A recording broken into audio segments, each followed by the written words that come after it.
3 deaths, 1 scale, 1 candy for all of Aqua Hideout. Or not Aqua Hideout, Seafloor Cavern.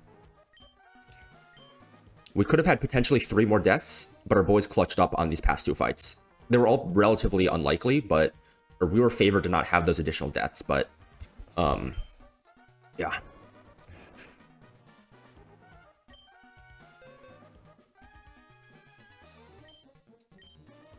Alright, time for erratic weather. Probably gonna pull the Cave of Origin encounter before that, but it's not relevant. We got all the goats there already. We already have Dragapult and Ursaluna. So I think Grimmsnarl is probably the best guy there. But it's not a huge deal whatever we get there. We just want good roamers and hopefully get Arrow. Because now we don't really have a good flying type.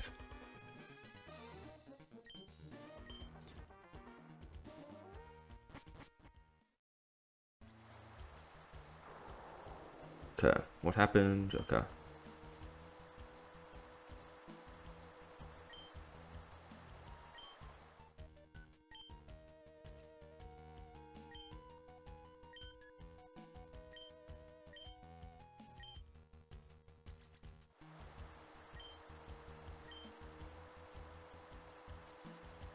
Alright.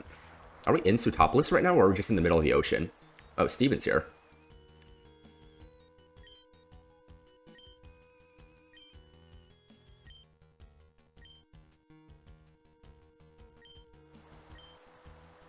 Alright, we're going to Sootopolis.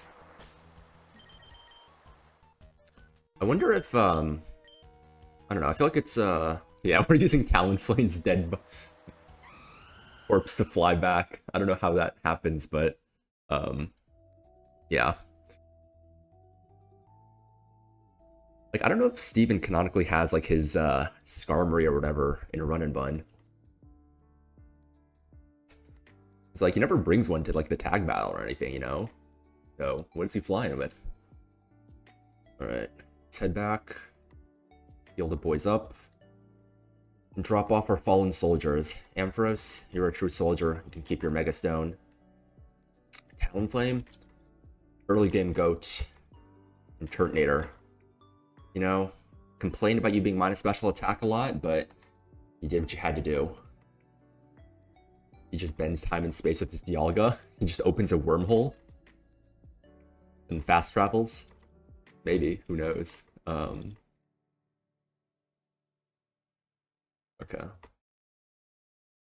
Who do we talk to? Do we, like, talk to these guys? Anyways, enjoy your Mawile. Thank you. Oh wait, I should go build my team for catching that shit, right? Yeah, I should do that.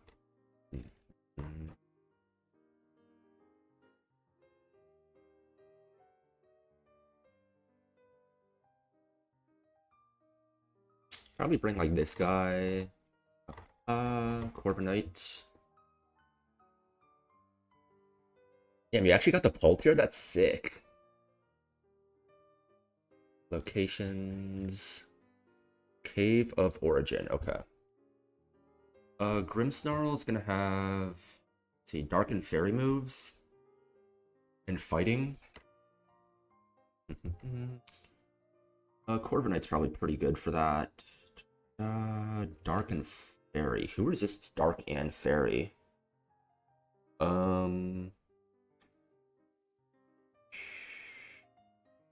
Dark and Fairy. I don't know. I said right before, if I get the Pult, I'm gonna kill myself. This box is too picky.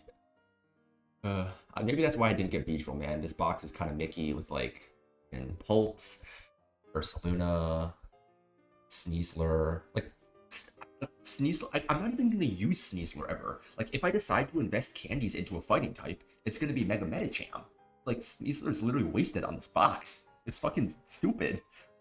Ursaluna's a dupe. We got that fucking wordier dupe, man. That's value. Audino.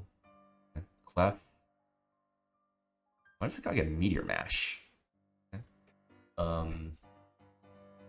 Mawile has, like, not really that many stats. This guy's Knock. Okay. Something to keep in mind. This guy is Foul Play. Punch and recover.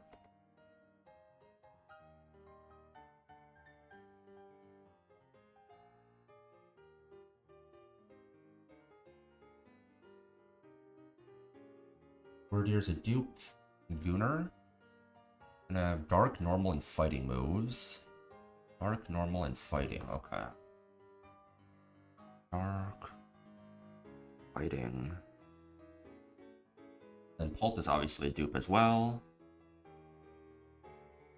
Who do we want to bring for this shit? Remember Azu could be solid, I think. Moves does this guy have right now? Grab an Azu.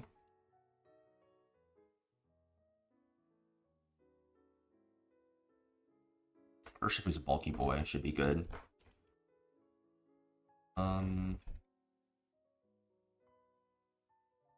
Not Persim. Do Lepa.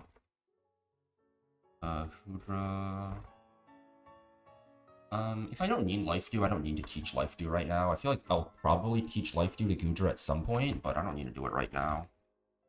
Shellermer guy with recovery is just, you know, always good.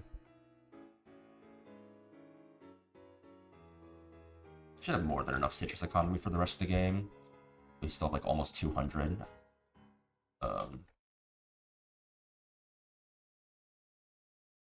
I'm involved in the crisis. There's someone I'd like you to meet. Come with me, please. Okay. Oh, I should level these guys up. I have a new level cap.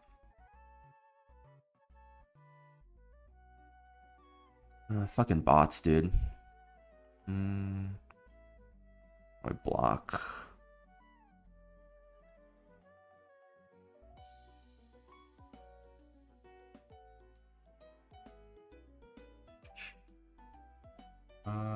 Not true. What do you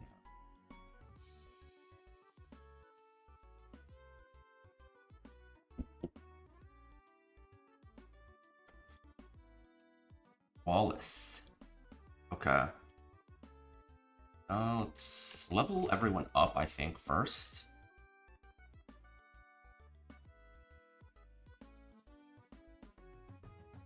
Alright. Because I already candied that. We'll import these guys into the calc, just so I have them for catching. I think leading Corviknight is totally fine. If I need to run... I could probably switch to, like, Shifu on, like, a Pult. This Pult will probably be faster than Corviknight, right? Yeah, and then Shifu can probably run from it.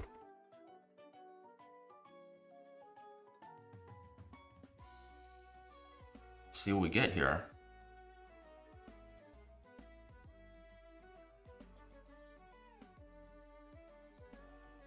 Whatever, man. Whatever, dude. Whatever, man.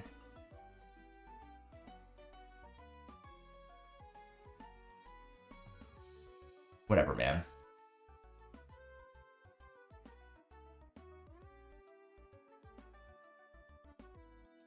You don't get the Mega, right? I'm pretty sure you don't get the Mega. Right? What moves does this guy have? He has Sucker Punch, Shadow Ball, and Foul Play. Sucker Punch... Sucker Punch... I can spell Sucker Punch, Foul Play, and Shadow Ball. If we assume he has 0 bulk... Where's my Corviknight?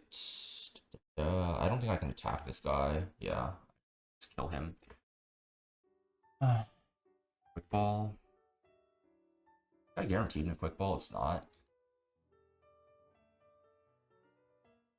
Foul Play can always do decent damage. So Feather Dance him. Natural crit never kills.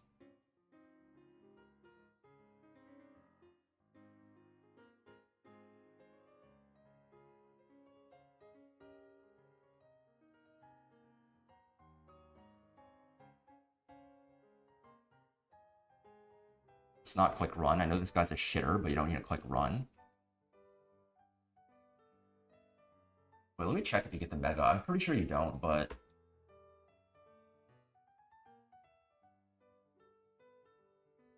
This Pokemon cannot be obtained. Yep. Come on, dude. Fake Out and Detect are skills, too. Well, I got a Sucker Punch guy. He only has 75 base attack, though, so...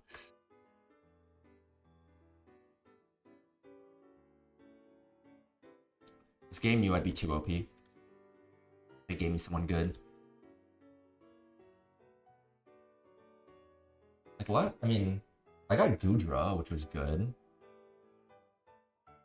Like, Delmice is good in theory, but he's come to, like, 0 fights so far. That's Pult. And Sneezer's also good in theory. Goodra's good, Sneezer's good in theory, but just my box has better fighting types.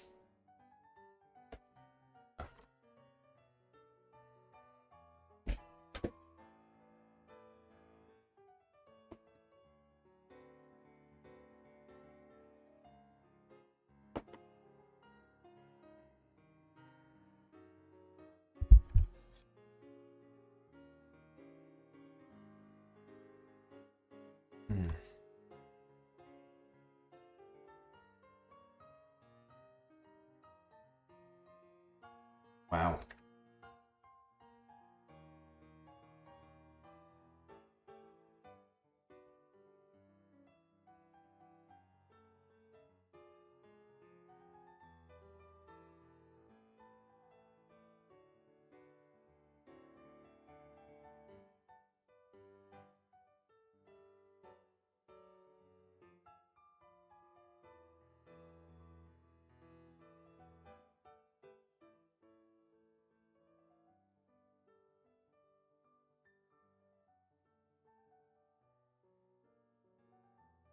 That'll be the box for guys I'll leave underleveled, I think.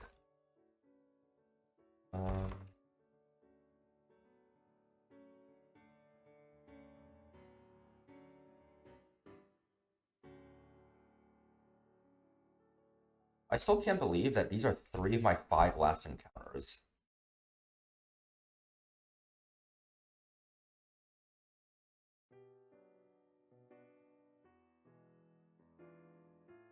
This guy's even stall, dude. The fuck? Can't even win an ability 50-50. I mean, not that like P9 matters. I mean, it wouldn't affect Fake Out and Detect, but like, I really don't think I'm bringing this guy to like E4. Like, I know I don't have a ton of Fake Out. I guess I do have Fake Out guys, but they're all fighting types. Does this guy get Encore? Didn't even get Encore? What the fuck? If got Encore, could have been. Well, he's 50 base speed, and it's just worse than Prim. Yeah. And then fucking this guy too. It gets no moves because you catch it on 127, and it's quiet too. Like, it'll probably come to one fight as where Scissor's defensive typing and where like Scissor defensive typing is good, and it clicks like some natural gift, probably.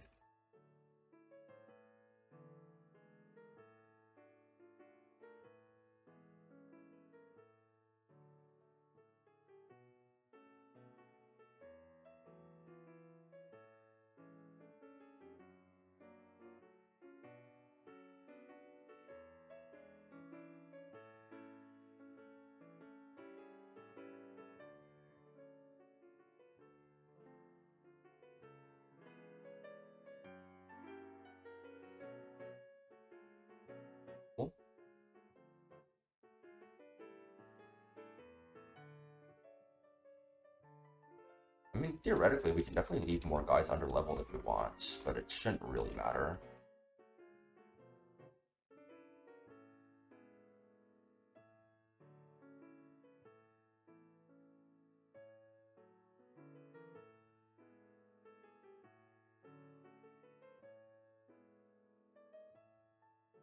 One gym should be doable. Plus, it's not like double battles, so like underleveling guys doesn't matter as much, I would say. I'll keep a few guys underleveled just in case.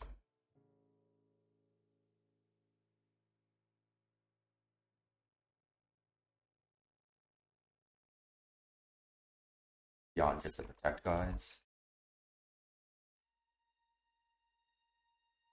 Tornado Sim? Please don't fucking curse me, man.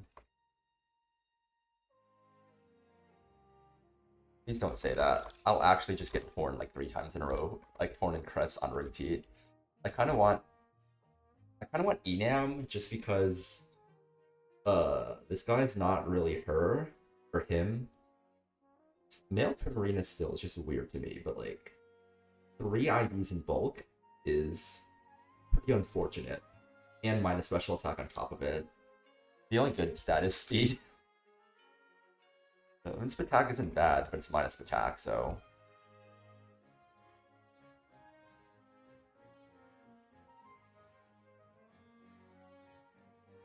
Yeah. Let's import everyone into the calc now.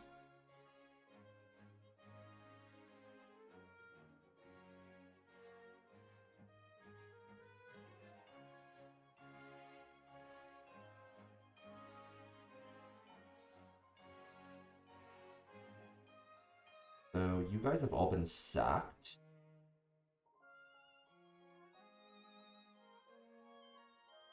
Let's find the megas. Import them.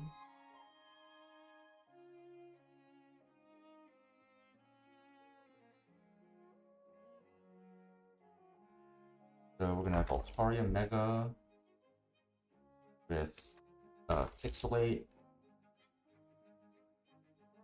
Blastoise Mega with Mega Launcher, then Medicham Mega with Pure Power.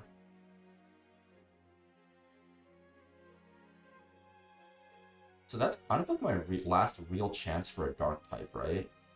Like my only other chance is if I decide to go for... I don't know what table I'll go for. Like I guess it depends on what I get. And like what scales I can allocate. But this table has... I mean I could bring Hydreigon, but that'd be double Dragon, and Hydreigon looks to be pretty expensive scale-wise. Get Incin, Grimmsnarl here. Here you get Weavile, Greninja. There's a lot more misses here, unless you're going specifically for like, and specifically like if Weavile's the only thing that matters, yeah. Do I have 123? I do have 123, yes. I got Azu from 123. I was going for either Azu or Gren.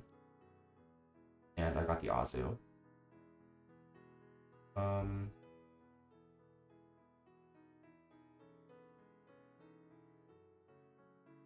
So that's a decision to make. It is possible to do Darkless E4 for sure. It is possible to do Darkless E4 for sure, and I could definitely do Hydreigon plus Bolt.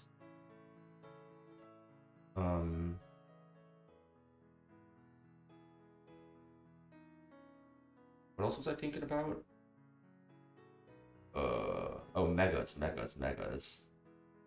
I am a Sharpedo enthusiast, and I probably will get a Shark at some point, but I don't know if Shark does enough.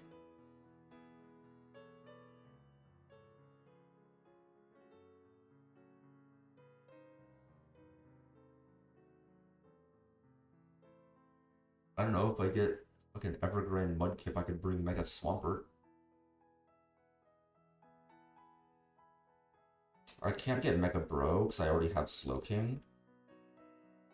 So I'm definitely taking Grass here. I don't think I want Ludicolo Cloyster. It's probably a Surf Route for Arrow. Log. I mean, there's chances for like Gengar if I want to bring Mega Gengar. I don't think Mega Gengar is that good though, right? It does get Shadow Tag, but I don't know if it's that good. Sky Pillar. How's he taking this floor? I don't think I'm bringing Mega Altaria without Facade. I could do Megaless E4 for sure. I'd bring Mega Arrow to E4 if I get him. We'll see. We'll see. Regardless, where was I? Fuck. What are we looking for? Yeah.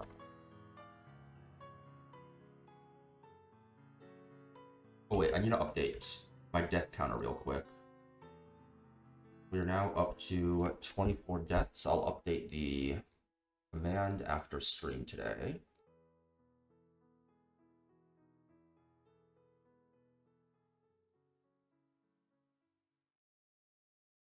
We're on to erratic weather now.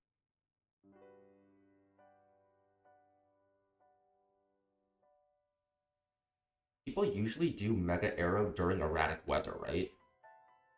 So it's like they have access to Pacific log, they pull all their encounters, and then before going to Sky Pillar, they pull whatever routes they're going to, and then do the double battle if they need for that. Okay.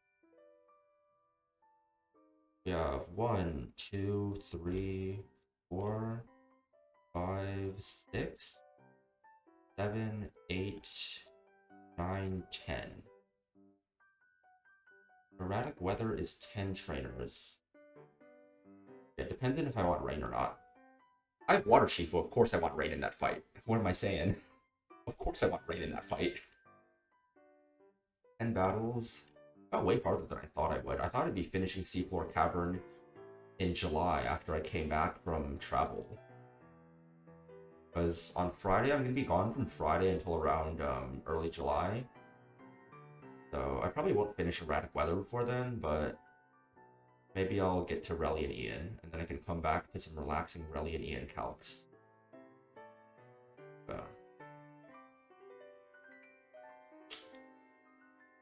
So this first fight is in Sun.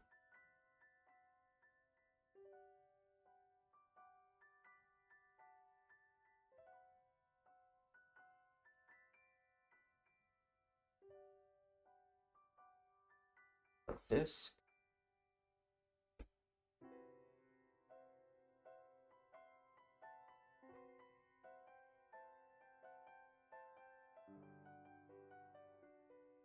So this is a pretty easy lead. A lot of guys that deal with him. Focus Sash Greninja. With Focus Sash Greninja. Here.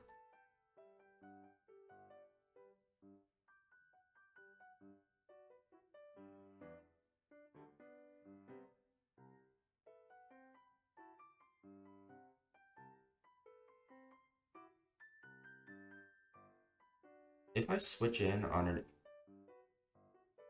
What? Oh, okay.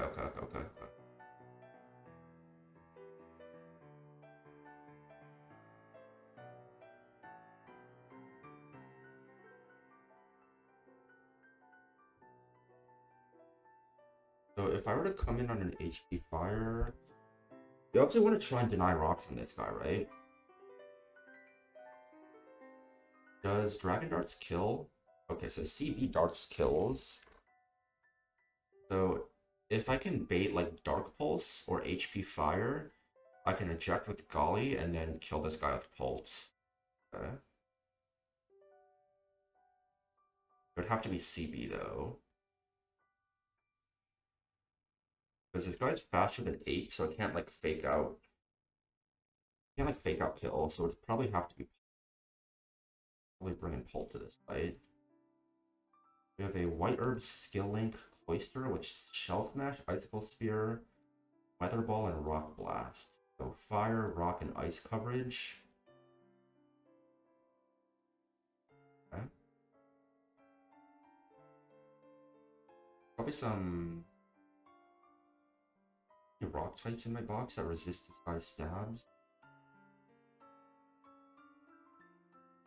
Or Rock Blast is super effective. Ape. As long as we're not baiting Shell Smash, Ape frags this guy. Power Herb Archeops. Okay.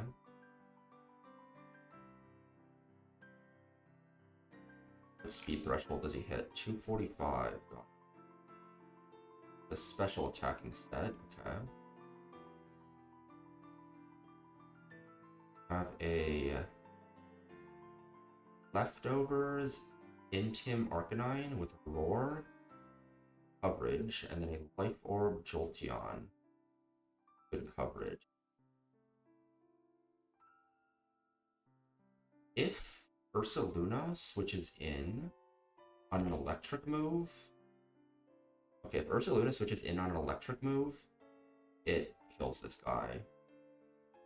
So I'm thinking Ursaluna is good here. Ursaluna can also lead on this Stunfisk. Just kill with Facade. So who does this bait now, right? Ren would just be outspeed. This guy is also just outspeed. Same thing with this guy, same thing with this guy, and same thing with this guy. So it would be Ren for random move. Can we have someone outdamage us? Maybe Cloyster, but we'd have to pre-damage, right? I don't know exactly where we'd have to pre-damage down to, but it might be a little bit too low to deal with the Jolteon safely, because we'd have to be able to tank a crit Weather Ball, along with at least 2 burn ticks, potentially 3, if the Jolteon goes for that.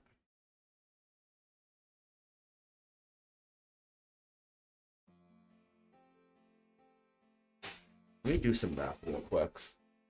If I go like a berry in case of Weather Ball crit, so 346 over 16, we'll take 21 from burn a turn. So I need to take 2 burn ticks and a max roll crit Weather Ball, which is 269 and 1 because I need to live. So that would be damage. 12.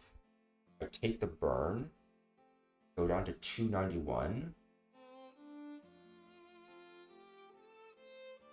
Oh, no. This would not get Cloyster anyways, because post-KO Switch in AI does not see Skill Link, so it calcs multi-hit moves off of a 3-hit. So Ursaluna would get Gren. The question is, can we get Spikes off?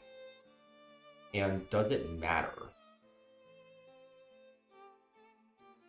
What move is he going for if it's not Spikes? It would be HP Fire or Dark Pulse, and we can't switch Bolt in on a Dark Pulse.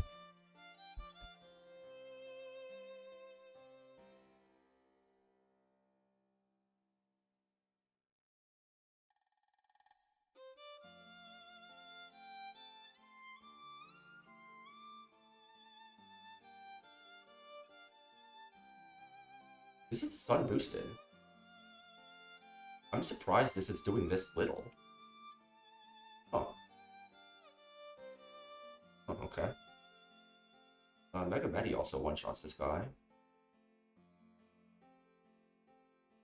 I would need Fake Out, I guess, right?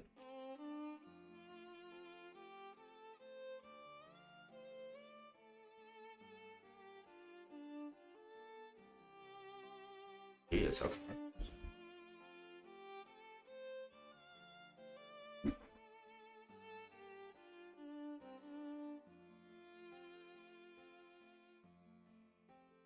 Guy's surprisingly bulky. He's also weak to grass, right? And Choice Spec's Eldegoss kill.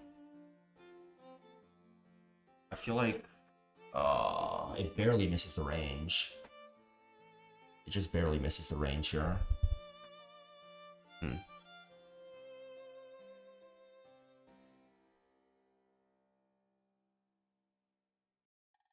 And if we miss the range, we're locked in and we can't spin. The Crankor kills, but rocks are gonna go up, and I have to be holding Zoom Lens, and if it decides to go for the 1 in 40 attack, if it crits, it dies. Dum-de-dum-de-dum.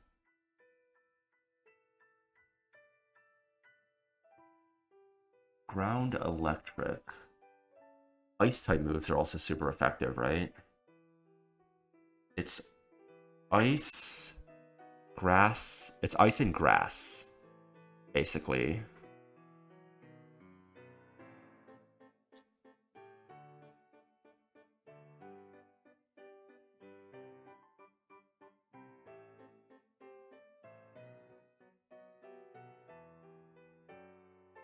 Oh, it's a really annoying lead, but one thing I could do is I could lead with Barrascuda. No. It would not be Barrascuda. It would be like... It'd be like, I would lead Ape. I would pre-damage to be dead to Earth Power. I would Fake Out. Force him to Earth Power turn 2 into the Eldegoss. And then kill it with Spec Sleep Storm. Yeah, that definitely works. This guarantee baits out Gren for either Gunk Shot or HP Fire. I can just go to Pult and kill. Okay, I think I'm onto something here. Because Ape can come back in. Guaranteed Earth Power, we just kill this guy. Baits this guy who has to go for an attack. Fast kill over spikes. We kill this guy with CB darts. Alright, let me write some notes. So it would be 8 Fake Out, switch to Eldegoss, kill with Leaf Storm, bait Greninja, Gunk / HP Fire, switch to Pult, kill with darts.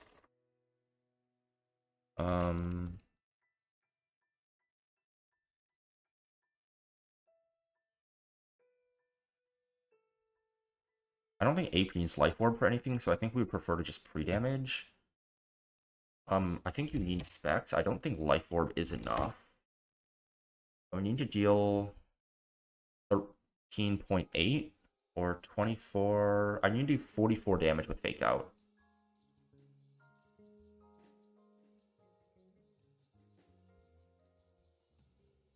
Which I don't do.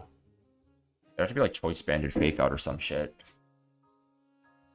Which seems just not worth.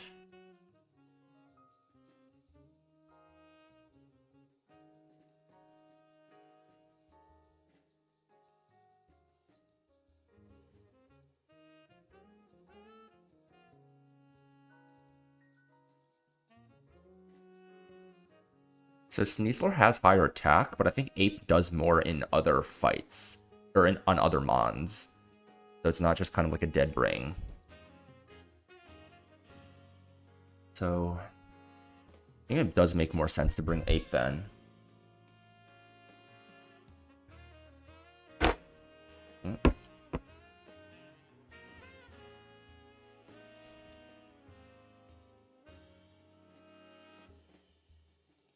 Okay. So Ape is pre-damaged to 258 out of 267. Which to Pult kill with darts, so boss choice specs. Draga Pult choice band. So who does Pult bait? Pult shows fast kill to Cloyster, so it's never Cloyster. Could it be Archeops? We show fast kill to Archeops. We just show fast kill to everybody?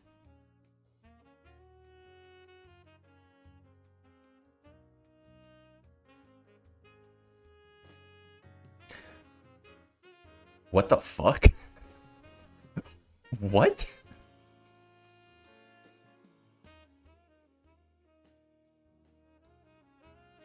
Okay, I guess. So it's gonna go Cloyster. We are choice locked in. What's the most we can take from Gren? The most we can take would be a Gunk Shot crit plus poison, which would be like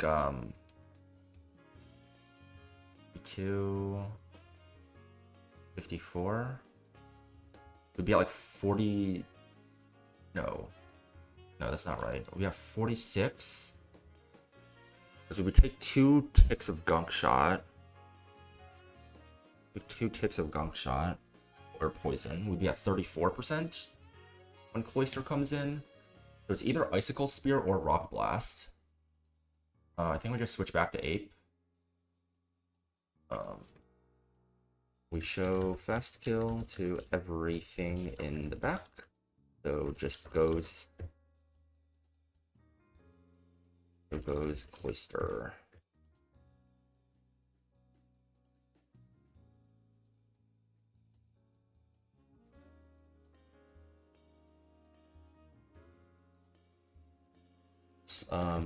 It sees kill.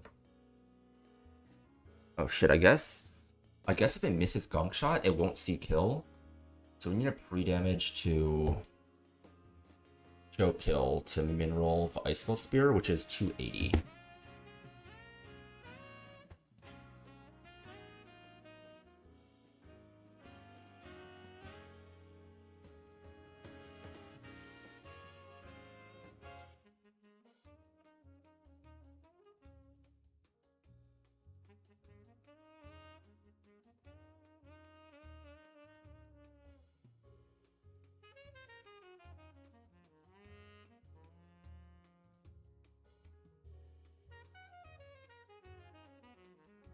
So we can decide who wants to come in next.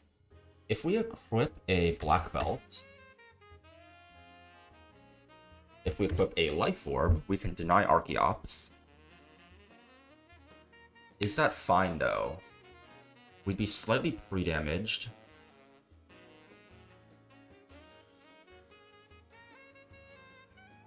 We'd be taking 2 Life Orb ticks, so 258 minus 26 minus 26.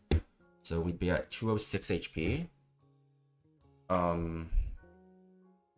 Cloister Rock Blast would have to crit. Even if it gets 5 max roll crits, it still never kills Ape. Okay, so we can either choose to get Archeops or we can choose to get Arcanine.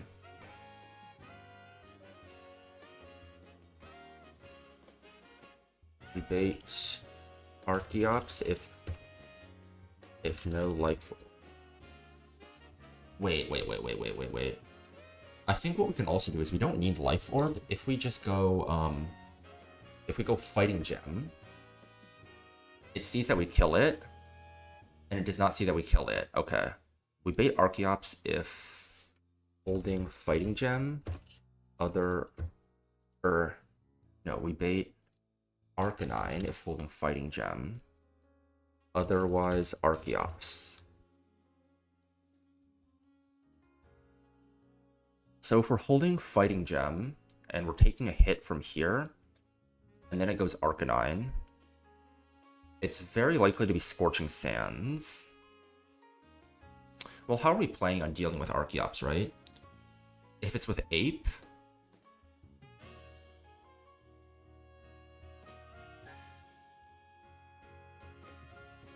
Heat Wave is 91. So 256 minus 91. 167. 167 likely requires like multiple crits. No, this probably requires like four crits. 4 crit Rock Blast for it to be able to be Heat Wave. So it would be guaranteed. No, it'd be guaranteed Meteor Beam. It's Meteor Beam AI, of course. It's Meteor Beam AI. If it's Meteor Beam AI, we can switch here on the Meteor Beam. This then baits Heat Wave. Who do we go to on the Heat Wave? Well, this is probably too expensive, right? Unless someone can chain Archeops and Arcanine. It's like you've burned the Power Herb. He's clicked Meteor Beam. Now he wants to click Heat Wave. So you need to switch into someone that tanks Heat Wave and potentially takes 2 as well. I mean, there's not that many guys faster than this. I mean, we can go to Arcanine Hisui, because once he's used up his Power Herb, he's never clicking Meteor Beam, and then we just kill this guy with Rock Slide. We take Heat Wave and Air. I guess we can get Air Slash flinched, right? Which is bad. And we can't give this guy a choice scarf because we've already used both choice items. Do we have any alternative? No, you have to be CB. You have to be CB. And again, I don't think there's an alternative for Life Orb here, right? For choice specs. Life Orb just barely misses out on the kill, I think. Right, this would be 24. You need to deal 44 damage. You need to deal 44 damage with Ape. It's only like choice stand or normal gem. And the whole reason we're doing this is we don't need to use the choice item. Using a gem in this fight feels ass. There's definitely a way around it. Like, even if we can find a way to get Arcanine to beat this guy, and we're, choice scarf.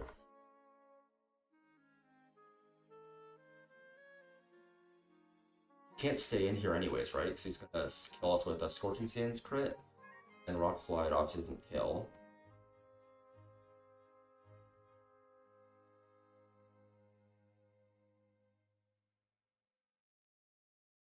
How do I want to deal with Archeops?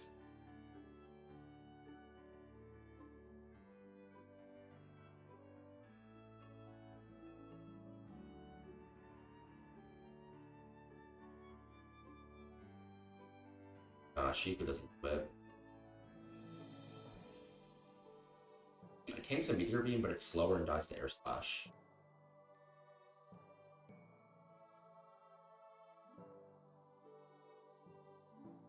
No, like, it could tank a Meteor Beam raw, but only if I didn't get chipped by Earth Power. If I get chipped with Earth Power, Meteor Beam kills me. And crit kills me anyway. +1 crit. Can I set up a chain kill on Archeops? Choice Banded Bolt kills this guy, right?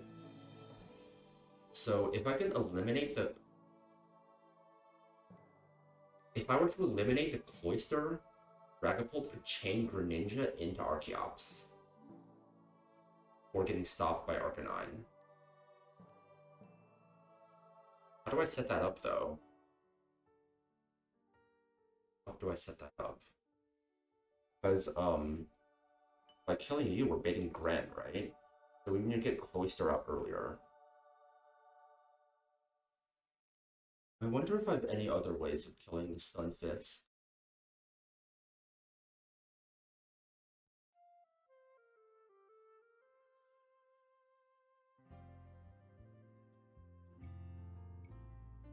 I also kind of do want rocks to be... I definitely need rocks to be off.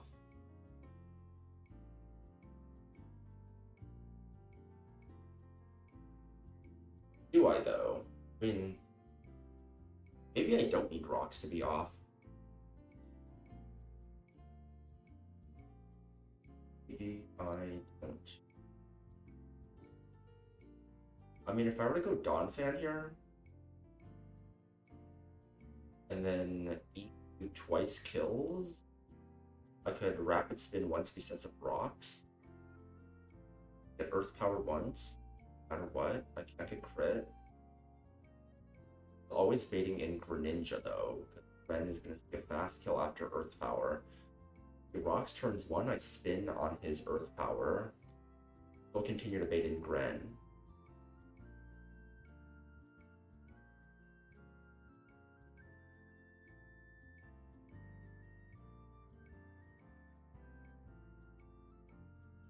Really?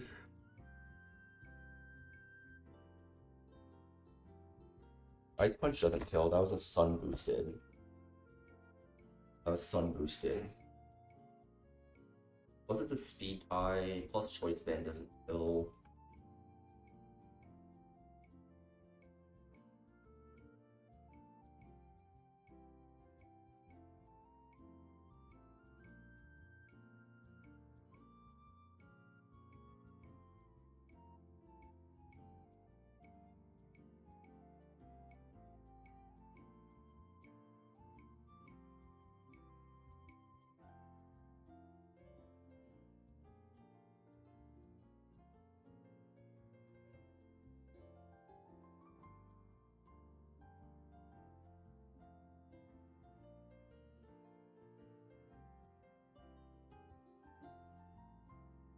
Plus special attack Blaziken Okos this guy with Overheat. And who does this bait?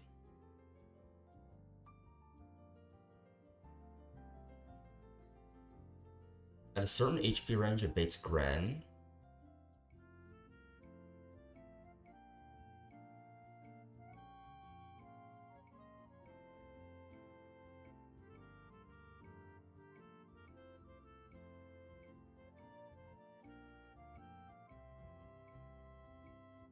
Gren doesn't see a kill. Cloister doesn't see a kill. We could get Archeops in. But if it sees a kill with Air Slash over Meteor Beam, can I go for that? If it's holding a Power Herb, it's +9. So if Meteor Beam is not show a kill and Air Slash does, it'll go for Air Slash kill over Meteor Beam.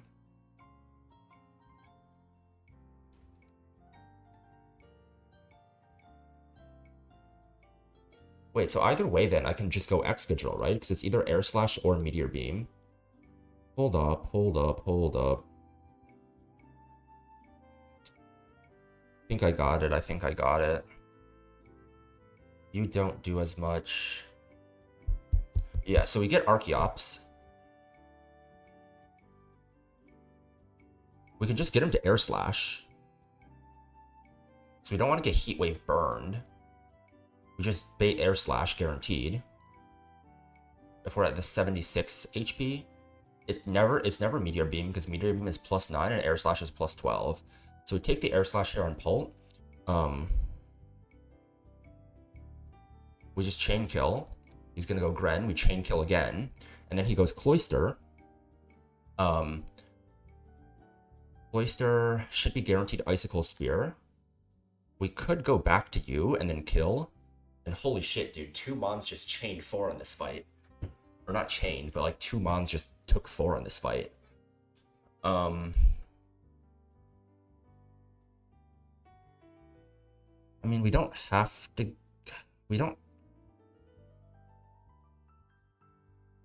It's guaranteed Icicle Spear. We could consider ejecting to get someone else to kill.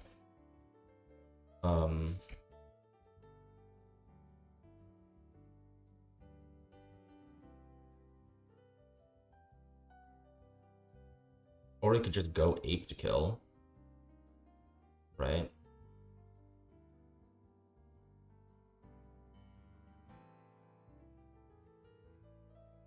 Because if we're Life Orb, we kill with Fake Out CC.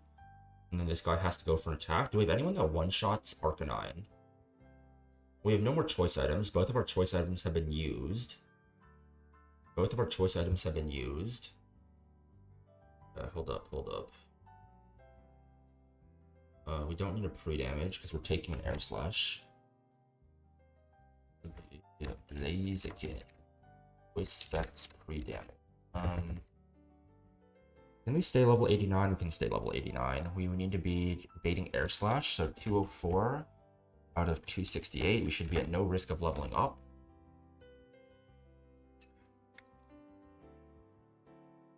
Blaziken Overheat. Baits. Archeops Air Slash. Switch to Pulse. So Air Slash is going to be +12, +14 versus +9 Meteor Beam, since it's not highest damage. Kill with darts. We show fast kill to everything in the back. Doesn't know choice lock.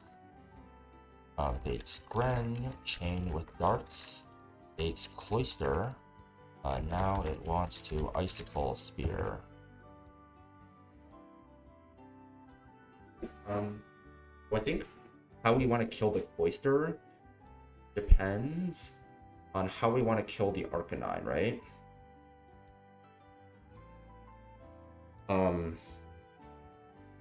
Because Depends on how we want to kill the Arcanine. There's a ton of ways we can kill the Cloyster. Like, if we...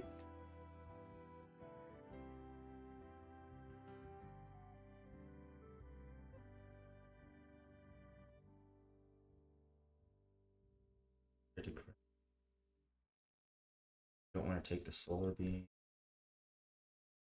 Do you really want a ground type? Dawn works too if you're switching it on a Thunderbolt, typically.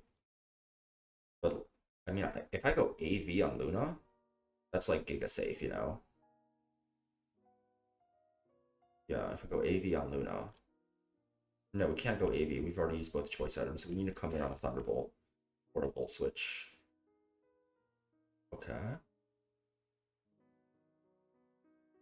How to kill Arcanine.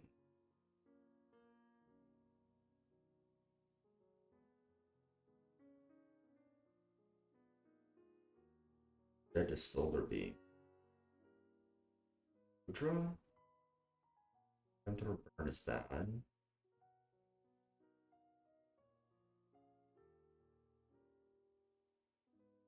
You're slower. I don't want to scale Jolly yet. You're dead to Scorching Sands. You're also outsped. Pull this out. We'll Pult two-shots it. Even if I get burned on the first time, Pult still does it. So how much does our slash?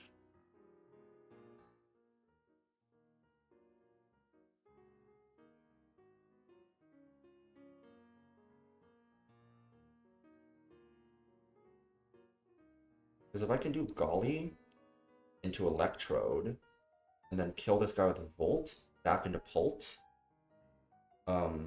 it's gonna bait this guy back in, we can kill this guy.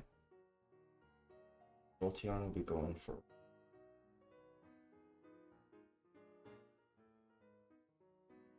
I can probably switch...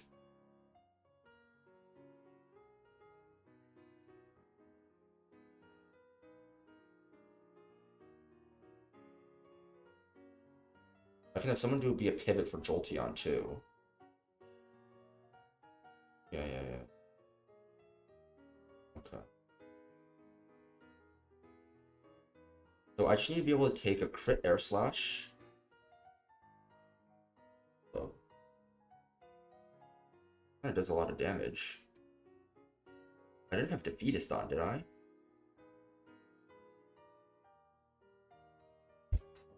Crit Air Slash.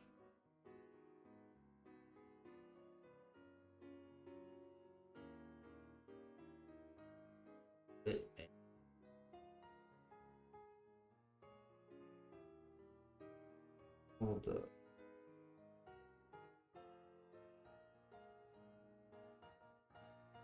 No, crit Air Slash means I can't switch in anymore. Flamethrower will do too much. So if I eject with Golly into Electrode, kill this guy with Volt.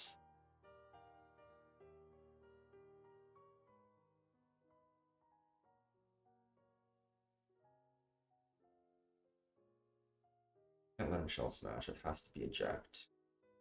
And then I go to Ursaluna. Basically,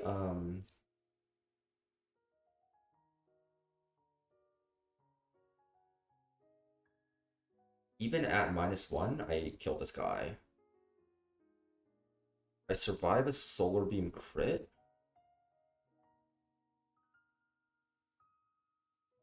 I survive a Solar Beam crit. I heal up with Citrus. Then he goes Jolteon for either HP Grass or Weather Ball.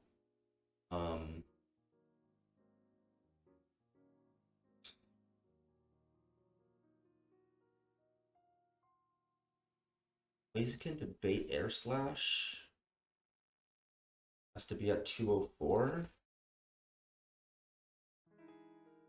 And if Weather Ball crits, it can bait Weather Ball again. It would be bad. Because if I can bait an electric type move, I can just switch to Jolteon. What if I go to Golly? Oh, Golly takes so much from the Weather Ball. What the fuck? That's crazy.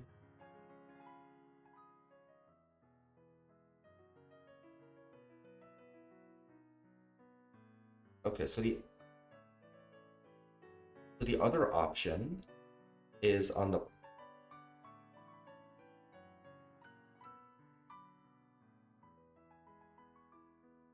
Bolt can get Rock Blast, right? If Air Slash crits, I can get Rock Blast, but never Weather Ball. So if I go to Ape on a Rock Blast... Oh, it takes a lot from Weather Ball, okay. So I need someone that resists... So... Who resists Ice, Rock, Fire, and Grass? Question mark. And debates Electric. And goes kill to Cloyster.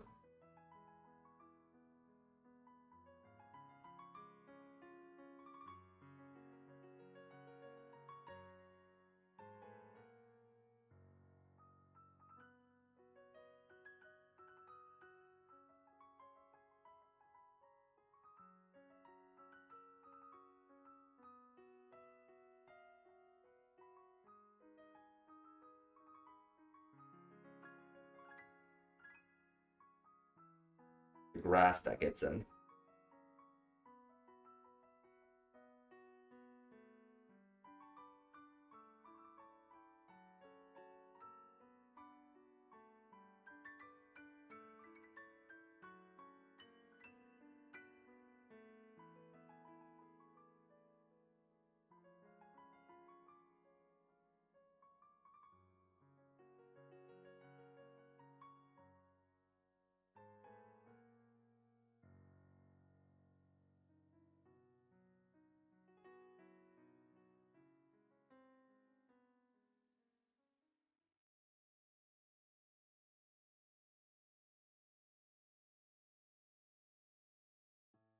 Because you can tank a Rock Blast. Tank a Rock Blast. That's why I'm saying if I can get someone that baits Rock Blast. But it'll also have to be someone that tanks a Rock Blast, right? Because of Air Slash crit.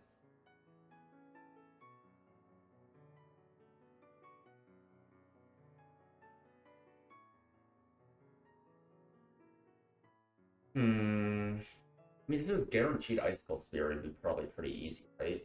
But because it can be Rock Blast, becomes a bit more difficult.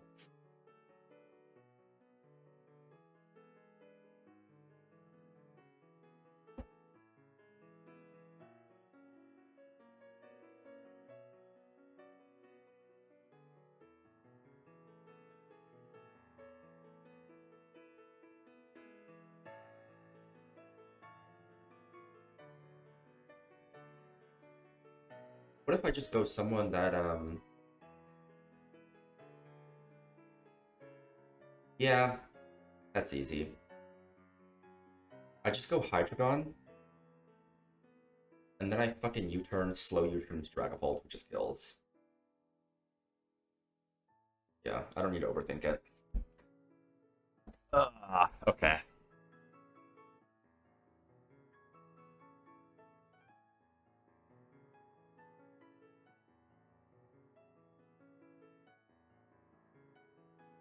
I guess Rock Blast is bad, right?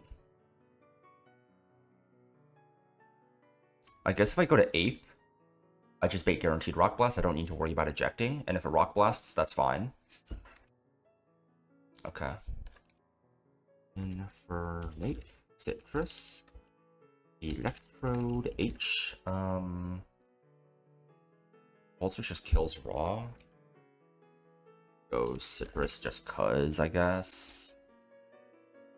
Ursaluna. Reburn Citrus. And then Hydreigon. Citrus. Okay. Okay. Blaziken overheat. Baits Archeops air slash. We switch to Pult. We kill with darts. We show fast killed everything in the back. It's a no by choice lock. Baits Grand. We chain with darts. Baits Cloister. Now it wants the Icicle Spear. Blaziken level 89 is fine. Switch to Ape. Now it wants to Rock Blast since we show kill. Can't shell smash.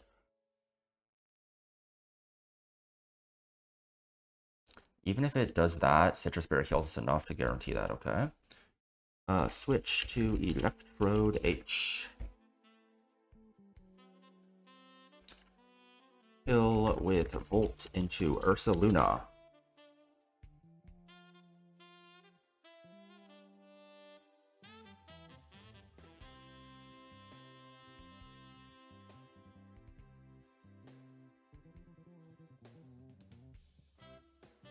Goes Arcanine for faster. Kill with EQ even after Intim.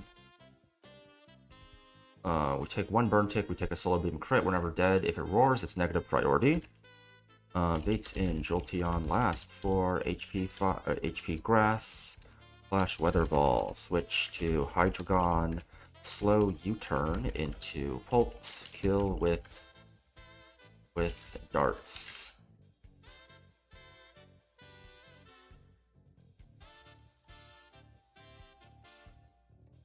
Double crit never kills.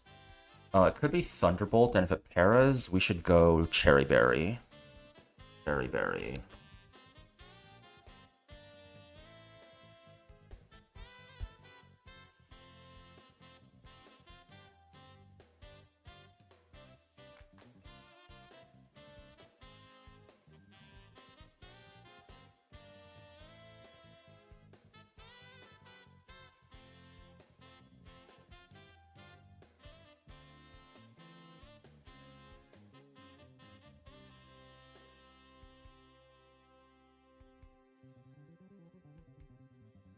Bear.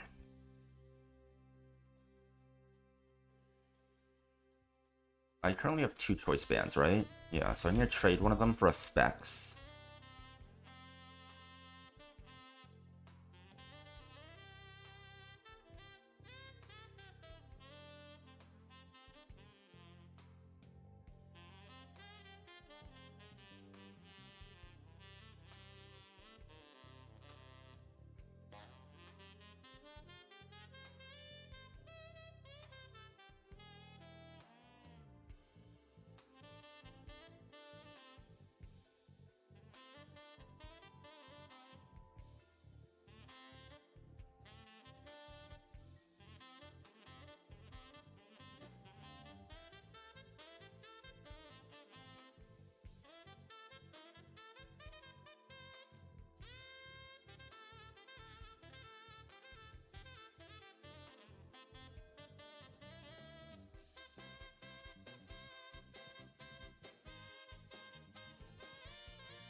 I'm gonna run to the bathroom, check everything over in the calc after this.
Erratic, Berry. Air slash. Take air slash. Kill with darts. Outspeed. Outspeed and kill you. This guy's timid. We outspeed. Holy fuck. Outspeed and KO you, which is fucking wild to me. We outspeed and KO you. Doesn't see that we're locked in. We're just gonna go you, giving us a free chain kill. Then it's gonna go into here. We've taken an air slash. We've taken an air slash, which means this guy has to click Icicle Spear or Rock Blast into you. You bait guaranteed Rock Blast. You cannot Shell Smash. Skill Link White Herb. Here, we kill with a Volt Switch to Ursaluna. You're burned.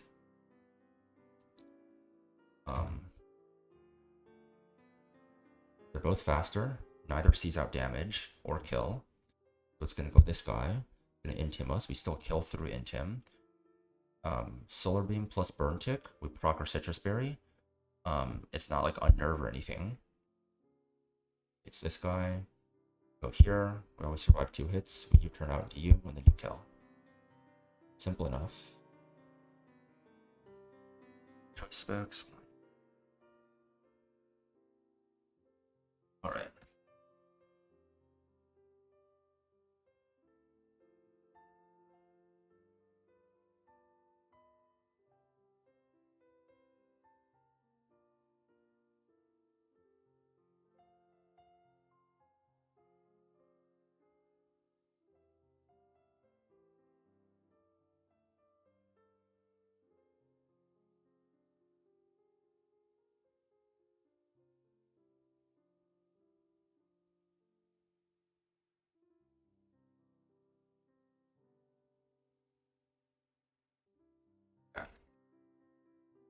We're here, Blaziken.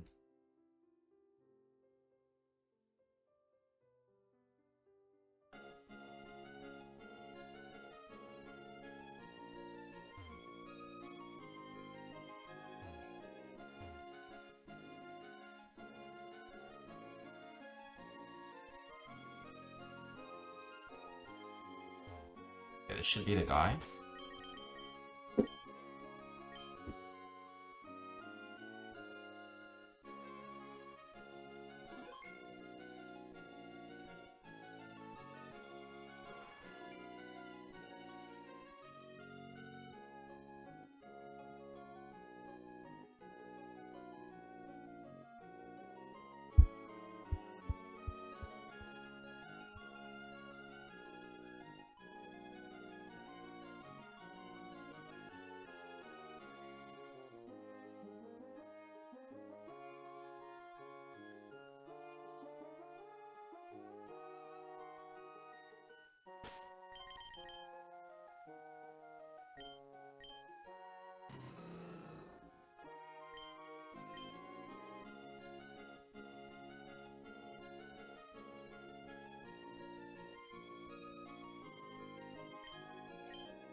All right.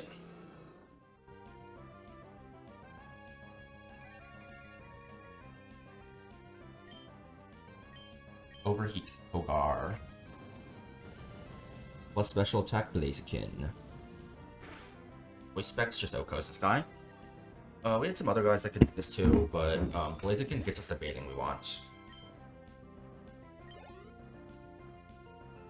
It's gonna go Archeops here for Air Slash. We show kill to Air Slash, fast kill with Air Slash, and no kill with Meteor Beam, so it has to go for Air Slash here. Hopefully I did this right. Show me Air Slash, great. We just outspeed and Oko this guy with Dragon Darts. Now, we actually show fast kill all 4 remaining guys on this guy's team. So it's just gonna go in team order. And now what this lets us do is it allows us to bypass the Focus Sash Greninja by just killing with Dragon Darts. Does not get spikes. Do not pass go. Just fucking die. Now it's finally going to go into Cloister. Now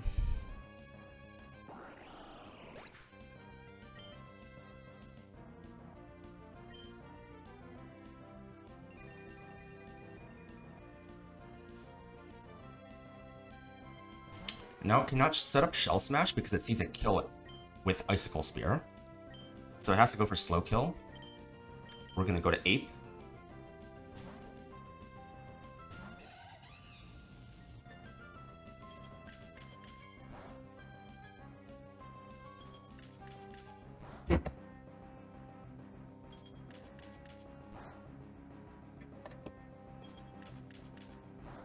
Even though it's locked in and we technically can't kill it, it sees a kill on us, so it has to go for the kill on us. Okay. Now it's guaranteed going for Rock Blast. So we go to Electrode, who tanks the Rock Blast just fine.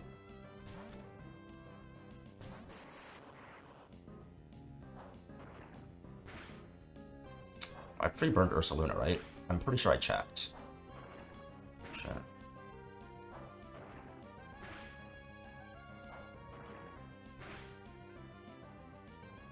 No -1 today. Let's go. Okay, good. So we can kill with Volt Switch here.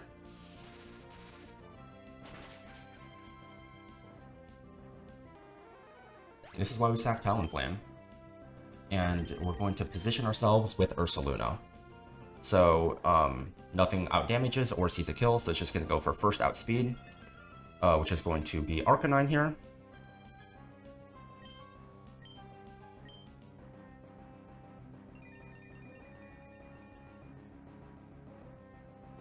Yep. Take a burn tick. So this is either going to be Solar Beam, a Flamethrower, or Roar. Intim is fine, even though we're intimidated. Earthquake still kills.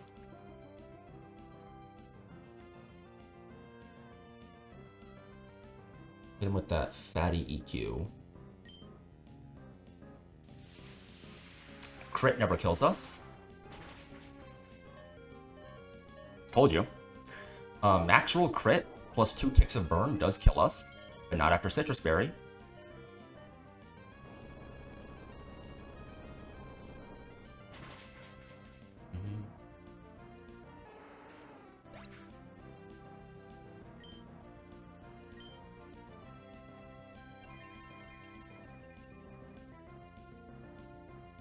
Now Jolteon comes in. It's going for HP Grass or Weather Ball here. Hydreigon does not care, but whatever. It resists all of Jolteon's moves, and this is a very, very specially bulky guy. This is now either going to go for Thunderbolt or Weather Ball. If it goes for Thunderbolt and paralyzes us, we have a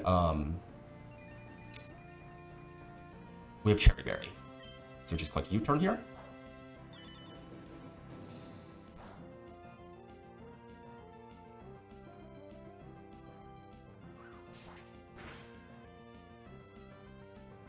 We go to Pulse.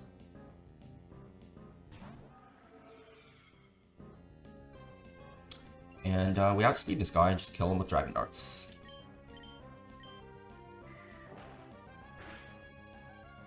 Ult is very balanced. Oh, fun fact, by the way. For 6 out of the 8 splits so far, Ape has been my kill leader for that split. The only 2 where it's not have been Sprint Split, Juan Split, where Pult is the kill leader, very understandably. And because I didn't even have it for all of TNL Split. And then like you don't evolve it till after Pyre Tag, because that's when you get Draco and you scale darts.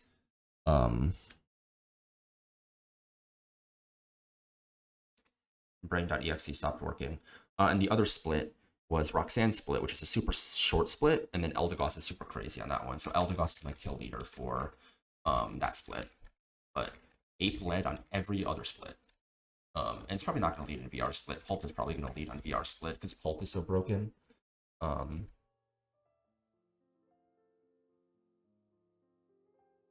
Yeah. Okay. So that was first trainer of Erratic Weather down. Next one is also a Sun team. Okay. We have Weakness Policy, Steam Engine, Colossal. Dies to a ground type move. Okay. Life Orb, Solar Power, Heliolisk with very good coverage. Ult chains this guy for sure. We have a Light Clay, Dazzling, Bruxish.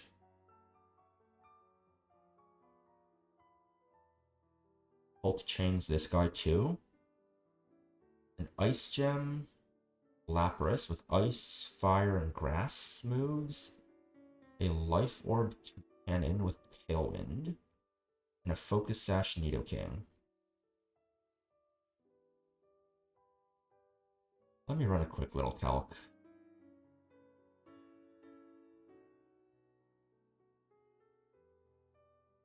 It does have Aqua Jet in the Sun. Wait, this is a single battle? Oh, fuck. This is a double battle. Okay. I was like, wait a minute. Why does this have... Oh, Steam Engine. Yeah. Yep. Aqua Jet. Special case for doubles here. If the partner has weakness policy and this move is super effective on the partner, these get a score of plus 12 total. Okay. So it's always doing that, and it's dazzling, so we can't fake out.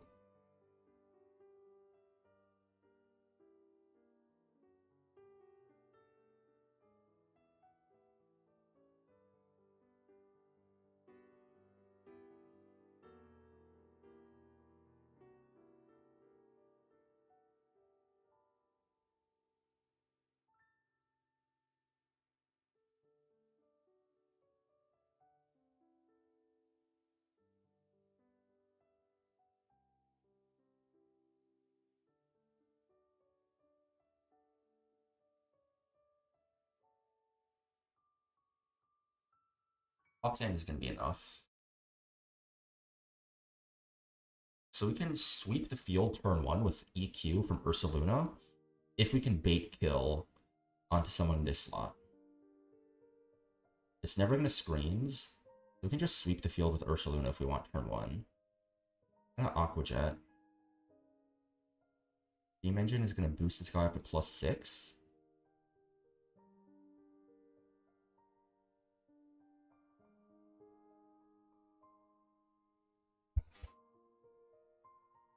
Pretty easy to lead, just like, per se.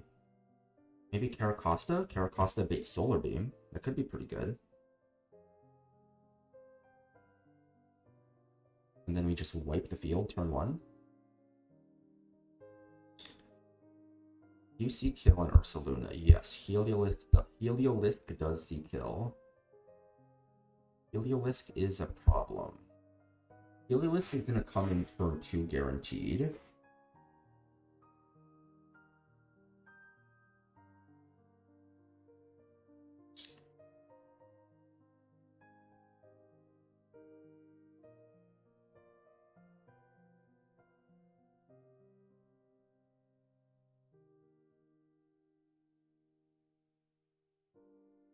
Blaziken would have to be pretty low. 113. You could also actually Psychic Fence Blaziken. Not that it matters, his moves are going to be ineffective anyways. So if I run Blaziken here...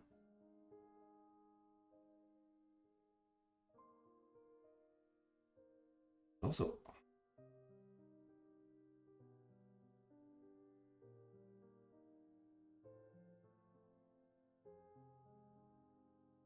At 113, who does this guy bait? Baits Heliolisk. Heliolisk get both slots with Heliolisk. Heliolisk big problem. Heliolisk big problem.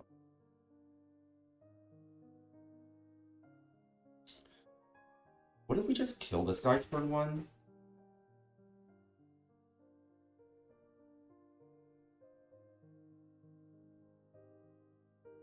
How do we kill Heliolisk? So this guy is just all support, and this guy does a lot of damage.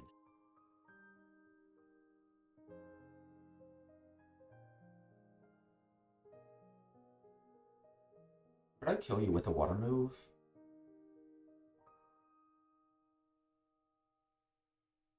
Just to be rather.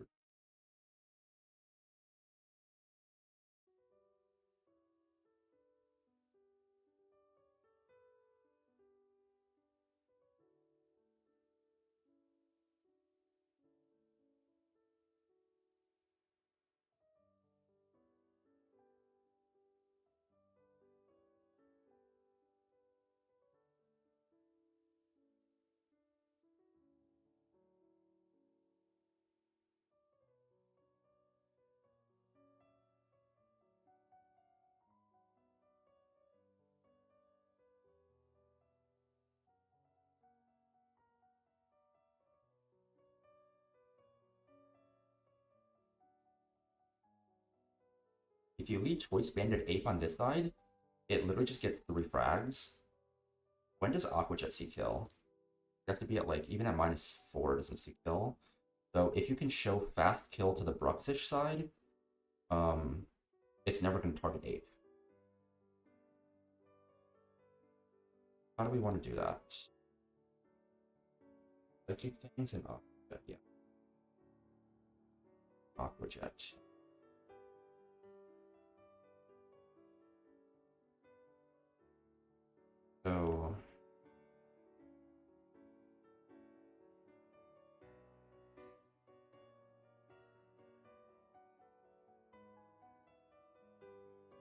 So we want to show that we're dead to Psychic Fangs. We hit Protect.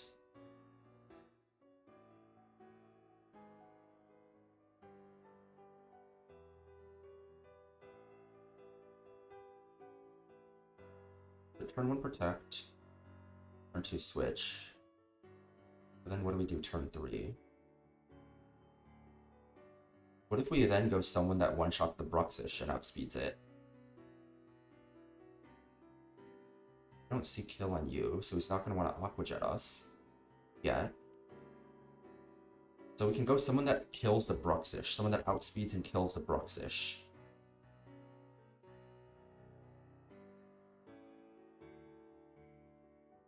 We can go Pult.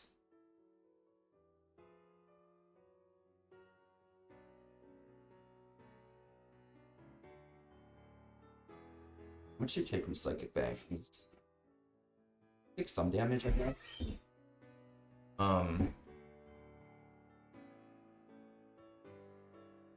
So Bruxish is basically forced to click Jet into him, this guy.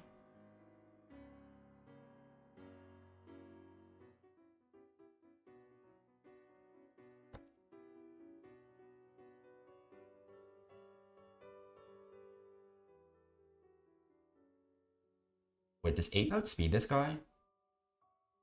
Nice, nice.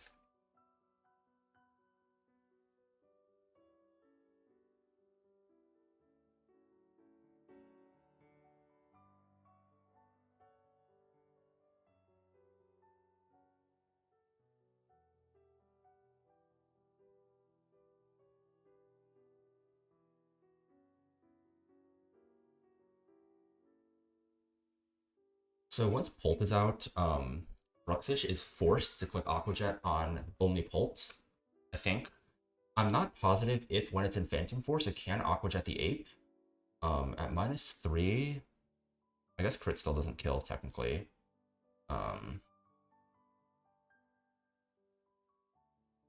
Ape can just like fake waste fake out. And then after this, like there's no priority moves. We just like chain kill these guys.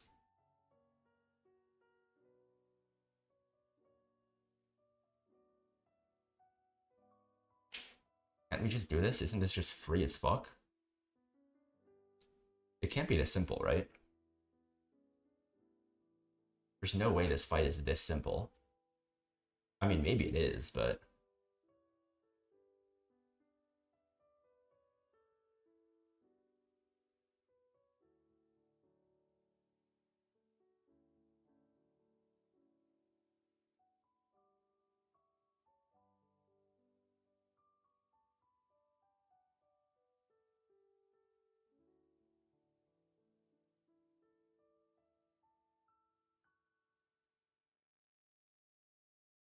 oh, it can get heat waved.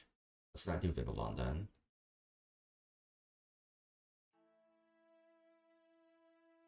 Why don't we do Caracos?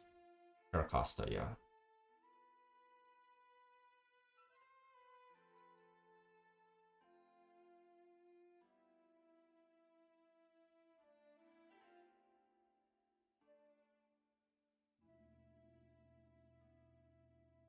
Let's pre-damage a bit more. When you level up, you get 2 HP. So, yeah, the Psychic Fangs. We'll go 70 HP.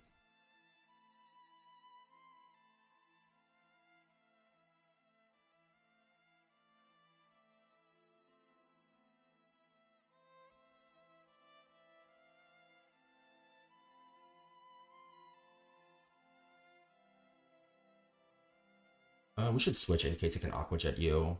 Do something that outspeeds all these guys. We can just go Hydreigon, I think.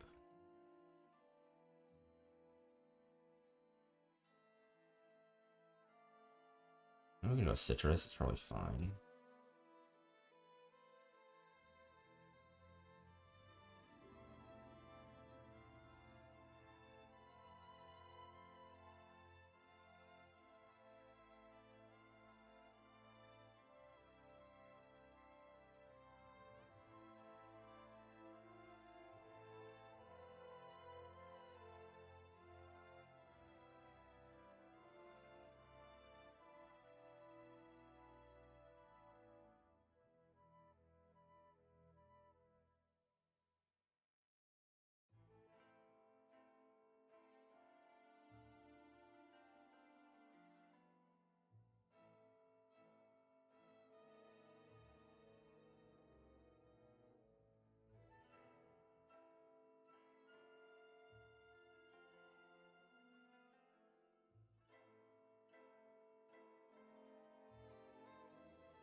Even if it burns up his fire type, we still kill.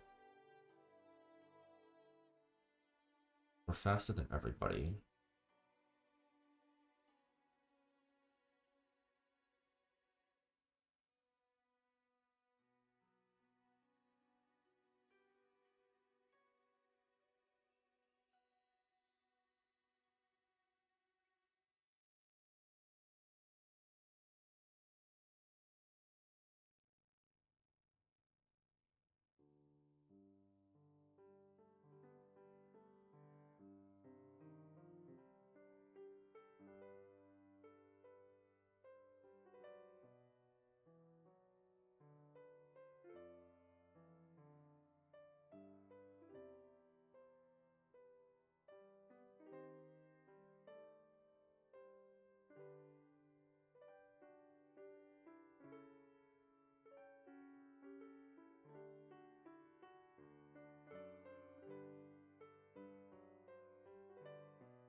Even if Aquajet's ape, if ape is at -2, Aquajet crit won't kill it.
I'm online.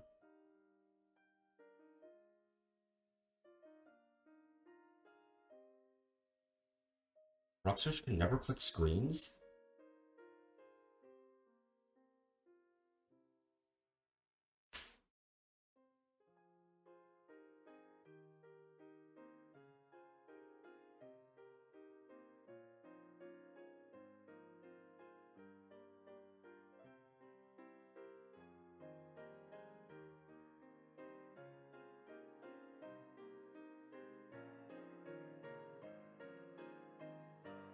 It should always click Aquajet when Pult sees kill with Phantom Force. I don't remember what fight it was on, but I'm pretty sure I tested this before. Or I not tested it, but like I saw this on a fight. Was it this fight maybe? No. What fucking fight was this? It's probably a single battle. It probably wasn't a double battle.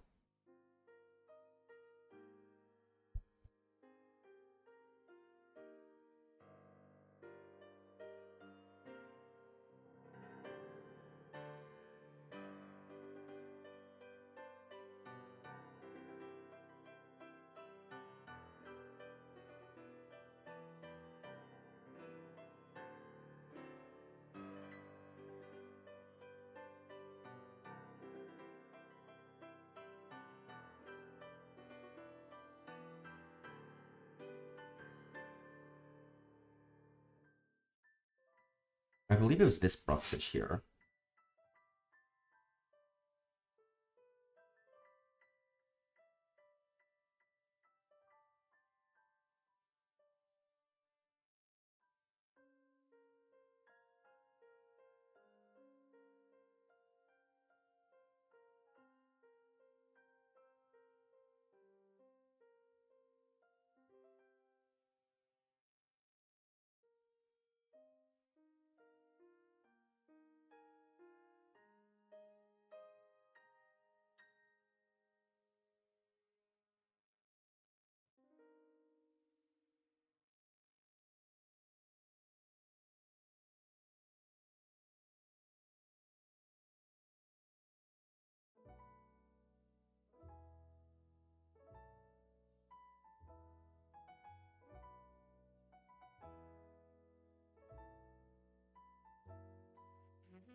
Psychic Fang's crit could make it want to go for Psychic Fangs.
I need one.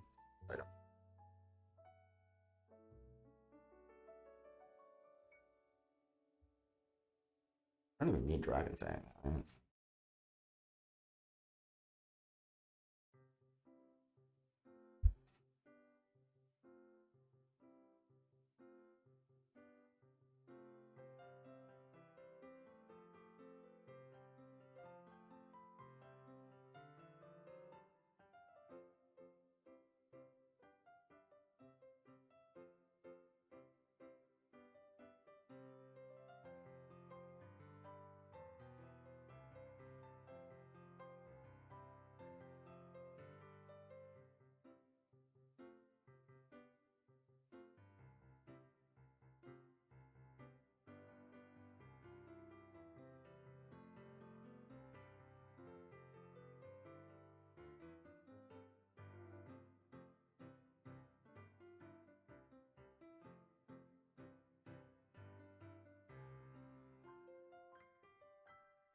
I think I saved before, right?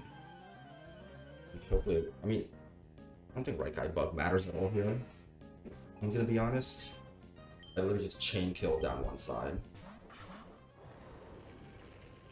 I got right side bugged here, but I don't think it matters at all.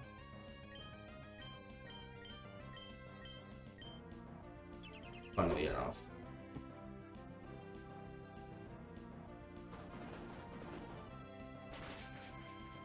Oh, for the kill on Carracosta. Okay.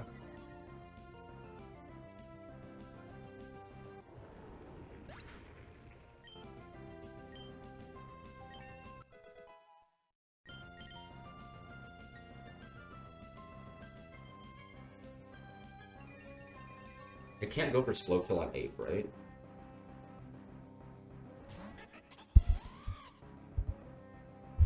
Holy shit, holy shit, holy shit, holy shit. I fucked up, I fucked up. Not on this turn, but on the next turn, it can go for slow kill on Ape.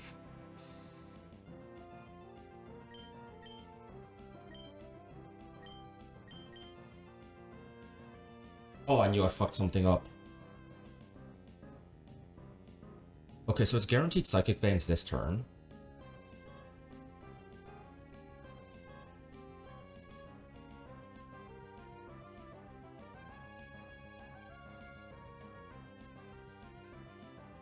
So it already sees slow kill on Ape, right?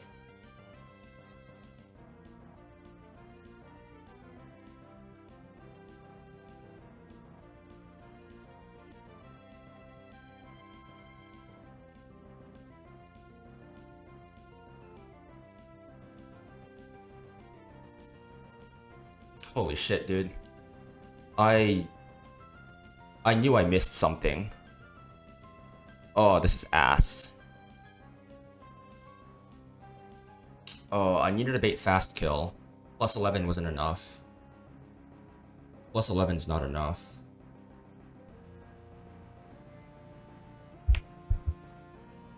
The chance it goes for on Ape is 10%, right?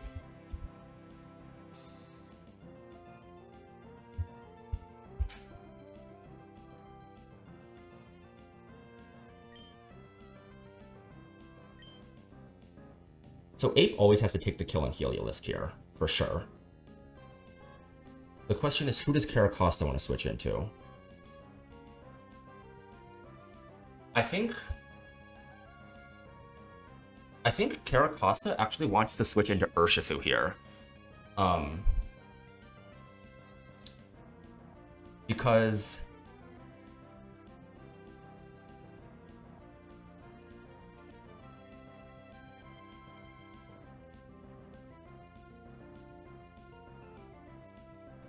if I switch to Urshifu, a majority of the time, Bruxish is going to see fast kill into Urshifu. Hydreigon is slower than Bruxish, so it doesn't do anything for us. But if we go to Urshifu,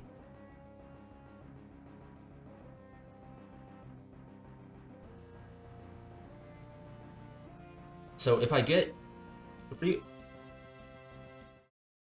3/4 of rolls on Urshifu, it's always going to go for Psychic Fangs on Urshifu. Hydreigon Jet is higher than Slow Kill? No, because Hydreigon is slower than Bruxish, so Aqua Jet doesn't get plus 11. You have to be plus speed Hydreigon for that. So if I go Urshifu here, 75% of the time, it's guaranteed Psychic Fangs. Let me write this up. 75% guaranteed Psychic Fangs. 25% of the time, it is 7/8 Psychic Fangs. And then, no, this is not 25. This is 1/8 of the time. And then another 1/8 of the time, it will be 3/4 Psychic Fangs.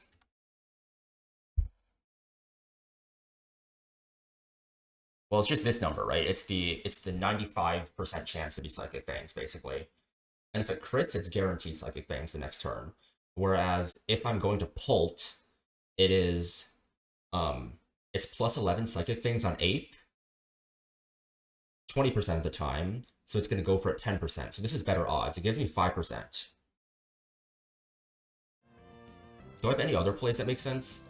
Sneastorm makes no sense. Hydreigon makes no sense. Hydreigon guarantees Psychic Fangs into that guy. Pult is what I just said. So it's always go Urshifu.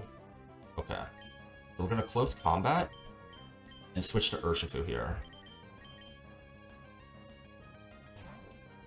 Please just show me a good roll. Don't fuck me, Bruxish, because I'm retarded.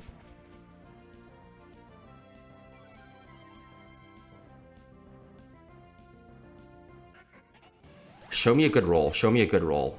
Show me 3/4 of rolls here, please. Come on.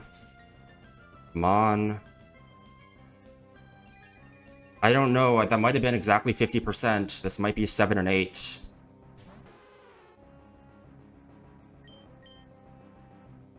Nope, nope, nope. This is guaranteed. This is guaranteed. Okay. Holy fuck. That was... All I needed to do here was pre-damage Urshifu to guarantee get Psychic Fangs twice in a row for slow kill, and that's all I had to do.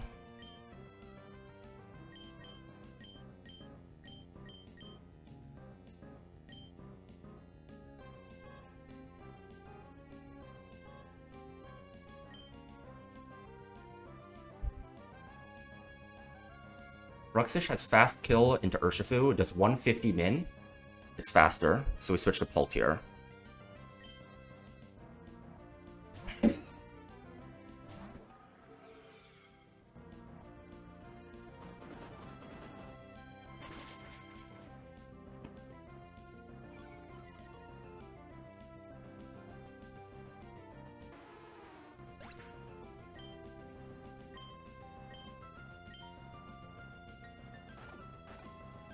And there we go.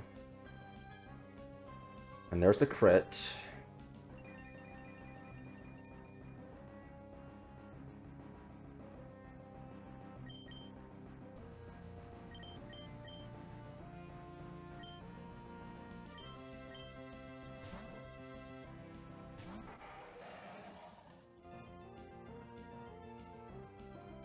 I went for Psychic Fangs on someone.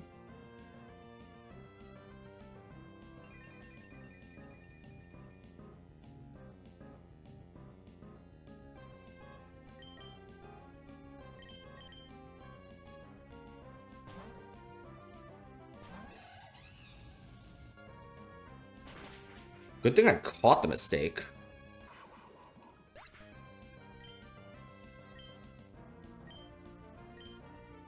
If I just lost that to 10%, I would have kicked myself.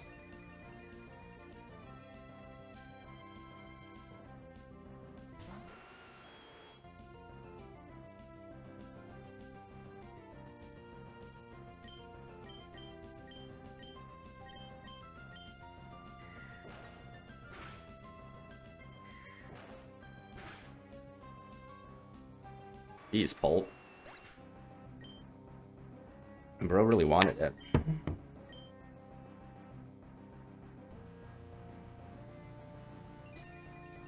Pult wants to claim more frags than Ape.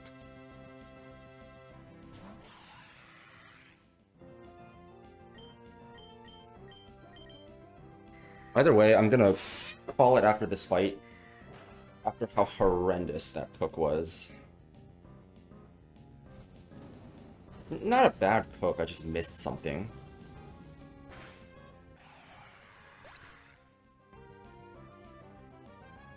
The reason I can't lead Scarf Hydreigon is because it'll get plus 11 Jet into Hydreigon, and then it gets plus 12 Aqua Jet into the Colossal Partner because it has weakness policy.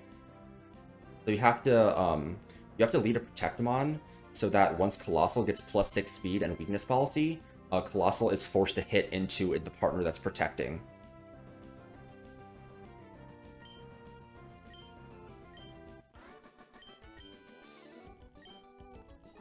This is one of those weakness policy fights.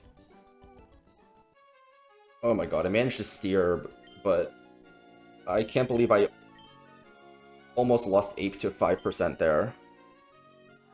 Oh my god, that was ass. Now that was some fucking ass, bro. Holy. Oh, my heart. My actual heart.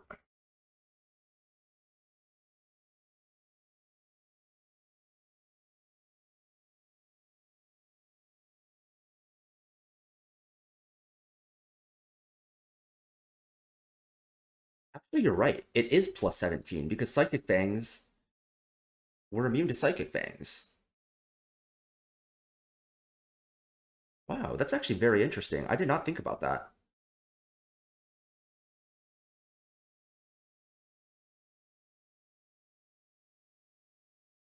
That's a very good point. I mean, too late now, but I did not think of that. Yeah, that's probably actually a pretty common strat. People do. Huh, okay. But yeah, my cooks are clearly going downhill, so I am gonna call it there. Holy shit.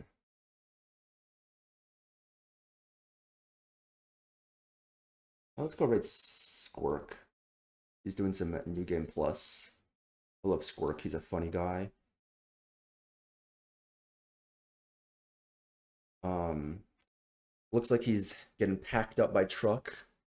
Hopefully he gets out soon. But yeah. All right, I'll probably be back tomorrow for maybe 3 or 4 more fights.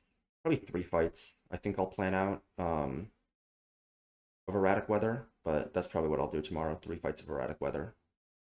All right, see ya. Thanks for stopping by.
Make sure I have my notes pulled up.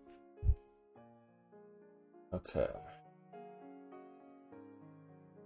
Alrighty then. Make sure to plug my laptop in. Notes up. Go. Okay, so we're starting off with Swimmer Tisha. So the squad for this one is Grim, no Pult actually, Ape, Barraskewda, Eldegoss, Gudra, Golly, and that's the squad. So we need 2 choice specs for this one. Okay.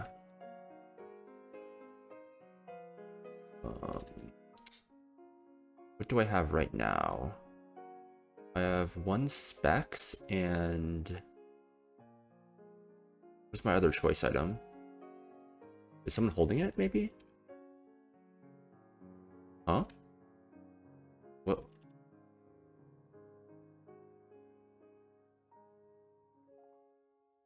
Am I blind? I have choice specs here. Okay, I have a choice band up here. I was wondering where that went. I was like, I definitely don't think I lost it. So I do need a flyer to go exchange choice item.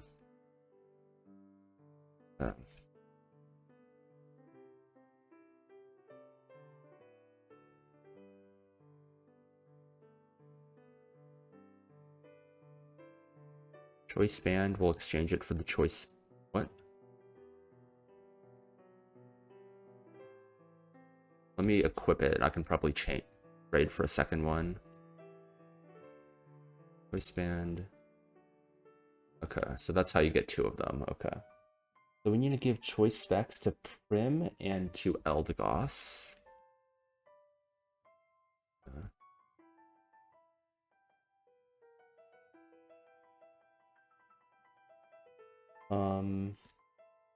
So Ape wants the black belt. Let's go grab Golly.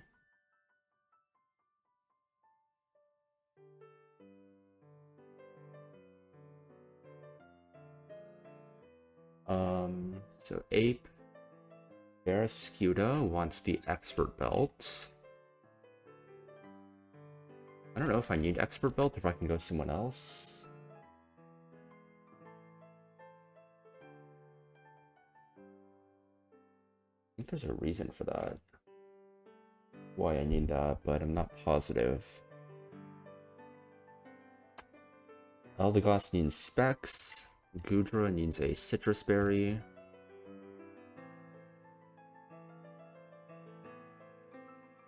And then Golly also just needs citrus.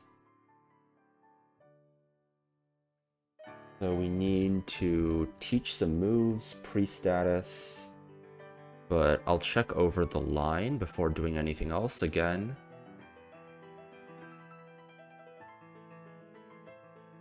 Let's take a look.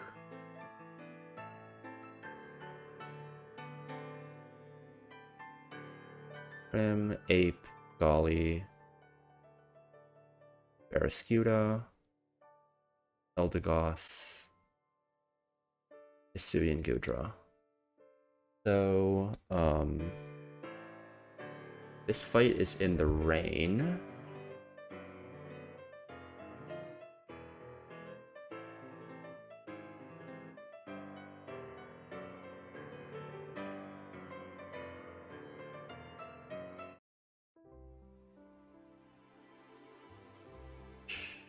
Where were we? We're here on Sumertisha, which is rain. So even in the rain, Fake Out plus CC kills this Kaparaja. Breaks the Sash with Fake Out. We kill with CC. Focus Sash, Heavy Metal. So this is going to want to bait out. This is slower. This is slower. This is slower. It's going to bait out Bear Tick for fast kill with Liquidation. Turn the music down just a bit. It's a bit loud. So this is guaranteed liquidation after the defense drops. We are going to switch to Barrascuda, who always survives liquidation crit, and then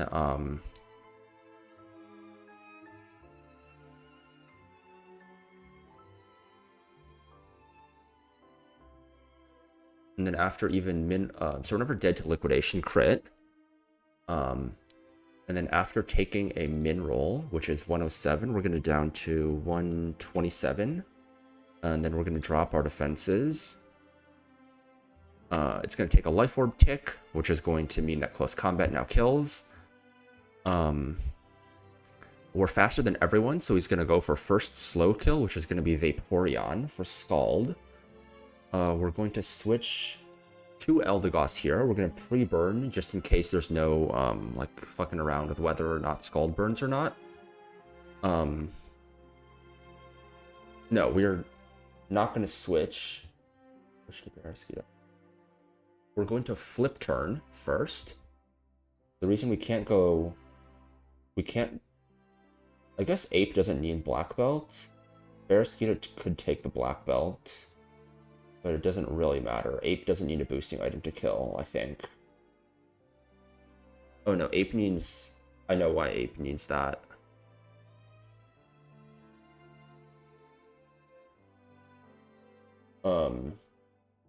Yes. I do need these items in particular. So, with the flip turn chip, it's hydration, it's not water absorb. It has the Scald, it can't click anything else. We then kill with Leaf Storm or Choice Specs leftovers. It's gonna drop his speed because it's gonna hit us with the Scald, and then we're going to kill. We want to bait out Comfy and for it to guarantee an attack. I believe I have Eldegoss at 162 HP. Let me check to make sure that's correct. We're taking 16 from burn. Wait, no, we're taking 13 from burn. So 162 minus 13 from 2 ticks of burn. And then Mineral Scald has to bait Guaranteed Draining Dazzling Gleam, which is correct. This way, it can never set up Leech Seed anyways, because we're a grass type. So it's going to go for Calm Mind, or it can't go for Calm Mind. So it's going to guarantee go for Dazzling Gleam or Draining Kiss if we get crit. We switch to Hisuian Gudra on that. We teach Heavy Slam, and we just kill with Heavy Slam. He could Leech Seed, it doesn't matter. We're always taking at least a hit, which means that even if it goes for Draining Kiss and it Minerals, it's still always baiting Phalanx for CC. It cannot be Throat Chop. So we go to Golly. We eject with Golly into Ape. Because it's forced to close combat, this drops its defense, which means that Fake Out into CC kills here. And then the last guy is just going to be Poliwrath. Ape has taken no damage so far, because it killed Copperajah, and we got the eject into that from the Phalanx. So it's guaranteed to go for liquidation. It sees the kill, it cannot belly drum, it cannot hypnosis. It sees the kill, it's always going for the kill, and Drain Punch never sees a kill. We get another eject into Choice Specs Primarina, who's pre-burned. And then we just kill with the Moonblast. Never kills us in one hit. And we're burned, so it cannot hypnosis us. Okay. Let me just sanity check the Golly eject HP again. So I have 148. Close combat. Close combat does CC does 44 to 78. 44 to 78. So that's going to be 104 to 60. Right?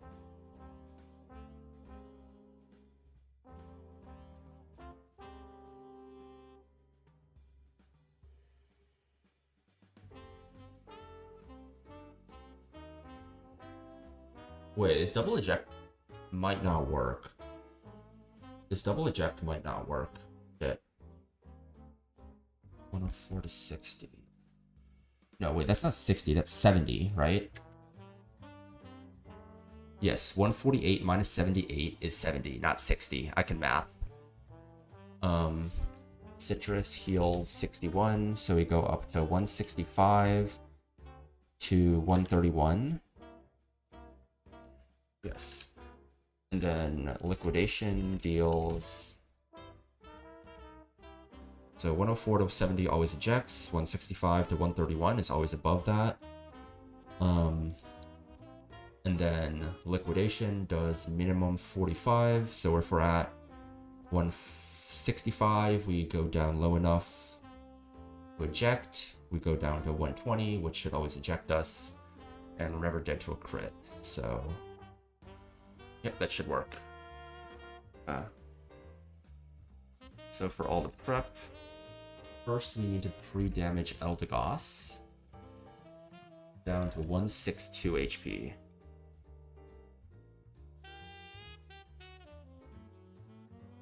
One, two, three. Next we need to teach Heavy Slam. Gudra. I mean, I just had this in my notes, but I'm pretty sure it should be fine to teach Heavy Slam, right? Is there anyone else that I might want to teach Heavy Slam to? Like, I can get?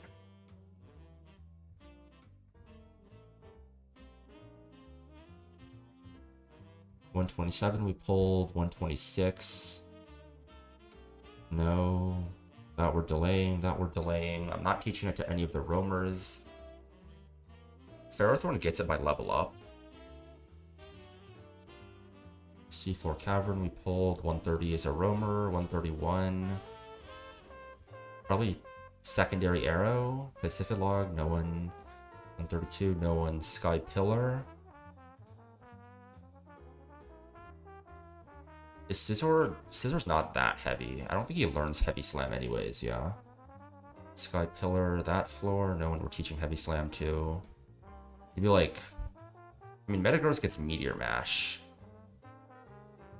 Doesn't even get... Huh, doesn't even get it. I don't think we want it on T-Tar. Victory Road B1F. Yeah, so we're definitely just... Yeah, we can definitely just teach it. We're going to teach Heavy Slam to Goodra over Iron Tail.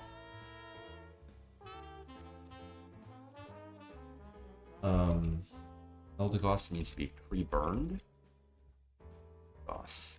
Then we need to pre-damage Golly to 148.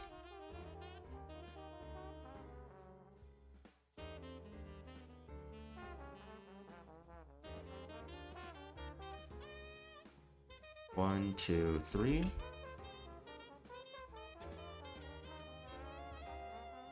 And then we need to pre-burn Primarina. The Infernape, Black Belt, Barraskewda, Expert Belt, Eldegoss, Choice Specs pre-burned at 162 HP. Goodra, Citrus Berry. We've taught Heavy Slam. Golly, Citrus Berry 148. Primarina, Choice Specs pre-burned. Okay. Let's import everyone into the calc once again.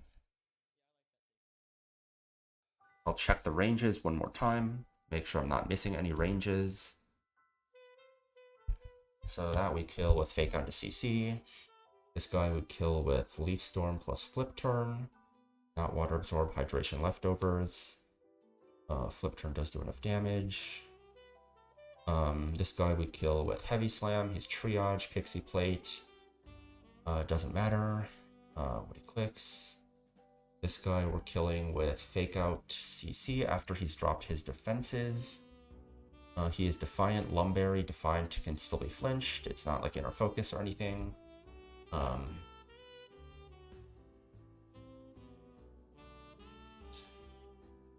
This guy we just kill with a CC after a Life Orb chip. We outspeed. We're obviously faster. We're faster after a drop. Speed doesn't matter. And then we kill you with Moonblast. Okay.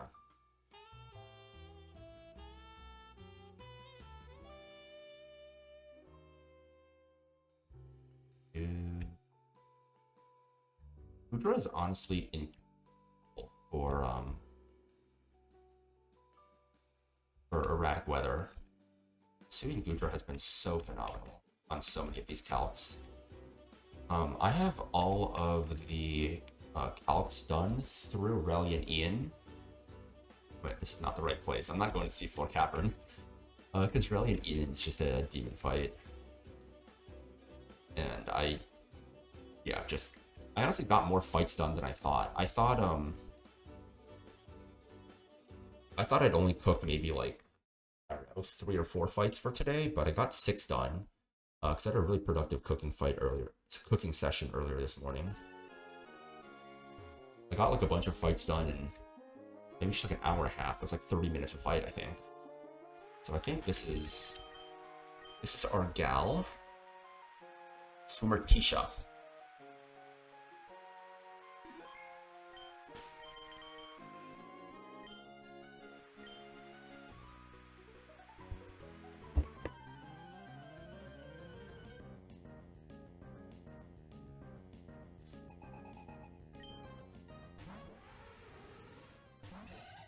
Alright. Focus Sash Paparaja, we just Fake Out.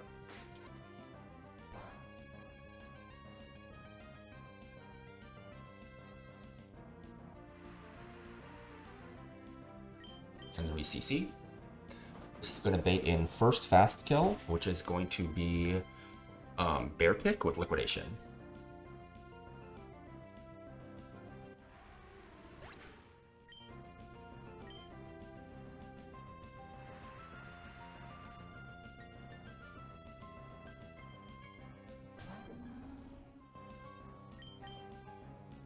We're going to switch to Barraskewda. It always survives a rain-boosted crit Life Orb Liquidation. Crit is fine, defense drop is fine. It's all fine. So after this Life Orb tick, Expert Belt Barraskewda kills with close combat. We cannot go Black Belt because we need Black Belt on Ape. We just click close combat. We are also Swift Swim, so we outspeed this guy. Even if we didn't have Swift Swim, we would still be faster than the Bear Tick, which is pretty funny, but yeah. So this is going to be we're faster than everything because it's a Swift Swim Barraskewda. So it's going to bait out first slow kill, which is Vaporeon Scald. Now this is a Hydration Vaporeon. It does not Water Absorb, so we're able to just flip turn out on it. This is important chip. It's guaranteed Scald. It cannot attack because it sees a kill with Scald. We're going to go to Eldegoss. We're pre-burned to make sure that just whether or not this burns doesn't matter. Now with the chip from Flip Turn, Speed Drop from Cotton Down, Choice Specs Eldegoss just kills this guy with a Leaf Storm. Leftovers is fine. Leaf Storm with Choice Specs does 93% min.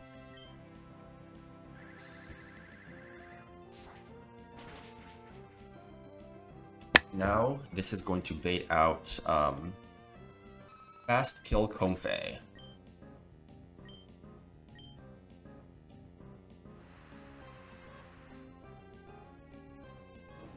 So this should be guaranteed Dazzling Gleam here. It sees a kill. It cannot set up Calm Mind because of that, and it wouldn't really matter even if it did. We're just going to go Goodra here. Hisuian Goodra, very, very specially bulky. Does not care what this Comfey does.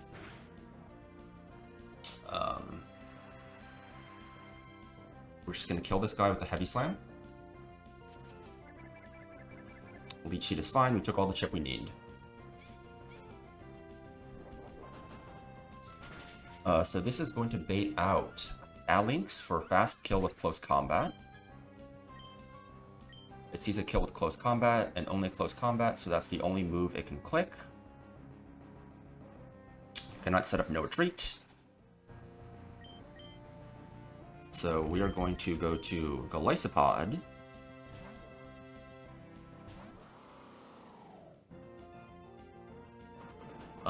So this close combat is going to drop his defenses.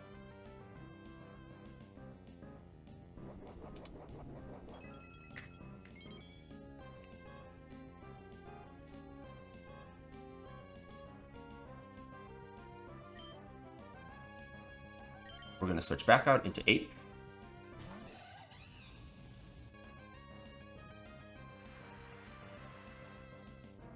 Now I think that's a pretty low roll, but it doesn't matter. Ape is going to fake out here. And then because he dropped his own defenses with close combat, now Ape's Black Belt close combat kills. Last mon is Poliwrath. Poliwrath sees a fast kill with Liquidation, so it can click Liquidation and only Liquidation. And we're just going to do the classic.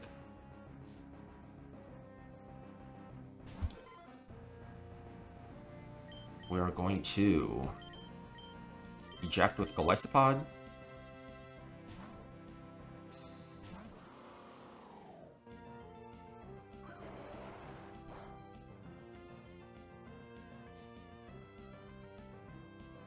And we are going to go into pre-burned Choice Specs Primarina. We one-shot with Moonblast whenever it did Liquidation. We're pre-burned, so we cannot get put to sleep by Hypnosis. And just kill with the Moonblast. At Swimmer Tea Shop. Pretty chill line.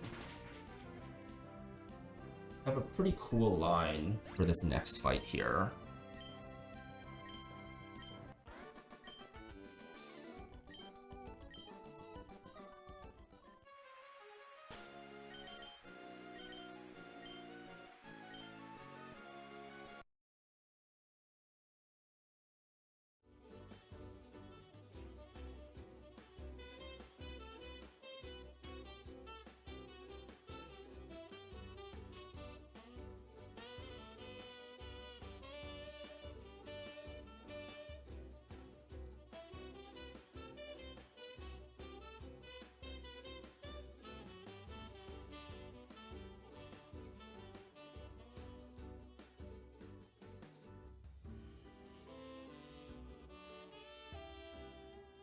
I walk back so we don't have a flyer. So for this next one, we need double choice scarf.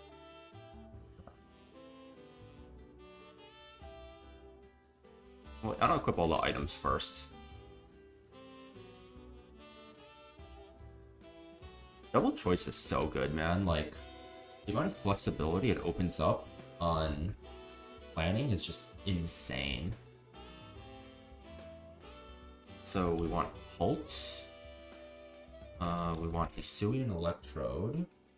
We want Urshifu. And we want Dawn Fan.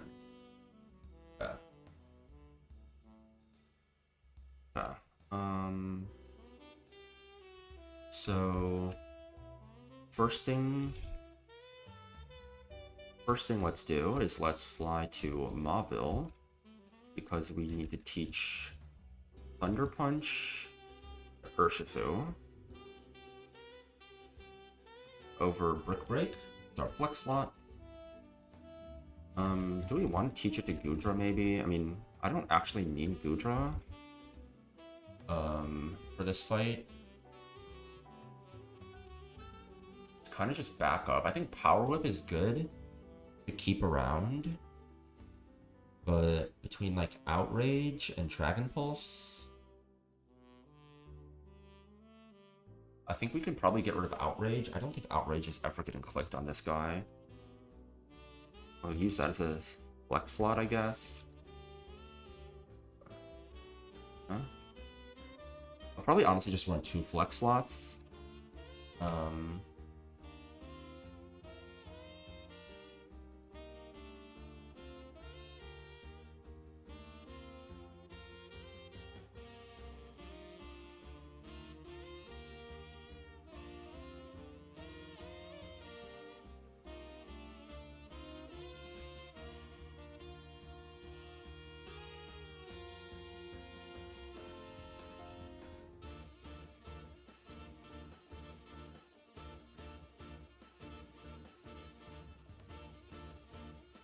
Okay, so we want Life Orb on Dragapult. Ollie needs a Citrus, Electrode, Urshifu, Donphan. Goodra can be like, matter of we're gonna go Frostberry here. Gonna go Citrus Berry here, and then these guys are both Choice Scarf. Go to Slateport. What am I doing? Going here. Choice Scarf. So we need to give Electrode a Choice Scarf. And then we need to give Urshifu the Choice Scarf as well. Pre-status anyone? Just need to pre-damage Pult. But import everyone in first real quick. Into the calc. So no Ape. No Scuda. No this guy, no this guy. We need Donphan, Electrode, and Shifu, wherever Shifu is. Shifu. Okay.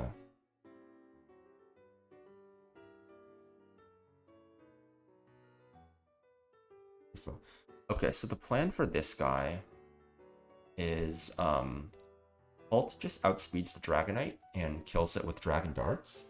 We're going to be pre-damaged to exactly 213 HP. We're going to take Life Orb Tick, which is going to deal 28 damage, putting us at 185.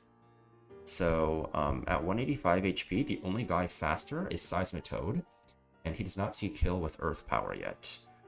So he's going to go for first slow kill. This is also in electric terrain. Magnezone also does not see a kill here. However, Jinx does see a kill, and sees that it doesn't die because it has Focus Sash. However, we have Dragon Darts. So we just kill the Jinx. We take one more turn of Life Orb Tick, which is going to be another 28, putting us at 157. So at 157 HP, Seismitoad does see that it kills us, so it's going to want to switch in here. And it always must click Earth Power. Earth Power's mineral is 133, Maxwell Weather Ball is 131, so it's always Earth Power. We take the Earth Power with Golisopod, we eject out into Electrode. We also need a pre-damage Golem, of course. And with a Choice Scarf, we outspeed this guy, even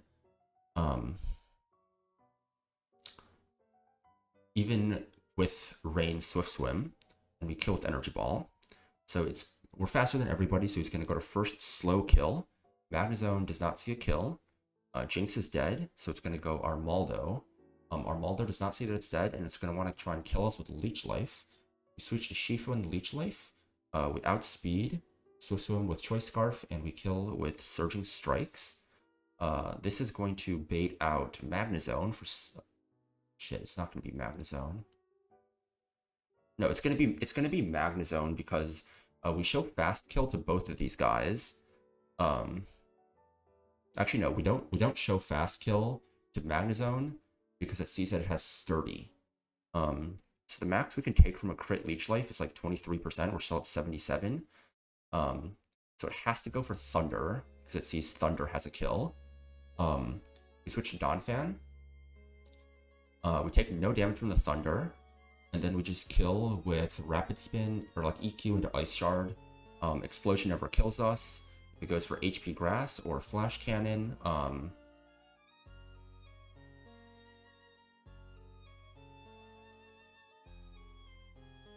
If it goes for HP Grass or Flash Cannon, it's fine, it never kills, it never gets to proc its Custat Berry and explode because we kill it with Ice Shard. This always baits in Tentacruel, who always sees a kill with Scald. We double eject with Golly again, this time into Choice Scarf Urshifu. It has to attack because it sees a kill, it can't protect, it can't sub, it can't toxic. And then we kill with Choice Scarf, Thunder Punch, and Electric Terrain. Just confirming this fight does have electric terrain, right? Yeah, it has electric terrain. If it protects, it doesn't matter. We have Unseen Fist to go through that. And there was a line where I was going to use Goodra for it, but Shifu just does it as well with Thunder Punch, so I'm just going to go Shifu. So the Pult HP is 213, that's correct. I should have figured out the correct Golly HP. I had Golly at 168 initially. Let me just confirm that that works. So... Earth Power does how much? 55 to 97. That puts us at 71 to 113. Citrus heals 61, putting us at 132 to 174. And then we have Scald. Scald deals how much? It deals 54 to 95. So this puts us at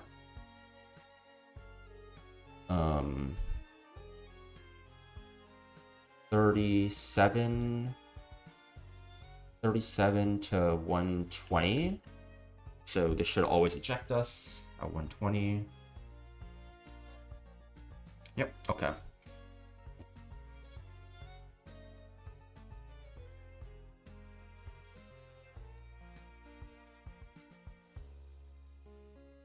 So let's get our pre-damages in. First, we want to pre-damage Holt.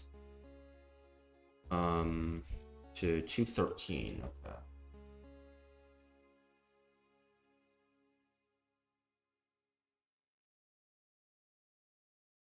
One more. So next is Golly. 168.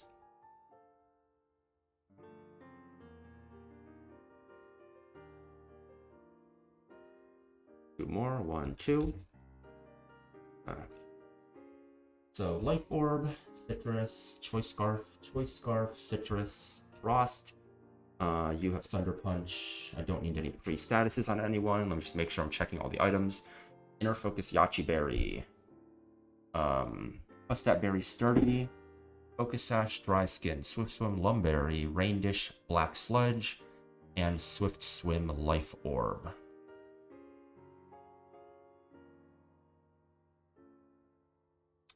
Great. That should do it.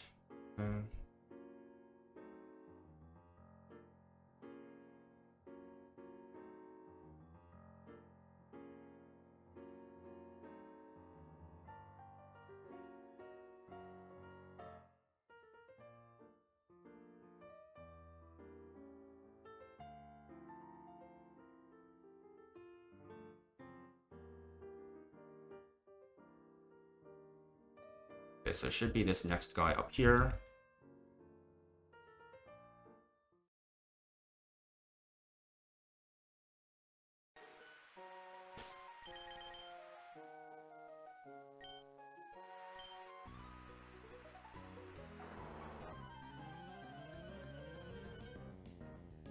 Okay. Swimmer Clarence would like to battle. So this fight is in Electric Terrain and Rain. So basically Thunderstorm. We will be abusing both of these to our advantage. Well, not really Rain, but... so first, Dragonite, we just kill this guy with Dragon Darts. Now, there's only one guy on this team faster than us, but he does not see a kill, so it's not going to go to him. Instead, it's going to go to Slow Kill, and the first guy, the only guy that sees Slow Kill is going to be Jinx, because it has a Focus Sash. However, you know, what we do to Focus Sash is, we Dragon Darts them. This one was definitely tricky for a bit. I took inspiration from Peachel for this line. Basically, I had an answer for the Seismitoad, but I couldn't bait it out properly. And this correctly baits out Seismitoad. So after 2 Life Orb chips now, the only guy faster than us now sees kill, which is Seismitoad. It's going to go for Earth Power and only ever Earth Power. We're able to go to Golisopod to eject here.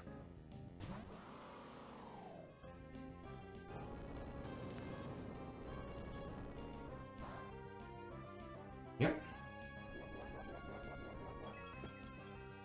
I'm gonna get some more water after this fight. Ran out of water in my water bottle. Life Orb chip doesn't really matter.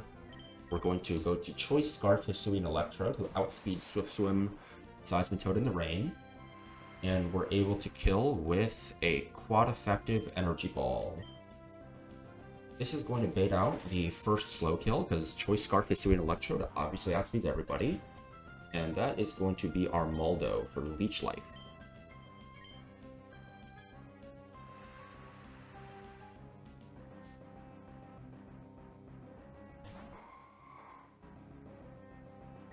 So this is Leech Life. We go to plus defense, Urshifu, who has a Choice Scarf and resists this guy. Gonna do like fucking 15-20% damage. Despite this guy being like adamant. No, it's Jolly. We just kill with Surging Strikes.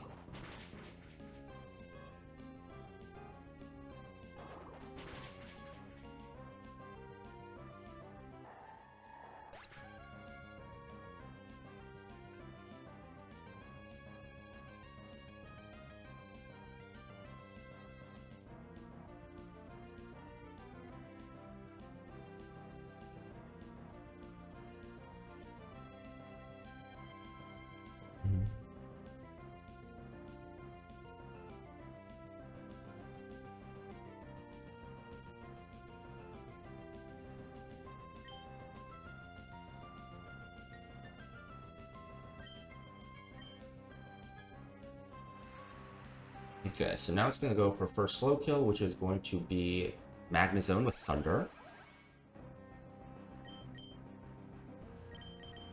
We're going to go to Donphan, who's immune. Now, this guy does have Explosion, and it could explode this turn, but Donphan, the beast he is, survives. And we obviously cannot get crit because we are Battle Armor. I don't know, I feel like I always would expect Magnezone to have higher base attack, but it only does have 70, so -1. I mean, it doesn't matter. We didn't need Citrus here. I just went Citrus because I have like 180 of them left, and there's only like 50 fights left in the game, so you know, I don't need that many Citrus Berries. Okay. Now, we kill with Ice Shard. Custap Berry is going to activate, but Custap Berry only makes you move first in your priority bracket, which is +0, and Ice Shard is +1, so we're going to outspeed. We could have done the same thing with Rapid Spin to outspeed, but it doesn't matter. You can also do the same thing with Sturdy Donphan, because, again, it only gets one hit off on you, so if it crits, it doesn't kill. So now it's going to go Tentacruel, who sees a kill with Scald. We are going to double eject here. And because we so kindly got set up the electric terrain, now Choice Scarf, Thunder Punch, Urshifu outspeeds and OHKOs this guy. And if he wants to click Protect, we have this cute ability that is very balanced called Unseen Fist.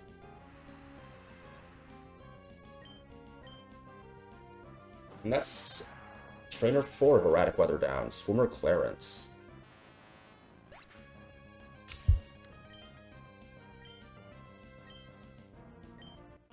This next fight is a very demon for a lot of people. The Mantine is very, very problematic. But thankfully, we have arguably the single best counter to it in the game. What choice items do we need? We need a Choice Specs and a Choice Scarf. So we just need one Specs. Udra has Thunder Punch now. We don't need to teach it. So we want a Choice Specs.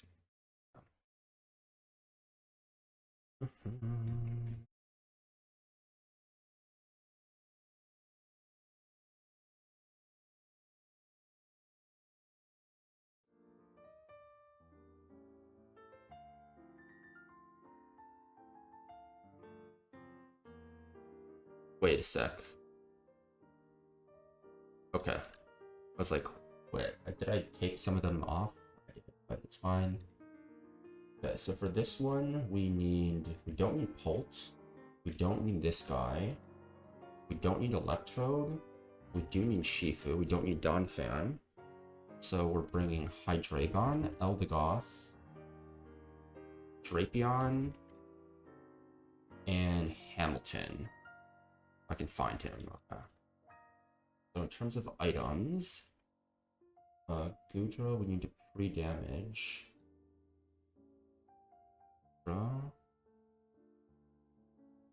Hydreigon, Hamilton. The Hydreigon needs the Choice Scarf. Eldegoss needs the Choice Specs. Hamilton does not need an item. Urshifu needs a Citrus Berry, and Drapion needs a Lepa Berry, even though it shouldn't matter. Goodra needs the Magnet.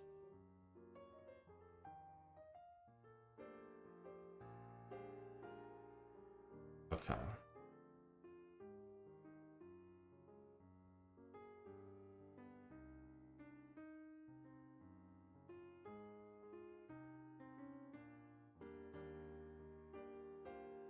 I'm gonna run to the bathroom before this next fight, though.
Yeah, like that.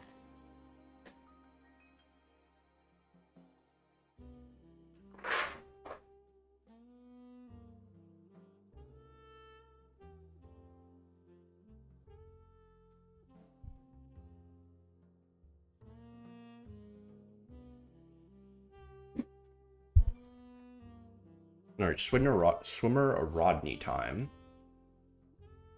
Mm. Mm. Hydreigon, Hamilton, Drapion, Eldegoss. Okay. So we're gonna lead Goodra on this Mantine. There's no more electric terrain. Oh, we'll just kill this guy with a Thunder Punch. We need to guarantee bait out Gourgeist or Poltergeist. In case Hydro Pump misses, so we need to be at 93 HP. If Hydro Pump crits and max rolls, we're at 3 HP, and then this just becomes random move, but it's always going Gourgeist for fast kill, so it's never Explosion. We are going to switch to Choice Scarf Hydreigon. We're going to kill with Dark Pulse. It's not a guaranteed kill, but he is forced to click Shadow Sneak because no other move is going to see kill. Explosion can be at most +7 on the first turn, and it could be +10 later on, but Shadow Sneak will always out-prioritize it at +11. So the most we can get is we can get hit by Hydro Pump, bait Power Whip, get hit by Power Whip, and then miss the range and get hit by 2 Shadow Sneak crits. And that would be...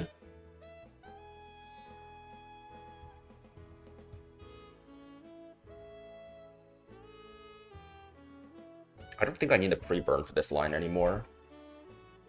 Goodra has Thunder Punch. So the most damage we can take from that is going to be 64 plus 93. So 281, 64, 93. So we can end up at 124 at its lowest. So it's never going to bait in Driftblim. And this is going to bait in Masquerain or Slow Kill because we don't kill it. And it's always going to see kill with Bug Buzz and only ever Bug Buzz. If we get super max rolled, it's always Air Slash. And even if, say it goes for Power Whip and misses, if it then Shadow Sneaks twice,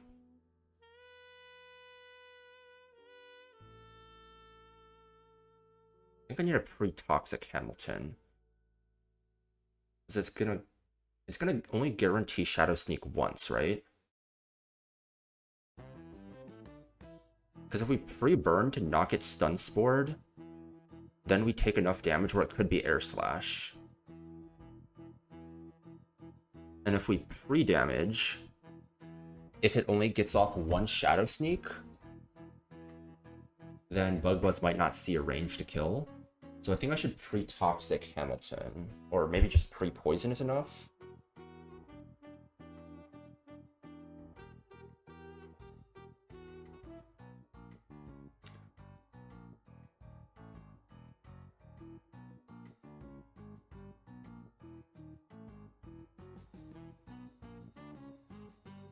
No, there's a problem with that. Oh, we can just go Cherry Berry. I'm stupid. We don't need an item. We just go Cherry Berry. That way, if you click Stun Spore, I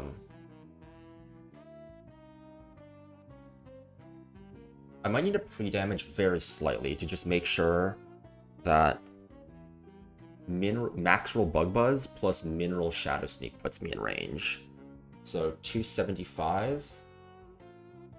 So I need to be 275 out of 281 on Hydreigon in case it's Power Whip miss into only Shadow Sneak and then we kill.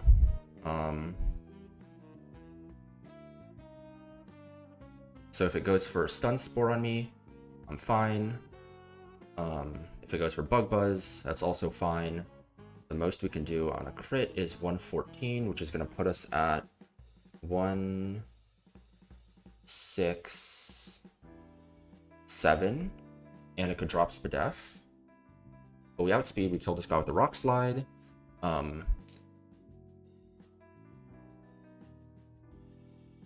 So no one is faster than us. So it's going to go to first slow kill that's not O-code. And this Driftbloom has a Focus Sash. So even if I get Spadef dropped here on Maxwell crit Bug Buzz, Shadow Ball still doesn't see a kill, so it's always going for Weather Ball. It wouldn't matter if even it went for that. But it always sees a kill with Weather Ball, so it cannot go for Thunder Wave, and it cannot go for Boom. So we go to Urshifu, who tanks that, ignores Sash with Unseen Fist, and we kill with Surging Strikes. I believe this should bait in Blastoise, because we outspeed and out damage both. And Blastoise should not be able to click Iron Defense, because I mean, it wouldn't matter even if it did. Well, I guess it could matter, because it could crit kill us with Body Press, but it has to attack, because we show it a fast 2-hit KO. So we switch to Choice Specs, Eldegoss in the attack, we drop his speed, and then we kill it with Leaf Storm. And then last is going to be Pyukumuku, and we can just stall this guy out with Toxic Drapion, and if it soaks us, we can just go to Hisuian Gudra.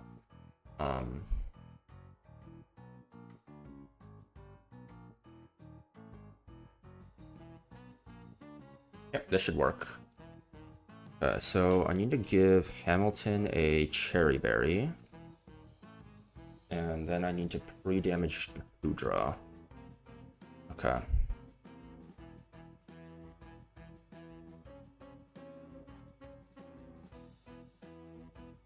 So go do this here at Fall Arbor Town.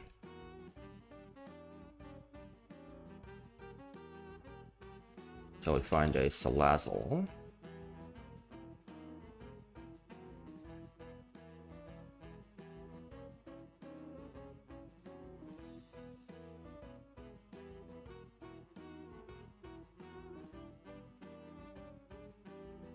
What was my encounter here? My encounter was Skuntank here, right?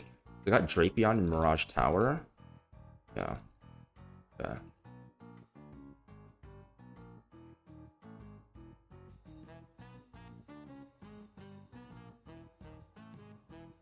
It's so funny that that kills. What the fuck?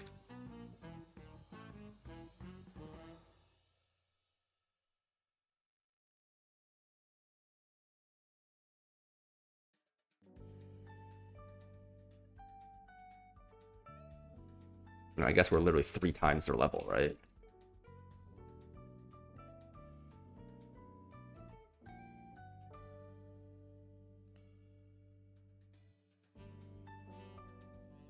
Okay, I'll save state to make this go faster. Okay, there we go.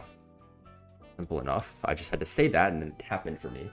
I need to get Gudra down to 93 HP. Got it.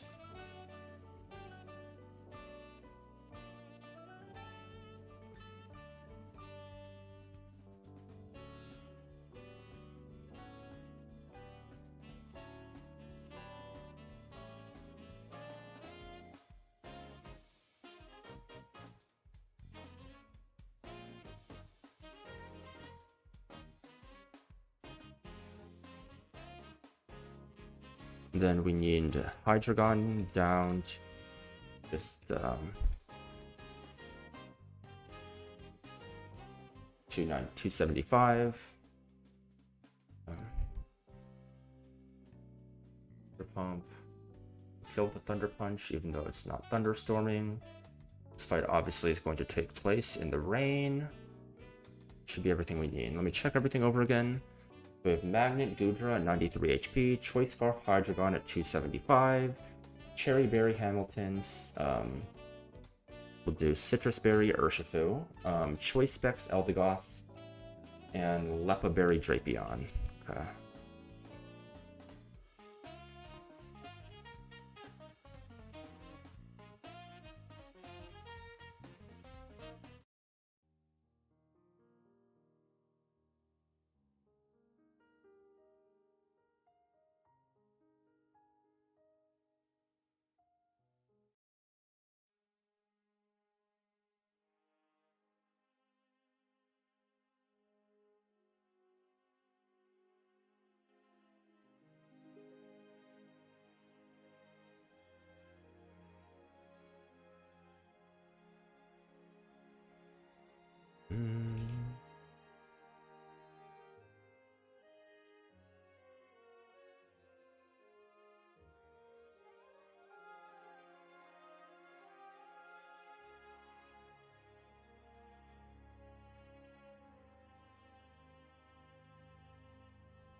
Okay, so it should be the one after this guy, I believe.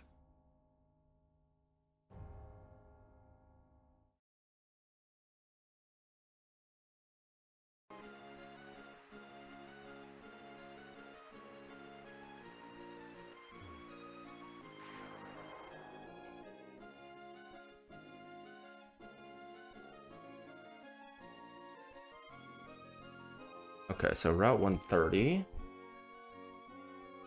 Which is the place. Route 130 is the Zoroark route. Tracker.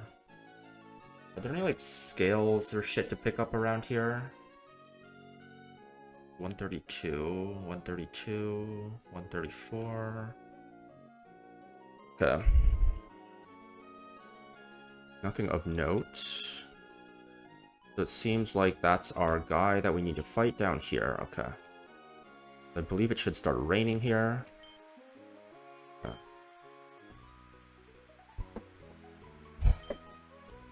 Okay.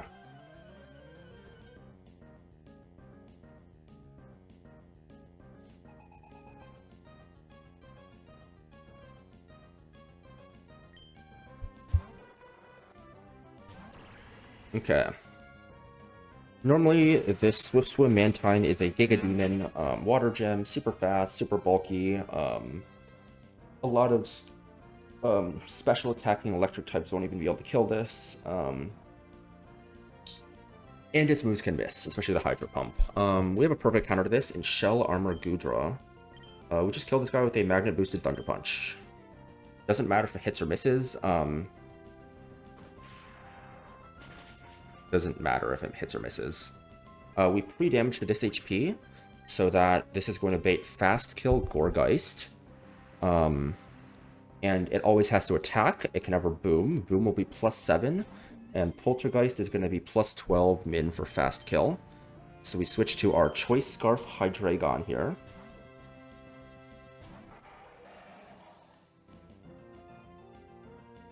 Totally fine. Max roll is totally fine too. So we can either one-shot or two-shot it with the Dark Pulse, it doesn't matter which. It is guaranteed to Shadow Sneak because it does not see a kill on us.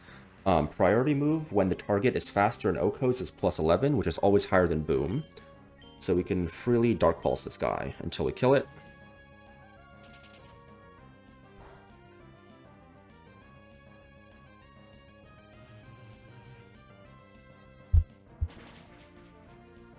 Okay. We got the one-shot, it wouldn't have mattered, it would have just Shadow Snuck one more time, which would have been totally fine. We counted for that, even if it triple max will crit us. So Hydreigon is faster than everything on his team, so it's going to go to the first slow kill that is not KO'd, and this should be Masquerain. So at this HP, it should always go for Bug Buzz, because I think it always sees the Bug Buzz kill. Even if it did not, and even if it crit drops, it would be fine. Hamilton takes very little from this. It outspeeds and it Okos, and if it went for Stun Spore, we had a Cherry Berry. The Cherry Berry was in case Mantine hit Hydro Pump, Gourgeist went for Power Whip to kill, and it missed, and then we one-shot, so we only get one Shadow Sneak. So then Masquerain could use Stun Spore, we couldn't pre-damage anymore, because if we did, then Masquerain, if we got enough high rolls and crits on us, could see Air Slash. I guess Air Slash doesn't matter at all, as long as it can't Hydro Pump, right? I guess I overthought it. So now we just kill with a Rock Slide because we outspeed. It's Life Orb, it's not Sash. So this is going to bait out... Arcanine is again faster than everything on its team, so it's going to go for first slow kill, which is Drifblim with Focus Sash. It sees that it lives because of Focus Sash, and it kills with Weather Ball. So because of that, it cannot click Boom. Boom is +7 max, and Slow Kill is +9 min. So we go to the Urshifu, who always survives the Weather Ball, and we're able to bypass the Sash by clicking Surging Strikes. We've also accounted for Aftermath. We want to click Surging Strikes here. We do not need a damage boosting item to kill. because this is rain-boosted Surging Strikes, man.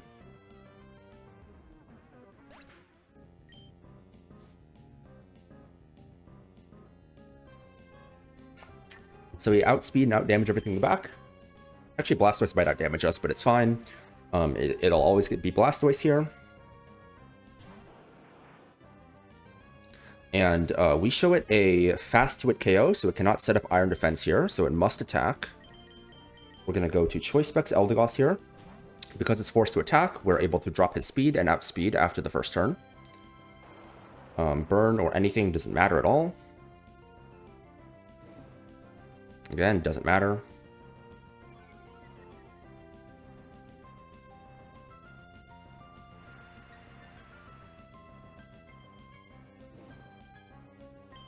And then we just click Leaf Storm here. And protect, whatever, it doesn't matter. I was like, I panicked for a sec, because I saw it move first, and I'm like, huh? Oh, it just clicked protect. You can protect all you want, it doesn't matter, this just one-shots you. You're never going to be able to protect enough to kill me with burn.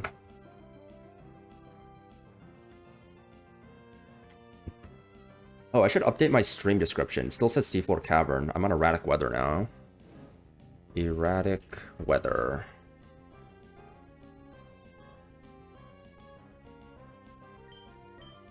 Protected twice in a row, it cannot protect 3 times in a row. Okay. So last guy's a troll set is just Pyukumuku. Soak, Toxic, Double Team, Recover.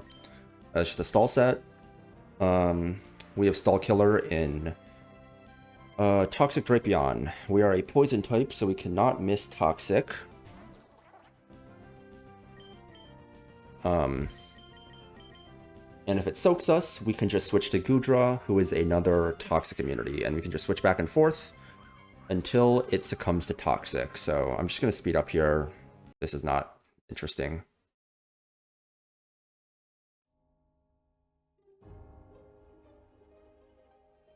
Soak.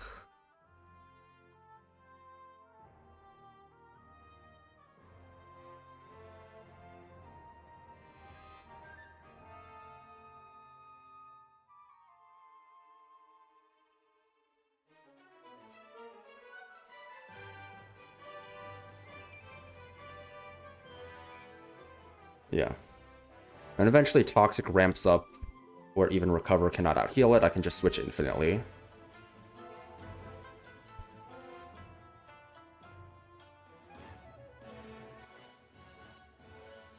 So that's that fight. Simple enough. How many more fights do I prepped? 3 more?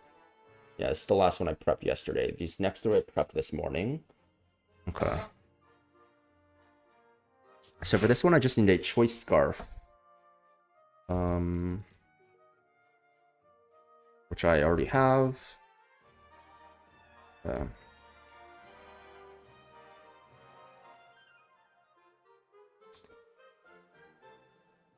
I'm not bringing any of these guys. Okay. I need Ape.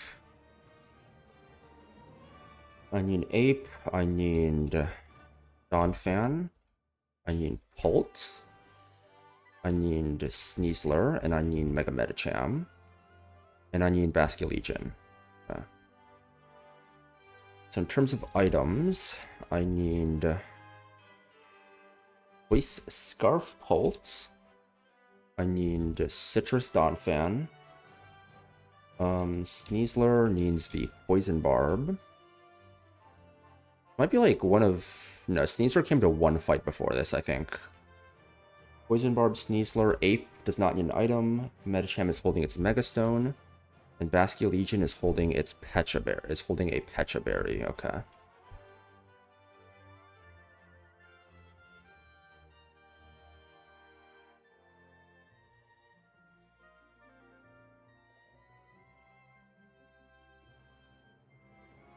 Okay. We got Pulse, Legion, Donphan,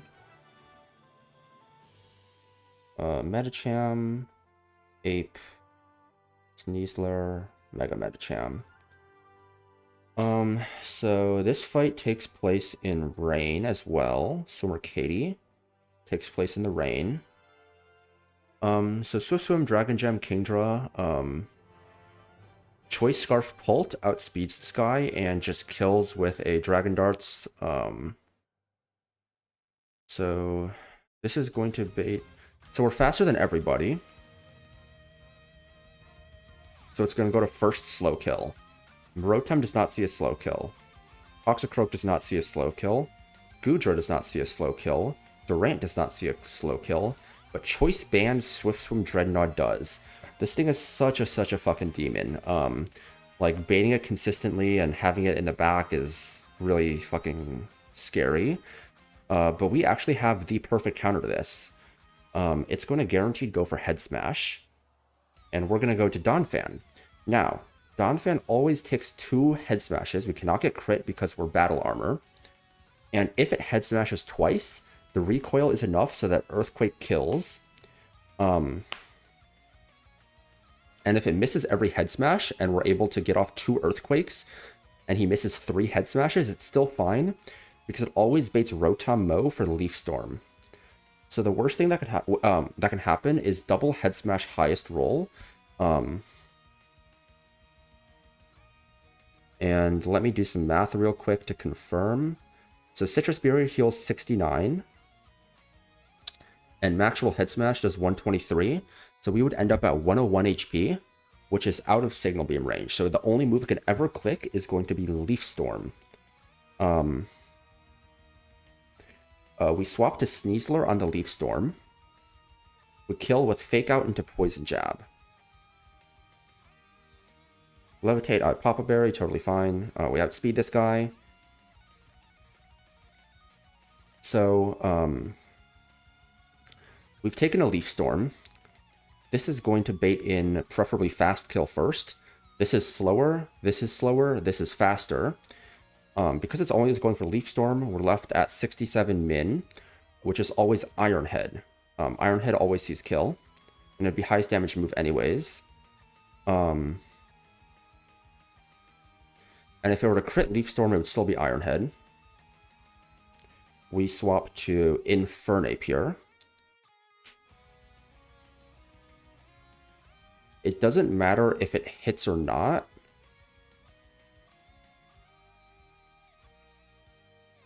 I guess if it misses, we might want to look at pre-damaging, right? Yeah, I think if Ironhead misses, we might want to consider a pre-damage. So I'll go no item on Ape. So Ape kills this guy with an Overheat. We're dropping our special attack to -2. It cannot First Impression anymore.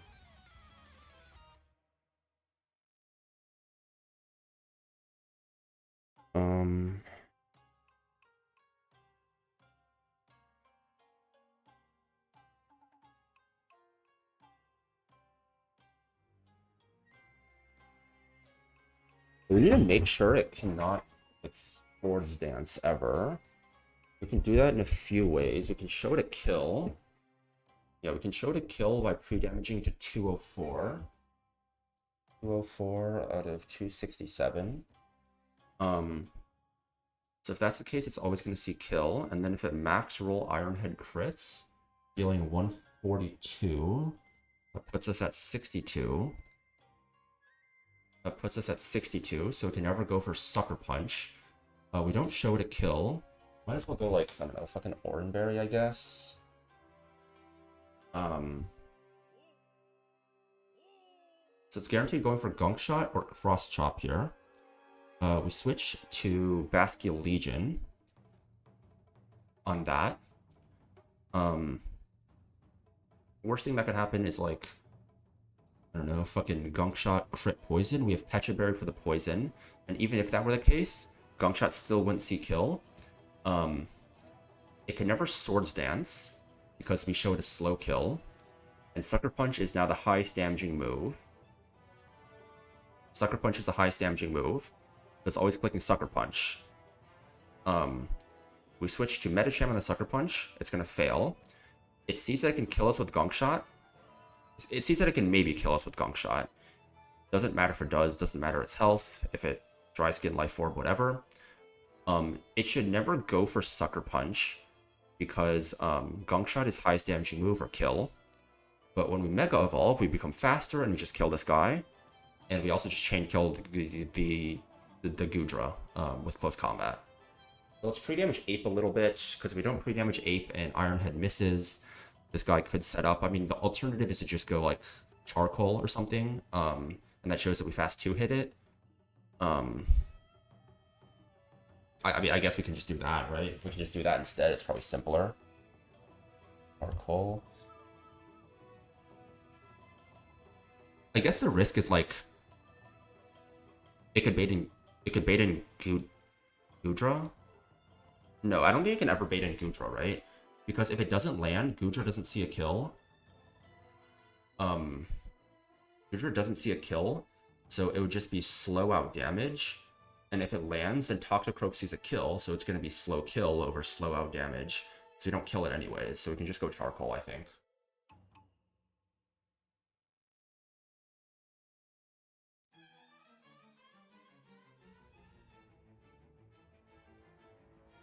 Okay. So we're going to give you the Charcoal.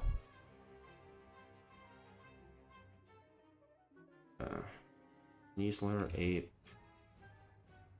Champ. Poise Scarf, Citrus Berry, Poison Barb, Charcoal, Mega Stone, and Pecha Berry. Okay.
I think this is the right trainer. Okay, she caught me a little off guard, but should be Swimmer Katie. Yep, Swimmer Katie, okay. Swift Swim, Dragon Gem, Kingdra. Kind of a demon. Also kind of just dies to Choice Scarf, Dragon Darts. So Pult is faster than everyone on his team, so it's going to go for first slow kill, which is going to be Dreadnought with Head Smash. This Dreadnought's a Giga Demon. Choice Band, Swift Swim, Head Smash, Liquidation, Rain Boosted. It is a demon. Thankfully, we have a very, very good counter to this guy as long as he clicks Head Smash. This guy is literally so dangerous that even Excadrill can get 2-shot by crit Head Smash, which is insane. We go Donphan, who is not 2-shot by this.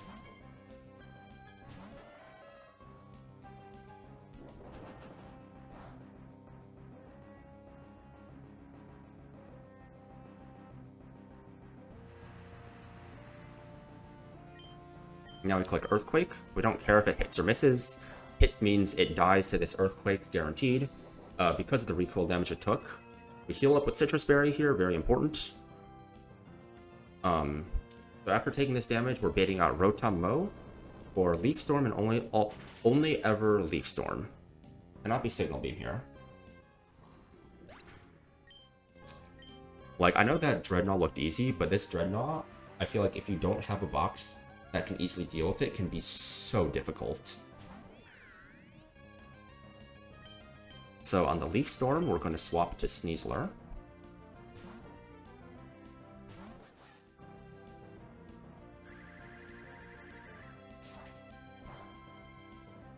Crit is fine, it's accounted for. Now we kill this guy with Fake Out into Poison Jab.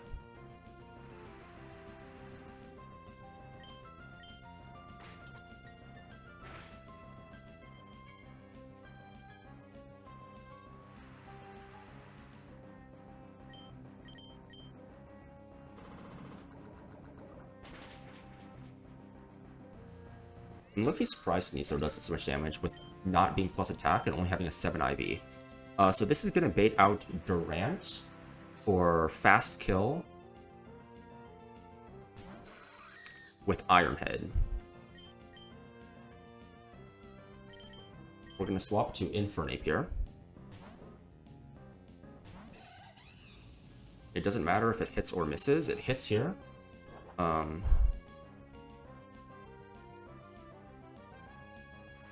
So despite Rain being up, obviously quad effective Overheat still kills this guy.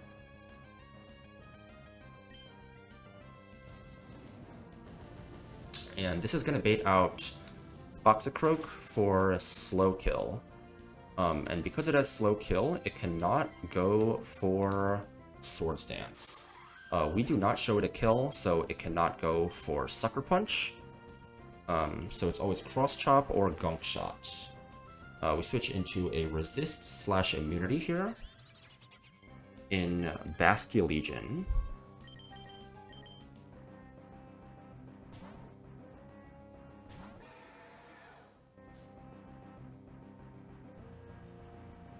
Okay, Gunk Shot is fine. Even if it crits and poisons, that's accounted for. We're holding a Pecha Berry.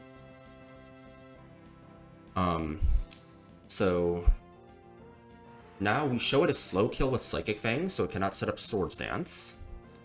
And its highest damaging move is Sucker Punch, and so it's always going to go for that. It did not click Sucker Punch the previous turn, so it has no potential negative penalties towards Sucker Punch. We are going to switch to Medicham here. Now, before Mega Evolving, Medicham is slower than Toxicroak. However, after Mega Evolving, it becomes faster.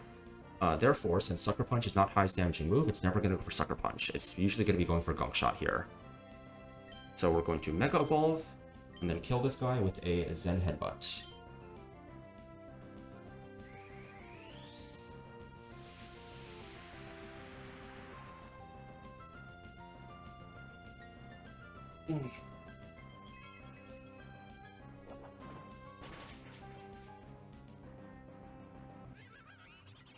And then the Gudra in the back just straight up dies through close combat because Adamant Mega Medicham is kind of ridiculous.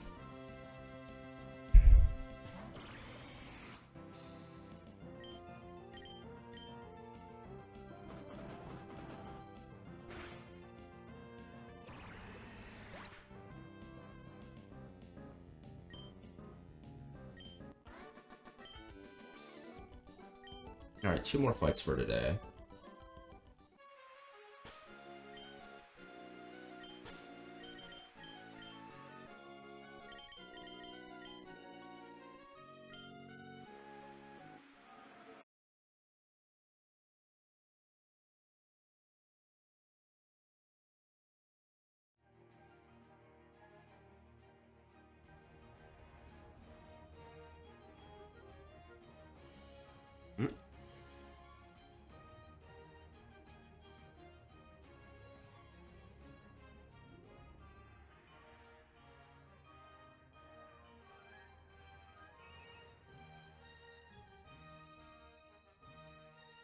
Alright, Swimmer Zapator.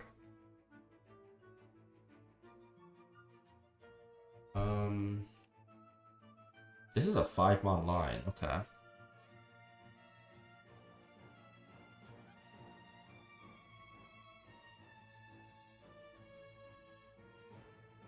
So give me a Hamilton, Doesn't that need to be... Oh, it does not. Okay. Eldegoss.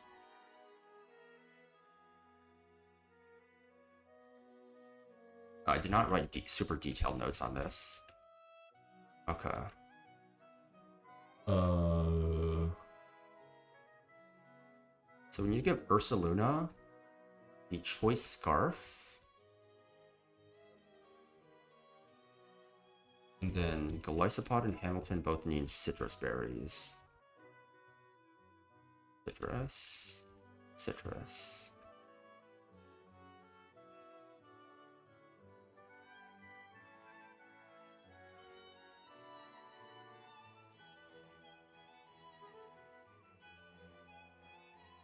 So this fight is now in the sun, because we are here.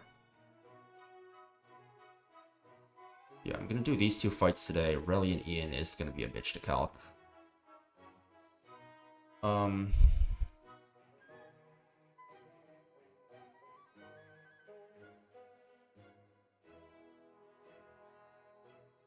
We're bringing these guys along with the Lysopod and Eldegoss. Okay. So basically on the lead, we get intimed, but that's fine. Because, just kill this guy with an overheat. This is gonna bait in Talonflame for fast kill with acrobatics. We are going to switch to Hamilton here. It is going to click Acro and Solar Beam. Acro or Solar Beam, neither of which kill. The most it can do to us is... How much do we heal? We heal 70 from that. So the most we can take is 137 and 124. After the first Acro, it's going to deal less than Solar Beam. So we can end up at 90 HP at the lowest. We're faster than the Slurpuff. We're slower than the Venu. And the Venu has a fast kill on us. So it's going to want to go for that fast kill. The way we get around that is it is guaranteed Solar Beam or Earth Power. Fast kill. It cannot go for Weather Ball or Growth. We're going to switch to Eldegoss to drop his speed by 1. And no matter what he clicks, even if it's Earth Power, whatever crit drop, it'll always see kill with the Weather Ball here. Solar Beam always puts us in Weather Ball range, crit never puts us in Solar Beam range, Earth Power drop never puts us in Solar Beam range. So it's always Weather Ball. We switch back to Ape on the Weather Ball after having dropped his speed. Always survive one. And then we kill with Fake Out into Overheat.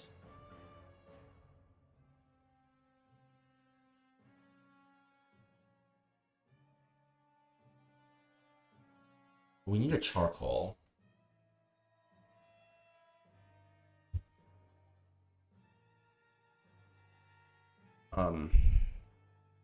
So with an equipped Charcoal, we're at -2 special attack.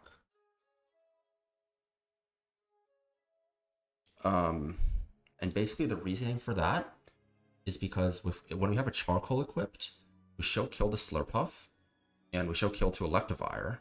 So it can't go either of them. Neither of them have a Sash. So it's always going to be Slowbro.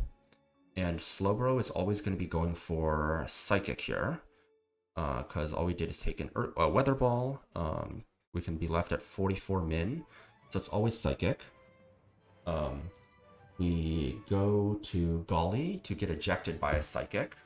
We want to be at 231 HP on Golly.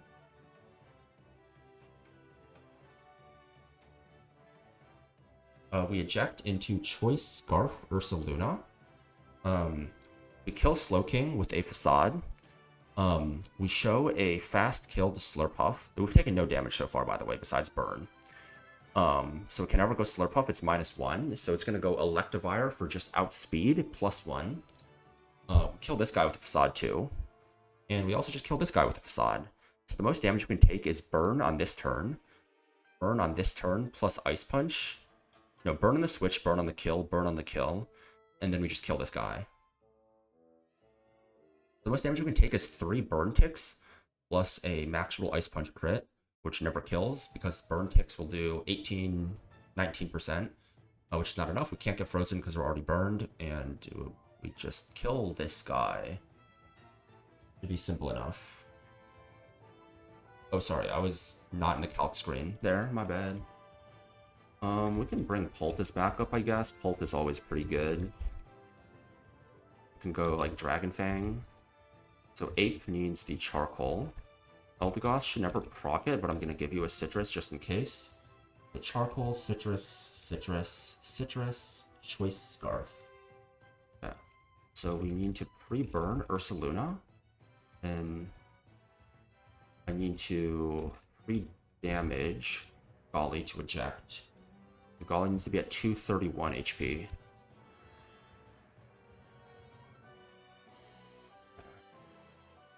Golly can also, or Ult can also fly for me, which is nice.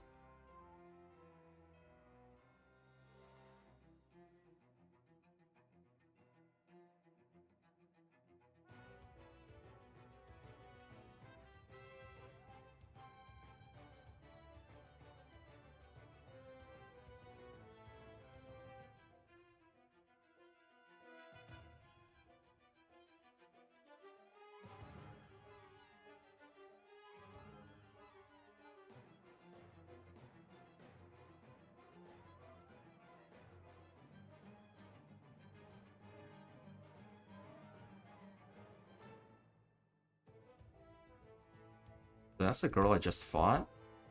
There's nothing down here. The girl I just fought. Oh.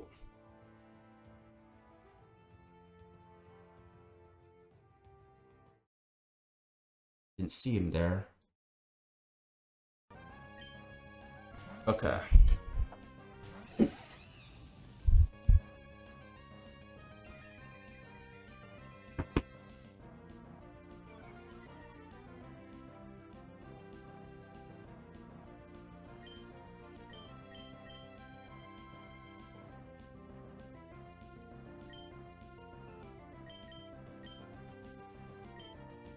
So Charcoal boosted Sun Overheat kills. We don't have any Charcoal to kill, but we need Charcoal. We need Charcoal for something else in the future.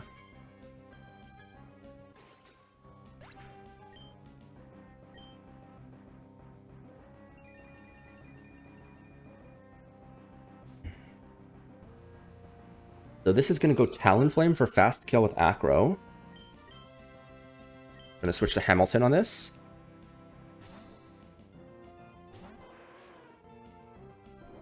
Blind Gem Acro.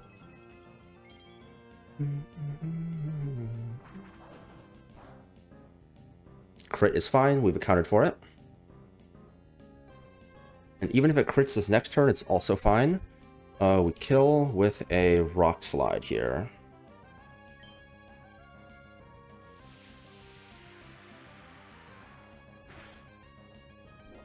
Our Citrus Berry procs. And we kill with Rock Slide. Now this is going to bait out a Venusaur for fast kill with Solar Beam or Earth Power. It sees a fast kill, so it cannot set up with Growth, and Weather Ball does not see a kill. We don't care between Solar Beam and Earth Power, both are totally fine. We are going to switch to Eldegoss to drop his speed. This is Focus Sash, Chlorophyll, Venusaur, and Sun. It's super fast. You can't even really kill it with a Choice Scarf guy because of the Sash. But we have our way around it. So now this guy always sees kill with Weather Ball, so it's going to be going for Weather Ball. We are going to switch to Infernape, who now outspeeds because of our speed drop.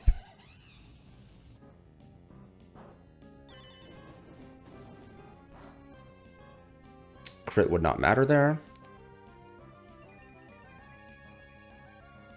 So we break Sash here with Fake Out. Even if it were faster, I think we could probably just run the same pivot again into Eldegoss and it would probably still work. Now, because we outspeed, we can kill this guy with an Overheat. Now Charcoal holding Infernape in the Sun shows fast kill to both Electivire and Slurpuff, denying them both from coming in. And this is going to bait out Slowking. And Slowking sees a slow kill with Psychic, so it must go for Psychic. We are going to go to Golisopod on the Psychic.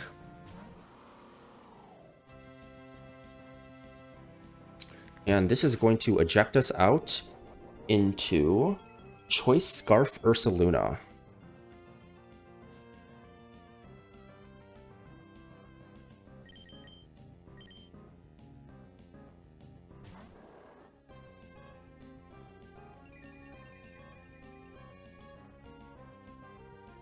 And Choice Scarf Ursaluna is going to pick up 1 kill.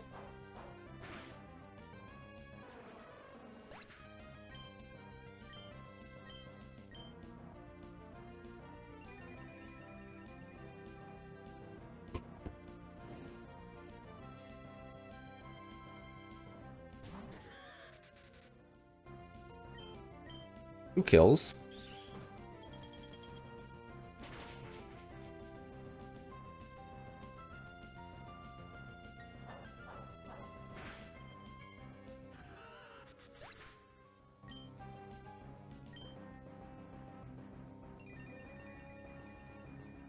And last but not least,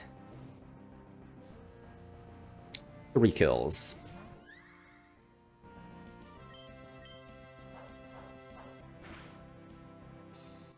Alright, one more fight today.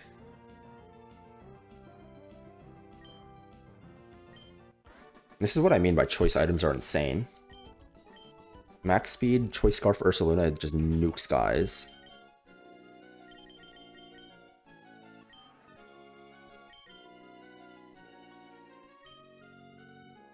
Three more fights in erratic weather. And we're going to do one more today.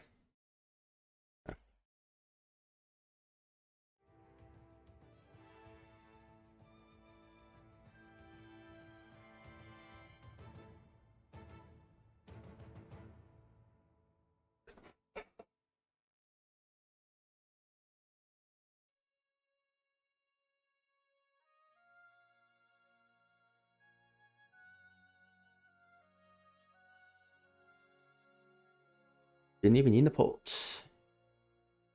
For this one, we need Ape, Cammy, Eldegoss, Golly. We just don't need these two. Instead, we need Goodra and Hydreigon. In terms of items, Ape needs a pre-damage Goodra by 3 HP. So first, Ape needs a Life Orb. I can find it. Life Orb. Next, we need Goodra with a Citrus. We need Golly. We only need single. We only need single eject. We need Choice Scarf on Hamilton. We need Choice Specs on Eldegoss. And we need a Citrus Berry on Hydreigon. We need 2 pre-damages. But let me just check over everything real quick. Make sure I don't forget anything, like on Charcoal on Ape, Berry Berry on Hamilton. I mean, those are rough lines that I didn't fully cook out, I think, right? Swimmer Katie. Yeah, I cooked Swimmer Katie kind of just roughly this morning. I hadn't ironed out the details yet. Okay.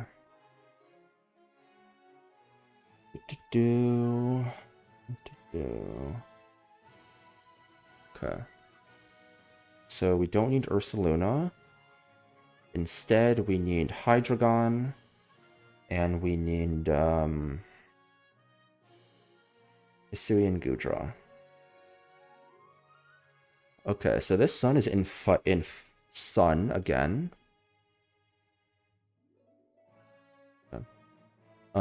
So this guy has no priority moves.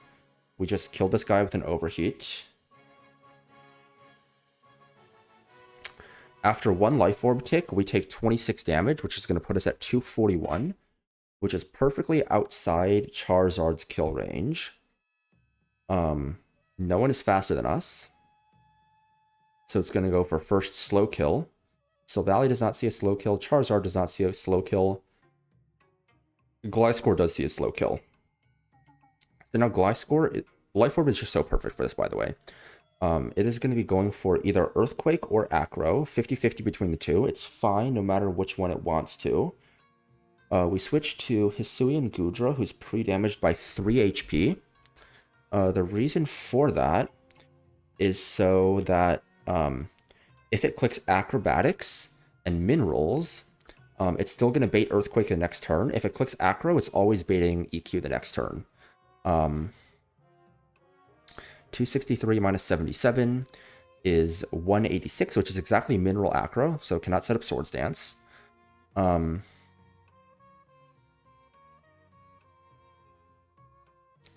meanwhile, if it clicks Earthquake and it gets max roll, which is 222, how much do we heal? We heal 66 plus 263. So we're going to take 222 damage, leaving us at 107 HP. And at 107, it's never baiting Acro, so it's always EQ. So we have guaranteed EQ on this. We're Shell Armor, so we can't get crit. Can't Swords Dance, it must EQ, because it sees a fast kill with EQ. We switch to Golisopod on the EQ.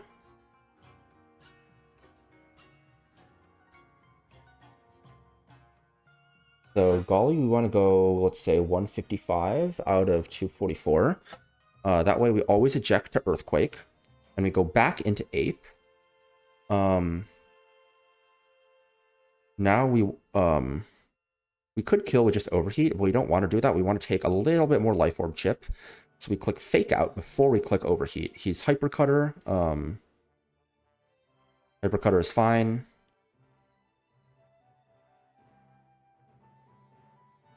It just means we can't reduce his attack. Flying Gem is fine. Choppleberry, Comatose.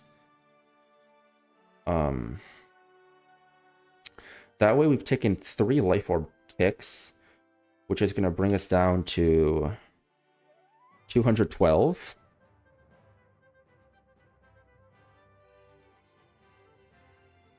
No. Wait.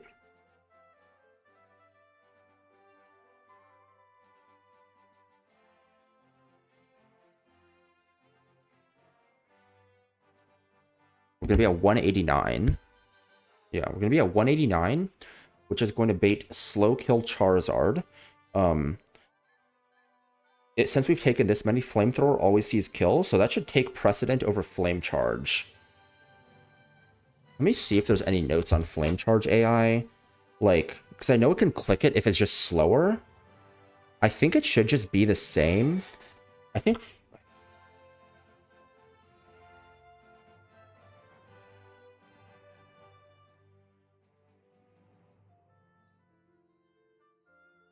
I don't think it should ever be able to click Flame Charge over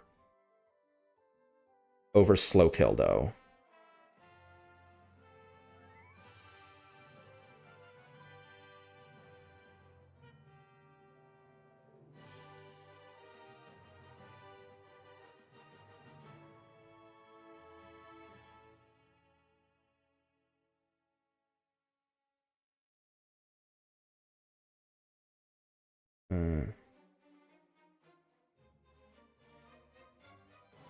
Yeah, we can just say it falls under like the same as agility, so it would be +7, so it's always going for Flamethrower over that.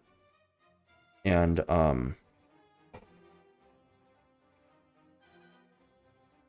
the Flamethrower, we just switch to Hamilton, who with a Choice Scarf outspeeds and kills with Rock Slide. Even if we get crit and we get brought down to 54%, I believe baiting should be consistent. We show a fast kill on Silvally Ghost, so it can never go Silvally Ghost, even though because it doesn't know we're locked in yet. This guy's dead. This guy is not fast killed, and it kills us with Earth Power, so it's always going to go for Earth Power. We switch to Eldegoss in the Earth Power, and we kill with the Choice Specs Leaf Storm. So max roll. Oh wait, no.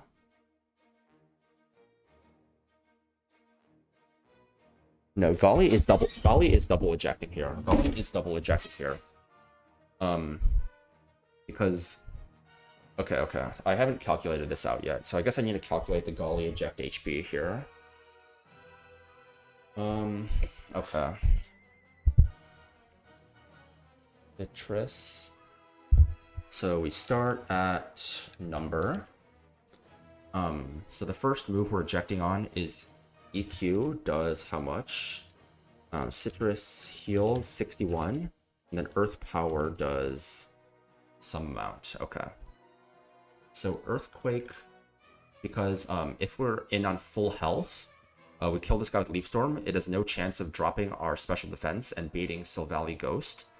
That way it's always going to go Primarina, who always sees a kill with Weather Ball. And because it always sees a kill with Weather Ball, it's going to go to Prim for fast kill, because Silvally Ghost is not a fast kill. On the Weather Ball, we go to Hamilton.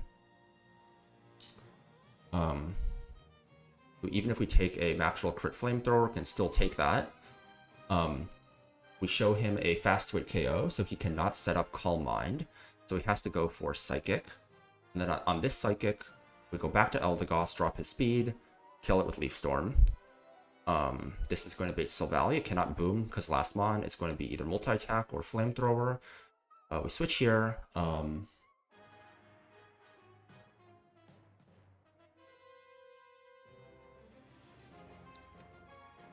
We just U-turn out.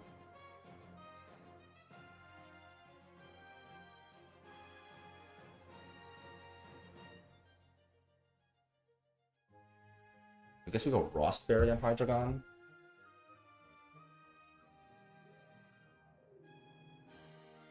Because it can go Flamethrower on the first turn, but after that it has to go for multi-attack. We just slow U-turn out into Ape, who kills with Overheat. Ghost Memory, Torrent Leftovers, Sticky Hold, Rindoberry, we kill it through that. Blind Gem, Hypercutter, Arceus System, Ghost Memory, Solar Power, Charcoal. My move is going to click is that. And this is fine, it's not going to do anything, okay. So I just need to figure out the eject ranges, and then we'll be done. So EQ does 35 to 63. 35 to 63, Citrus heals 61, and then Earth Power deals 47 to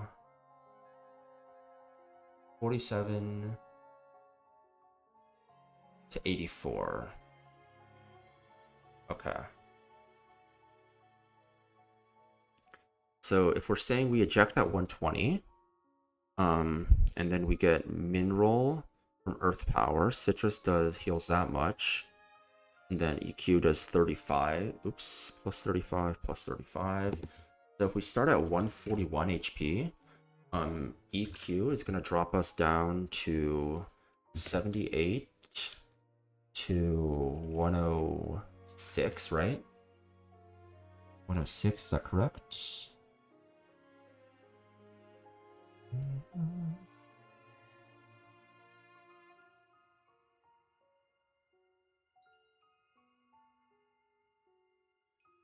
So we're gonna go 139 to 167.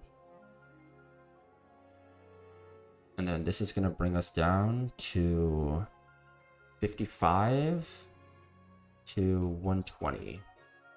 So these are both going to eject us. Since we're below, we're 120 or below. So we're gonna start at 141 HP on Golly. And that should be everything I need for Triathlete Zaya. Infernape, Goodra, yep, okay. Ape does not need to pre-damage. So I guess, what is Goodra holding? Citrus? I guess I'll pre-damage Goodra first. So Hydreigon can fly me over to Fall Arbor Town.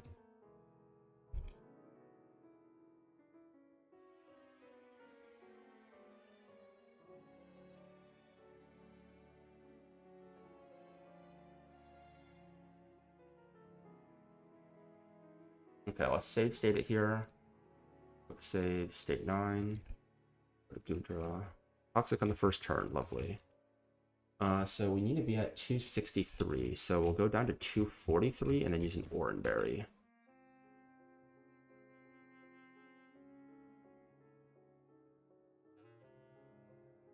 Wait, 263, I should use a potion.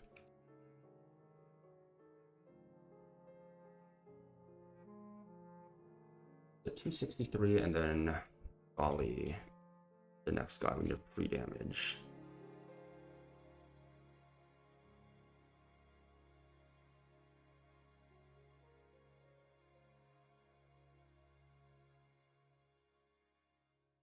We need to go down to 141.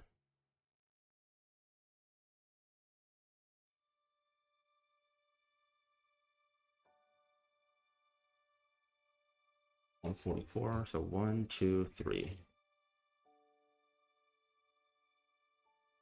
That should be it.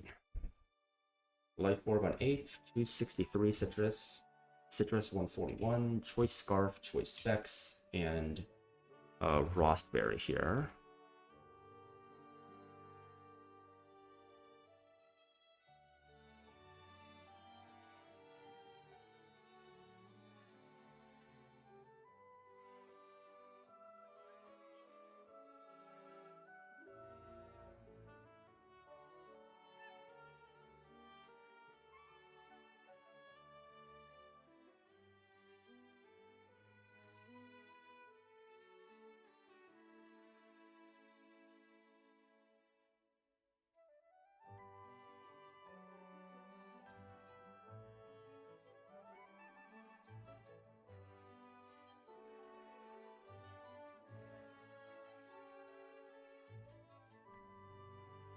Let me just check all the ranges one more time. That obviously kills.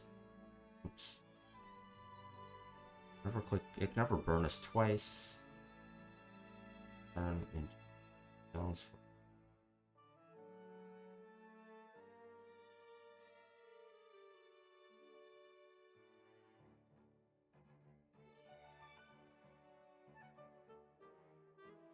Ice Core Sill Valley. And Choice Specs Thief Storm kills both of these. Okay.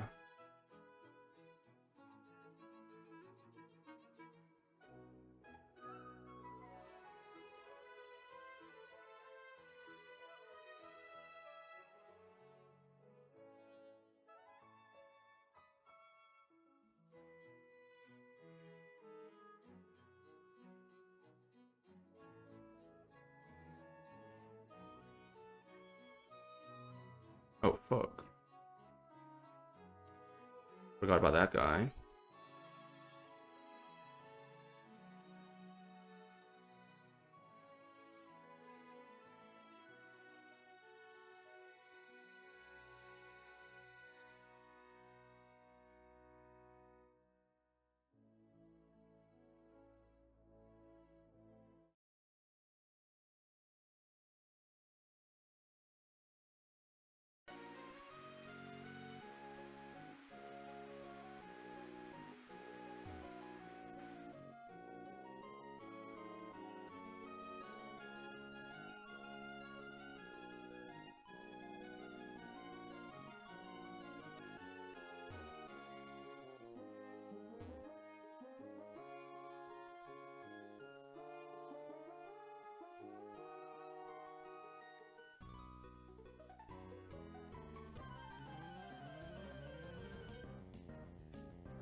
Life Orb Overheat kills Komalo.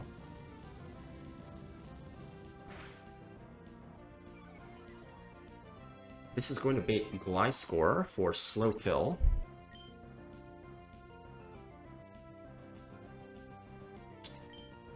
Because we dropped our special attack, Gliscor doesn't see that we kill it. So it should be Gliscor here. Flare Blitz does not kill. Even Sun boosted Life Orb, because Gliscor is very physically bulky. This is either EQ or Acro. We don't mind whichever one it is.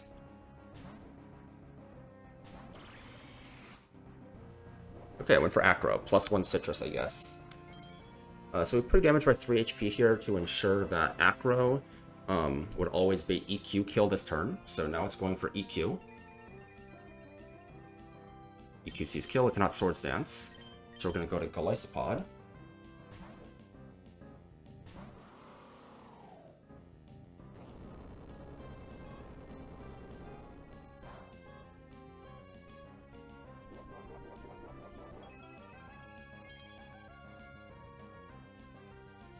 This is going to proc our emergency exit back into Infernape, who can now kill it. We can kill it with Overheat here, but we want to take a little bit more Life Orb chip. For a reason I will explain in just a moment. So we're going to click Fake Out.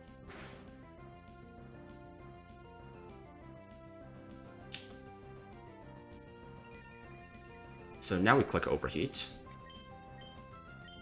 And the reason for this is so that we take enough recoil so that the next slow kill that comes in that sees that we don't kill it is going to be Charizard.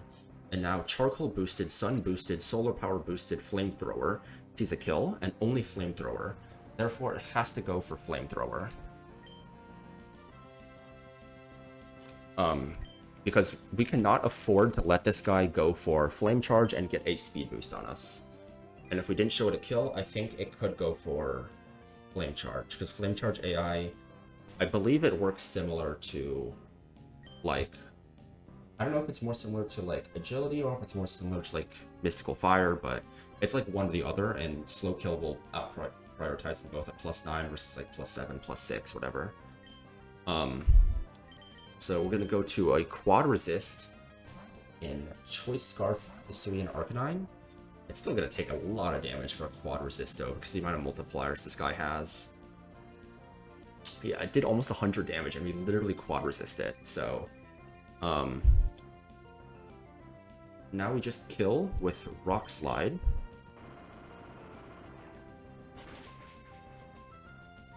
And this is going to bait in Gastrodon, who sees a slow kill with Earth Power. And it doesn't see that we kill it. It doesn't see that we're choice locked yet, so it cannot go into Silvally. So on the Earth Power, we could go Eldegoss, but it's important that we get the eject here with Golisopod instead, because we do not want Eldegoss taking damage here.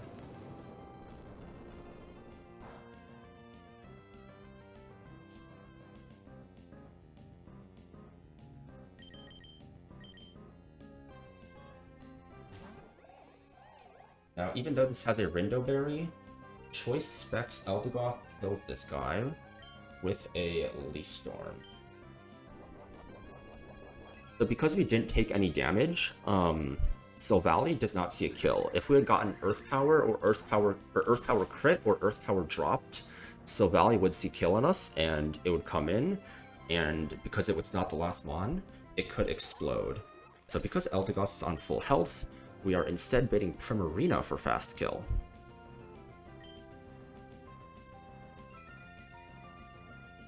And Primarina sees kill with a Weather Ball.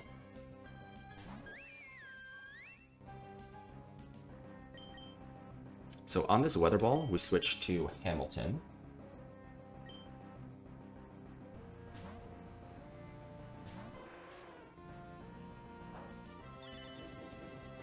Now it sees that we fast kill it, or not fast kill, but it two-shots us, so it has to go for an attack. It can, or we fast to KO it, so it must attack instead of setting up Calm Mind, and highest damage move is Psychic.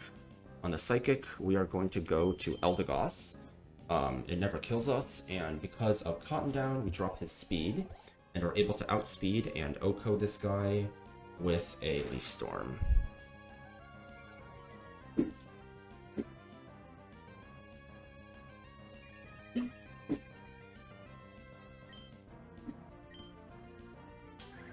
And last but not least is Silvally. Because we baited it in last, it cannot explode. So it'll be going for either Flamethrower or Multi-Attack here on Eldegoss. Either is fine. All of his moves are resisted by Hydreigon.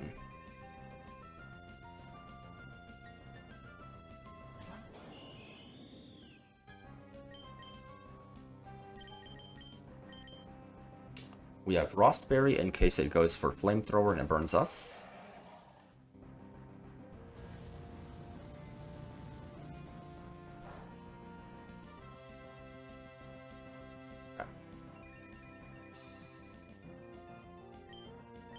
Now we're going to go for a U-turn here. We are slower, so we get a free switch into whoever we want to go into.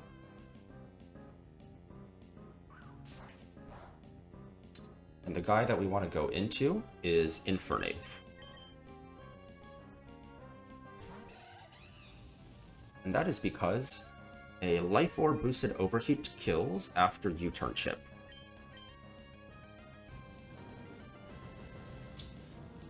Alright, and that's Erratic Weather. That's all we're planning on doing for today. Relly and Ian, I need to spend a while cooking, so I'm gonna call it here for today. Pretty good session though, 6 fights. They were all fully riskless, which is really good.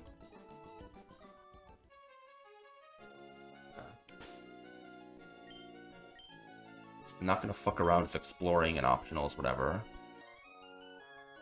Just gonna take my ass back to Sutopolis.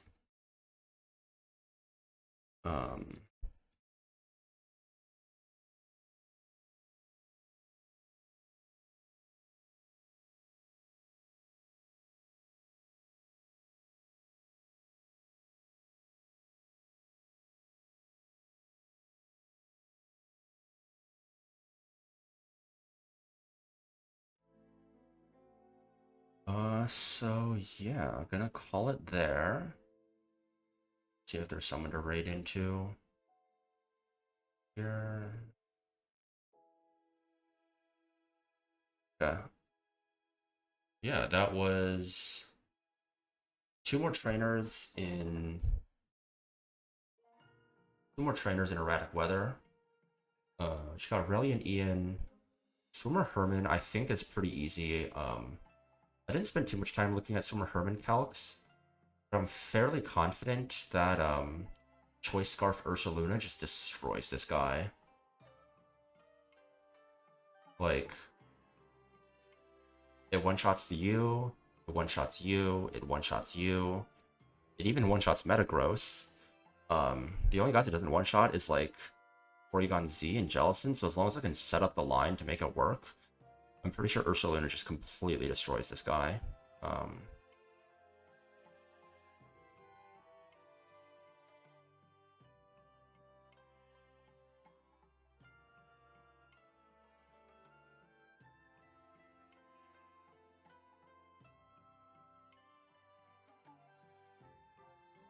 Is Sneasler or Ape hit stronger? Sneasler has 247, Ape has 222. So if you come in at Dark Pulse, Life Orb Sneasler kill this guy? It does, okay. So probably like Sneasler or Ursaluna, probably like we'll need to Golly eject somewhere or another. Maybe like a Pult. And then just like some pivoting pieces. Can probably make this work. I don't think this fight is too hard for my box. But I don't know. I think Relly and Ian might be really tough. I had a pretty solid opening at some point. I think it was Hisuian Electrode and maybe like Ape, I think it was. I was gonna like fake out and then kill you with Thunderbolt, Specs, Thunderbolt turn 1.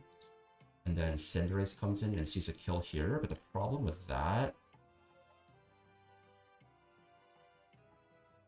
Basically the problem with that is that if Cinderace sees slow kill, it can go for coaching over slow kill. And like the alternative, right, is that I showed a kill to Ape. The problem with that is Victory Bell then outspeeds Electrode and sees kill into both Ape and Electrode, which is pretty bad. Unless I'm like fine with that, like... Is there someone that like kills these guys? You can come in on like Gunk Shot Weather Ball. Like both slots would have to come in on Gunk Shot Weather Ball, and then like wait, what, like Low Sweep and Solar Blade, and I mean, like, Caracosta can probably do that. Or maybe not, because, like, Glow Sweep doesn't do very much damage, and as all the other moves can crit, there's a lot of variance, especially with, like, Gunk Shot Poison, which is, like, but yeah, the variance with, like, Gunk Shot, and that probably is a little bit too much where I'm not baiting consistently in the future. So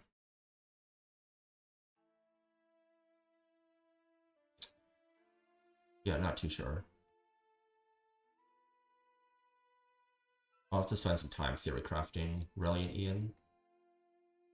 But yeah, just gonna call it there probably for today.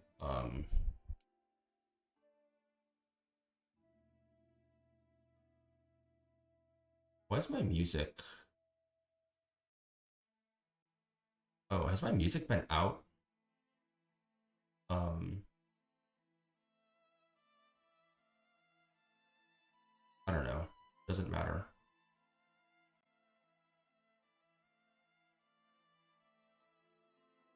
Might be a little bit faint. I'm not sure, but yeah, just gonna... Okay, so the line for Reliant Ian, we have come up with the line. Let's see here.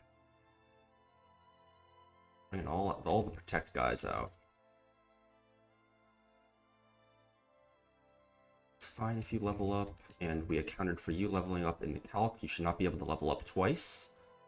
We have accounted for one level up. Okay. We also need Urshifu and Corviknight.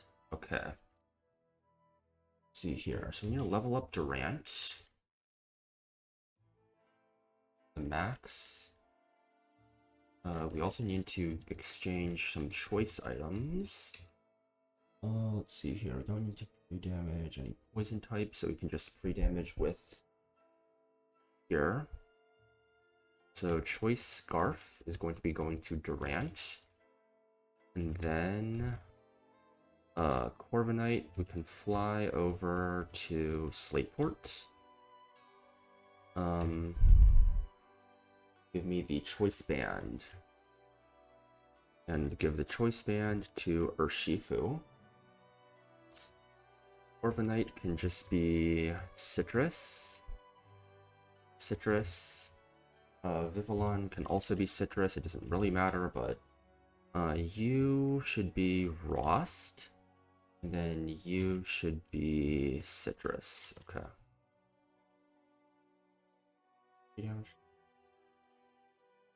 Back up.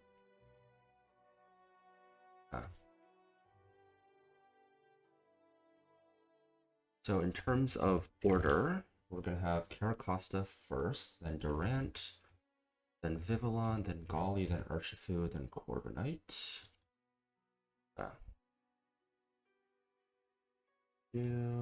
Fly back to Pseutopolis here. Let me import everyone into the calc. Check the ranges again.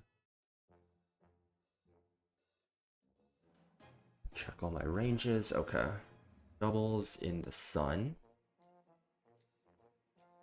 The 2-shot here. We get the 1-shot here. We get the 1-shot here. You don't ever get to click anything. Pre-damaging to there.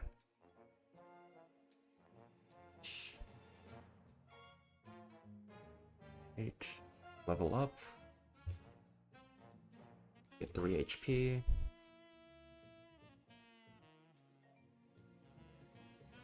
That's to account for miss. We've also accounted for crit. Okay.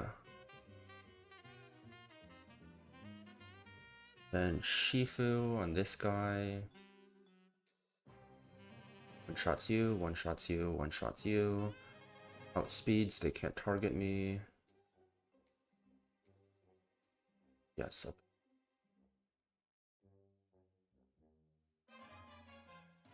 I've checked this line twice. I trust it. I don't need to check it again on stream. We want to pre-poison Caracosta.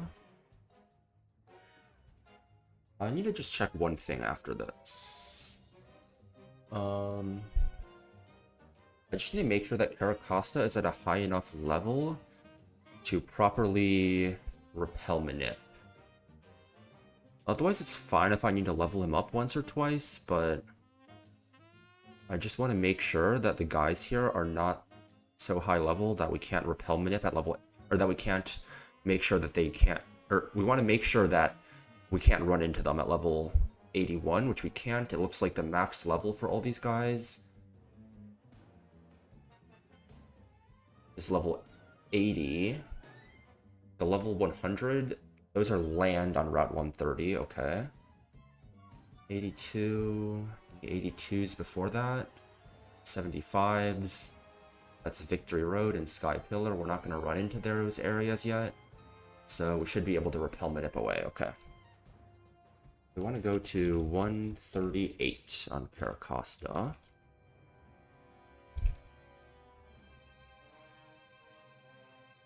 Two more, 1, 2. And then we need Golly. Poison, Golly. And we need Golly to be at 186. 3. So Caracosta has a Rostberry at 138. I looked at all of the Caracosta. Caracosta takes that much damage. That's the only hit it's taking. Rostberry.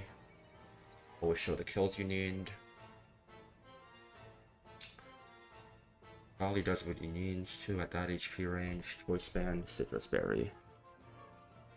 Let me just make sure that the Caracosta HP is fine for that. That's 147, and of course that sees kill. And only that sees kill.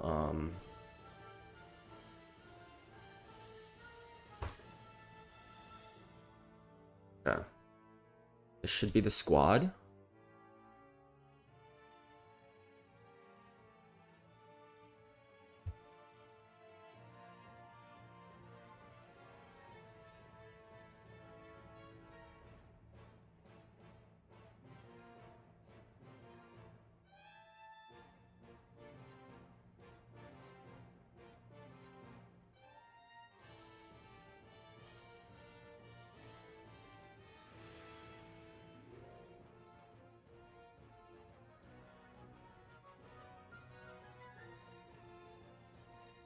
Oh, let me make sure I have my notes up.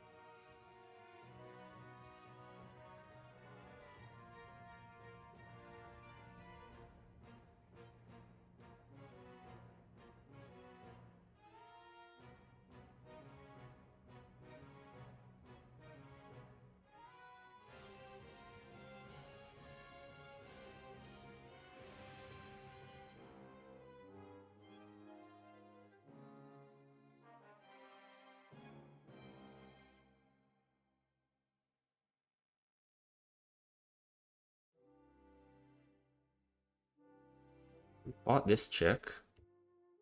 Let's see here. Let's...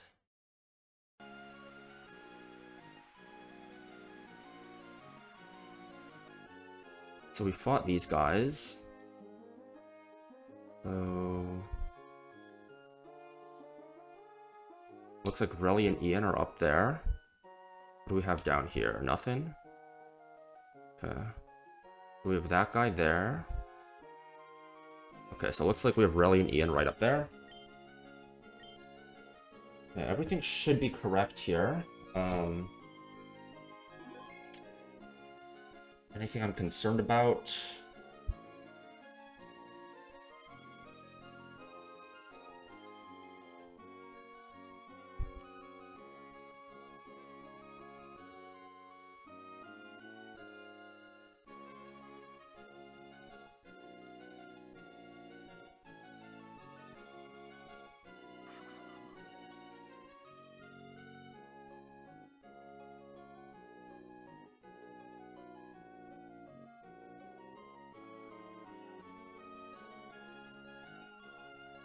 I know about the powder bug, I'm accounting for it. I know about libero bug, I'm accounting for that, and I'm actually using libero bug to my advantage.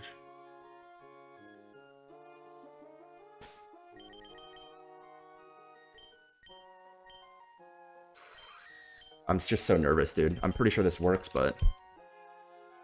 Alright, let's go. Alright, this is a very, very cool line.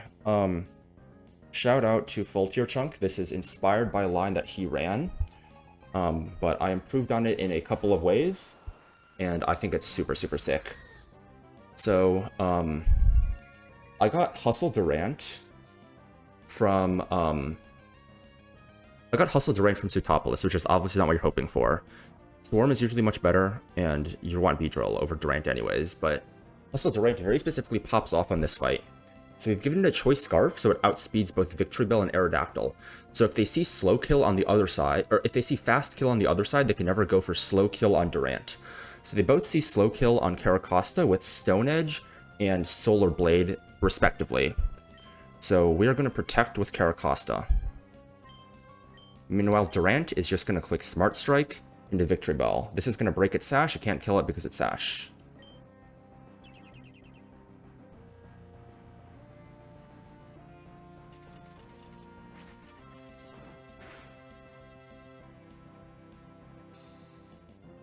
And then we should see Stone Edge into Caracosta. Good. So next, we are going to switch Caracosta into Vivillon. And Durant is going to kill Aerodactyl. So Solar Blade is quad resisted, it's going to go into Vivillon, and before Aerodactyl can move, Durant is going to kill it. Hustle Smart Strike just one-shots this Aerodactyl. Which is kind of crazy, especially considering this Durant has one attack IV, but it does do it, so.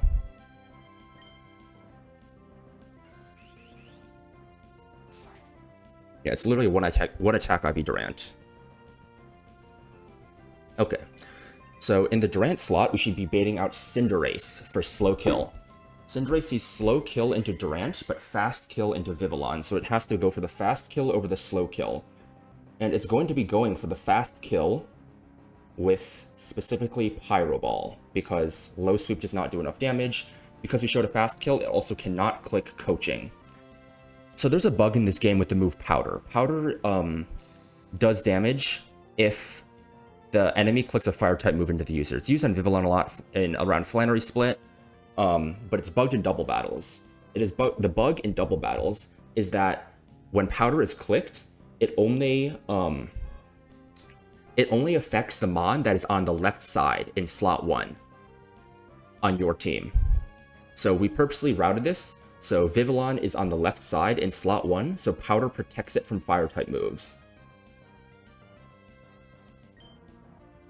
If this were in the right slot, this would not work. So hopefully it works as I suspected, otherwise I literally truck here. We click Powder on Cinderace, and then before Victory Bell moves, we kill it with Smart Strike. So its attack does not go through, and Cinderace's effect is negated, and we did not click Protect.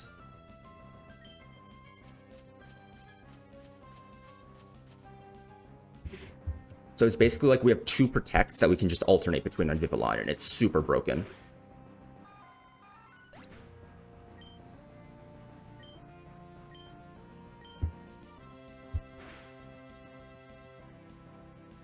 Okay. Now this is going to bait in Mimikyu for fast kill into Vivillon, and now we can protect. Because we cannot kill either Mon on this turn. So we want to click Protect. And then Durant is going to break Mimikyu's Disguise with Smart Strike. So Mimikyu has plus 11 on Durant because Durant shows it a kill with Shadow Sneak. However, it has plus 12 on Vivillon because it sees a fast kill on Vivillon. So same thing on this turn. They'll both be attacking Vivillon, but before Mimikyu gets to attack, it gets killed by Durant. So we're going to collect Powder again on the Cinderace. And then we're going to kill the Mimikyu.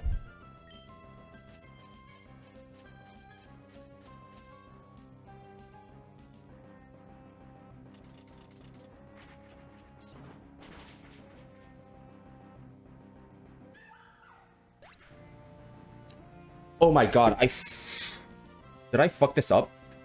Wait, I fucked this up.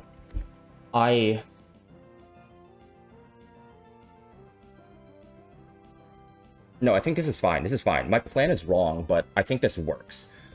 I just protect one more turn.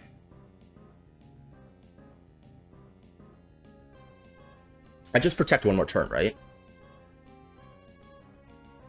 I don't know why I assumed Sharpedo was going to be faster.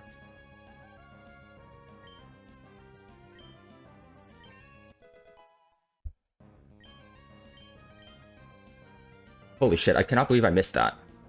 Okay. So I just clicked Powder. So if I click Protect now and I switch to Urshifu,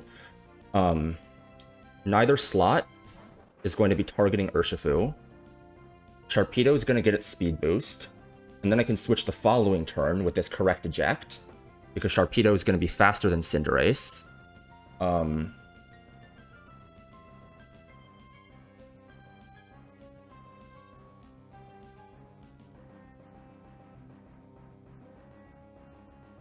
I would kill Sharpedo one turn early.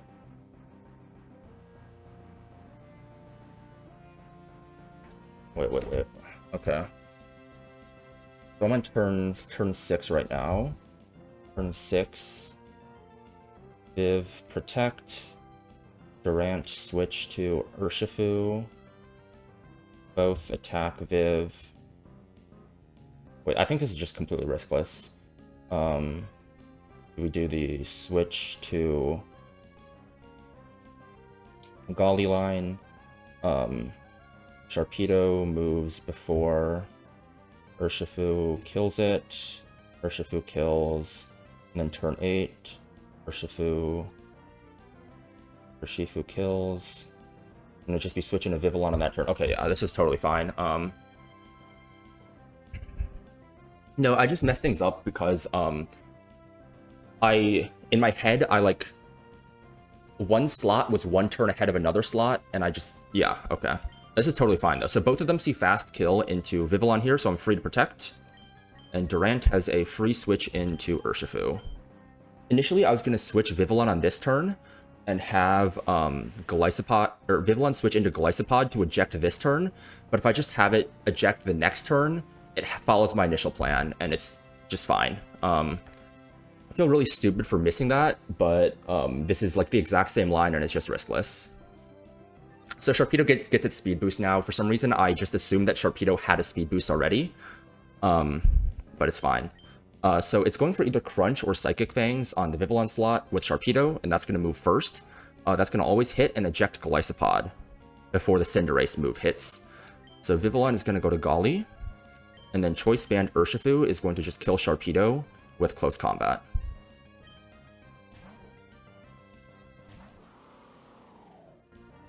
So we're going to see Crunch here. Crit, Defense Drop, whatever is fine. We're just going to eject here. Damn, this is such a cool line, and I literally had a flaw in my plan. I don't know how I missed that. But, like, this is completely riskless. It's basically the exact same thing. So we're going to switch out Caracosta here to take the Pyro Ball. It hits, crits, misses, it's all fine. Burns, it's fine with Rossberry. Okay. It's like a steer, but it's a steer that's literally fucking riskless. But I still should have... I can't believe I missed that. Level up would be fine here. Even if it missed and we leveled up, it would be fine. That's why I pre-damaged a little bit more than I initially was planning on. Okay. So now Ursaluna comes in, but Choice Band Urshifu just kills Ursaluna.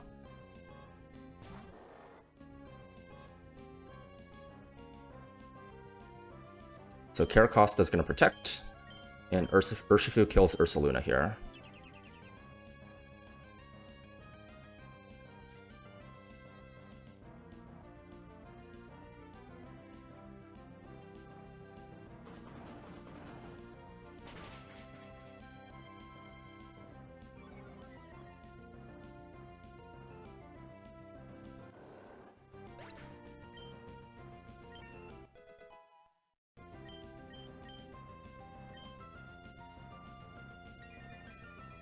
Now on the low sweep, we are going to switch Caracosta into Vivillon.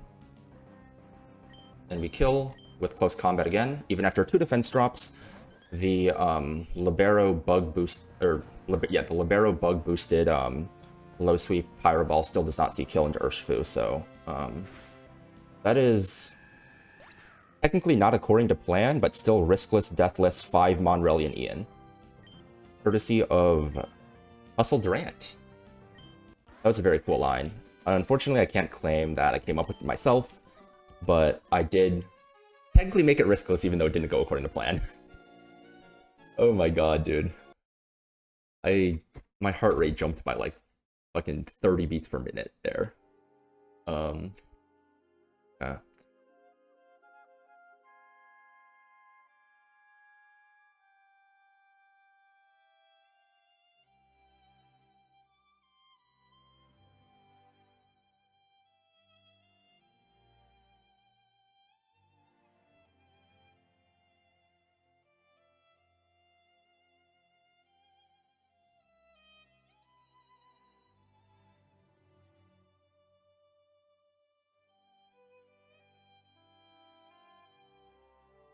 3 frags for Durant, man.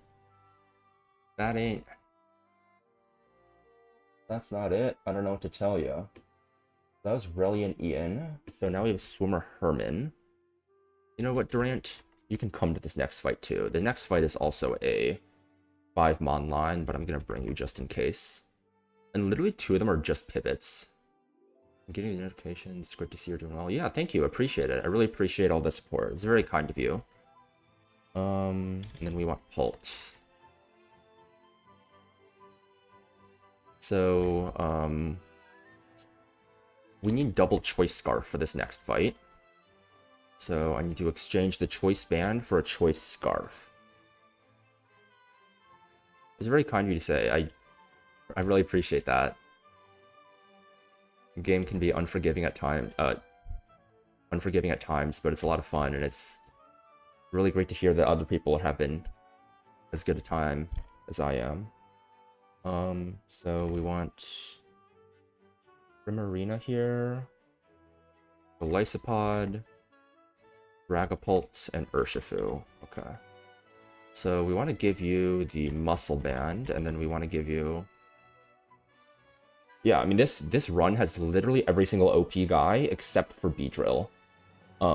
This run's box is so insane that Sneasler, who is literally one of the best Pokemon in the game, is coming to a very limited number of fights, and I'm not even considering...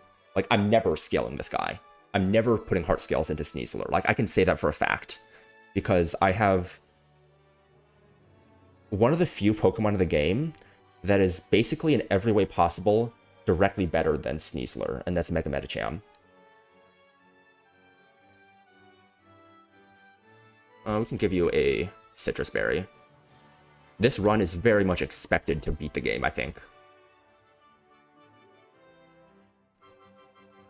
Like, I have this Urshifu, this fucking absolute freak of a Dragapult. I got this Urshifu. I got this Ursaluna. Like come on. So we need to pre-burn Ursaluna. Why do I not have that in my notes? I've only forgotten to pre-burn Ursaluna once, but didn't punish me. Okay, so I'm gonna import these guys into the calc. Because this plan was just a little bit on the rough end. I didn't fully check things through as much as I would normally. Because I didn't even know. How many scales? Because I see a lot of 31s. I have 13 heart scales left. The Dragapult. This looks like a Game Corner Dragapult. I pulled this natural from Mount Pyre. I scaled the attack and the speed, but the bulk was natural. I scaled the nature as well. It was initially relaxed, and I scaled Dragon Darts. So this was 5 scales, and this was not even Game Corner. But no, this is 6 scales. This is 6 scales because of darts. The bulk was completely natural. I got 29, 31, 31 bulk natural.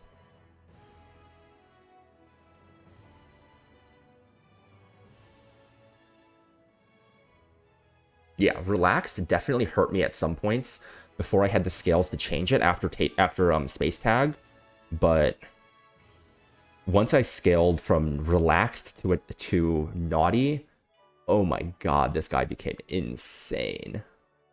Okay, Primarina. So this is singles in rain. Singles in rain. Got it. Who's my last one? Ursaluna, right? Ursaluna. Okay. Okay, so Choice Scarf burned Ursaluna. Just one-shots this guy with Facade before he can move. We show a fast kill to this guy. We show a fast kill to this guy. We show a fast kill to this guy with Earthquake because he doesn't know we're locked in yet.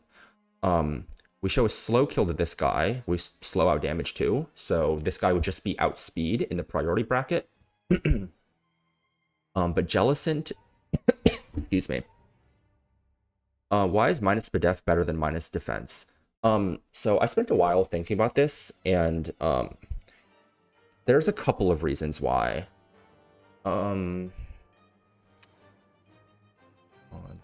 So the primary one is specifically for this. At level 100 against Wallace, if I am naughty, I'm never dead to a crit liquidation. But if I'm lonely, I am. And considering how insane this Pult is, I'm almost certainly bringing it to E4. And if it can deal with both the Barraskewda and the Palkia, that's just insane value, right? So that's why Naughty's better.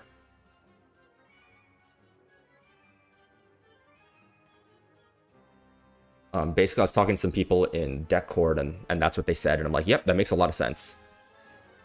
And even if you have worse bulk than me, if you're naughty instead of lonely, you can still survive.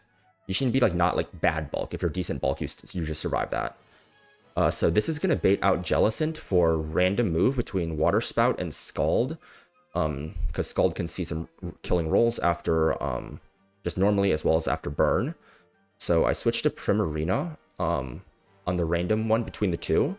Even if he max roll crit Water Spouts me, it's not gonna kill, and I'm gonna heal up to at least 43% after Citrus, meaning that he cannot go for Scald and he has to go for Water Spout. Then on the guaranteed Water Spout now, it can't be Shadow Ball, it has to be Water Spout. Water Absorb, Mystic Water, I can't flip turn. I go into Glycopod for the eject. Crit Water Spout never kills me, I have to get the free eject.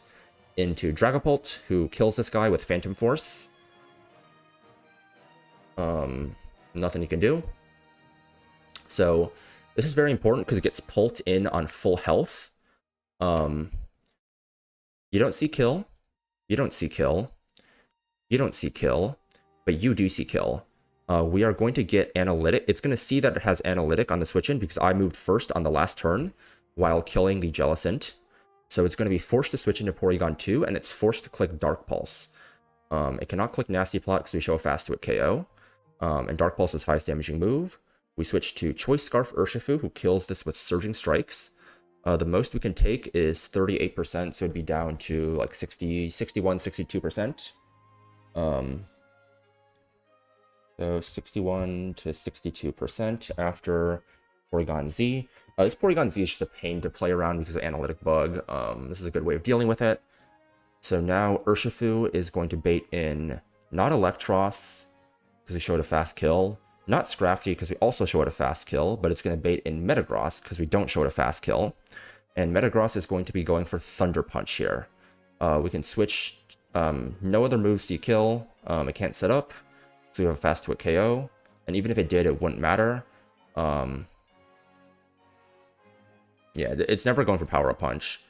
So we can go to Ursaluna, and we can kill with an Earthquake, we outspeed. So we show fast kills to both of these guys. So yeah, we show fast kills to both of these guys. So he's just going to go first in team order, which is going to be Electros. He's going to want to go for Aqua Tail because it's highest damaging move.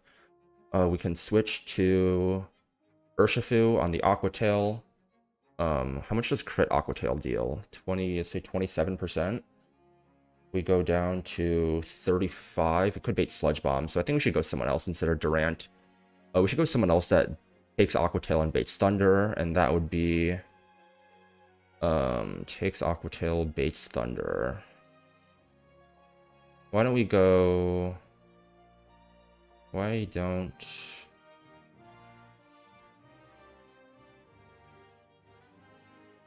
Why don't we go Basque Legion here?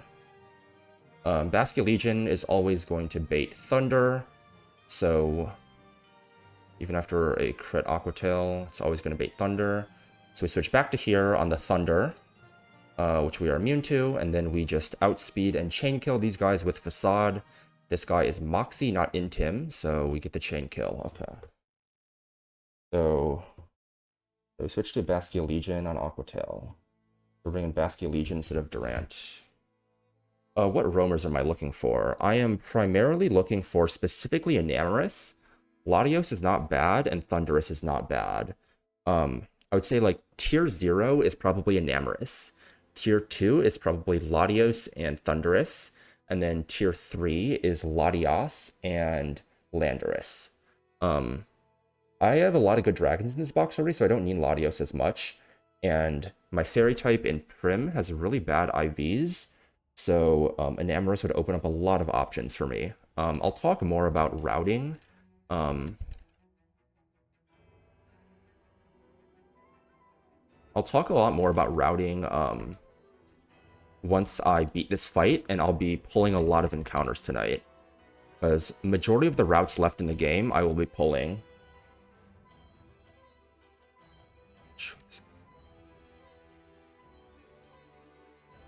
Later today. I don't need any pre-damages. I pre-burned you. I counted for that. We show fast killed those guys, so it goes that guy. Yep, okay.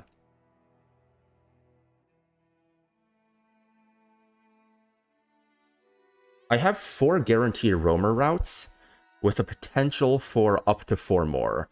I find it fairly likely that I'm going to be pulling the 4 remaining routes for non-roamer encounters. I mean, it depends, because I don't have a good flying type, and I could get a good flying type, well... Thunderous gets aggro, right? Yeah, Thunderous gets aggro, which I guess is like a decent flying type. But I sacked Talonflame. I mean, Talonflame was already kind of outliving its usefulness. I sacked Talonflame on Archie too, so I don't really have a good flying type, and I haven't had Rune for the entire run really. So Aerodactyl would go a really long way towards alleviating that. And I want to pull Aerodactyl before Roamers unlock, because if I pull Aerodactyl, I want to be able to do the Mega Aerodactyl fight while it's erratic weather, so it's raining instead of sandstorm, because it makes the fight a lot easier. The fight's still not bad because I have Water Shifu, but it's still a lot easier if it's raining.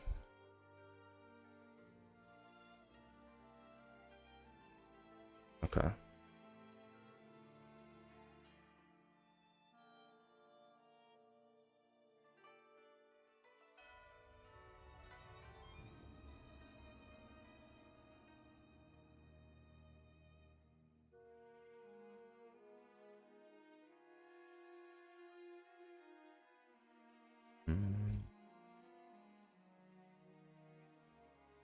Okay.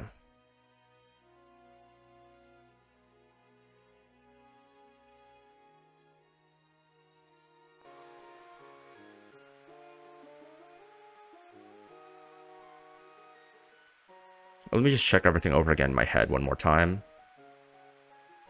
The eject chain into there, get the kill, that baits him. Always Dark Pulse will switch to you, get the kill. Go kill the you guys. Okay.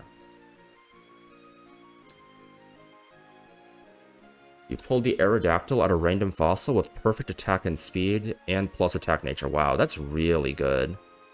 Yeah, that's super nice. I have not had the luxury of getting fossil a lot. I've had to pull Rustboro for fights quite a bit. But fossil is very cool.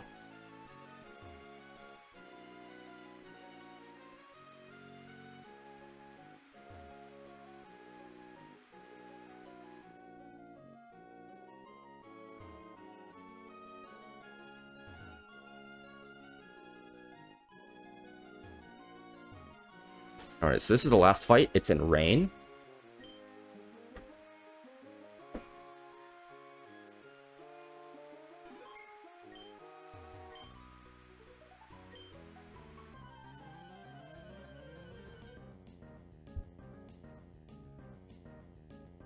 Nah, man, you got it.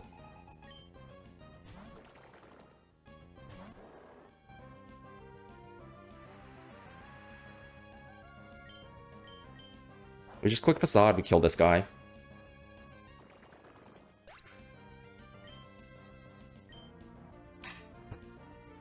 This bait's Jellicent. This is a random move between Scald and Water Spout. We've accounted for both. We switch to Prim. Confirm Water Spout on the next turn. Okay, we got Scald. Crit is fine. We have accounted for crit. So now it's guaranteed Water Spout, plus 1 Citrus, I guess. And we switch to Golisopod on this to get our eject. Mineral always ejects, and crit never kills, so this is perfect.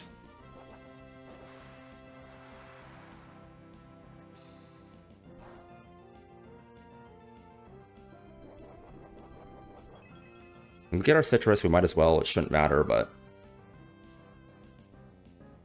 for a second eject.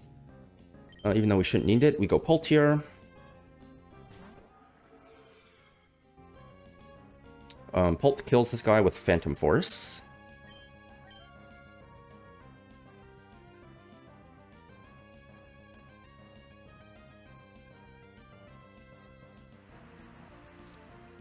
Now it's going to go to first slow kill that is not KO'd. And that is Porygon Z.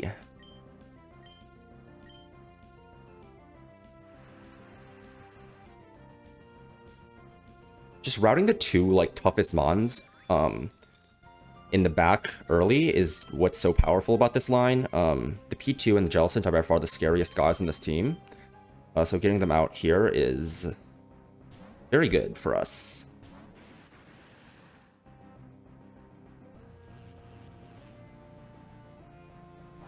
It's analytic boosted, it's totally fine.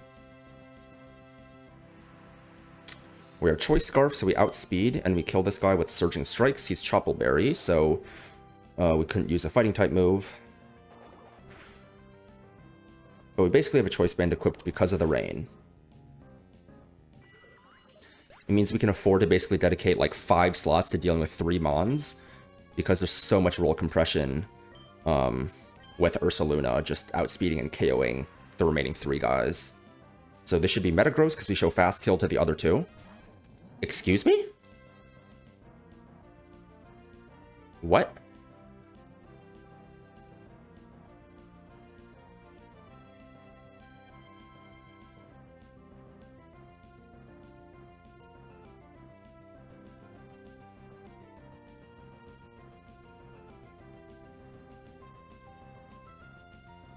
Oh, right. Fuck, wait.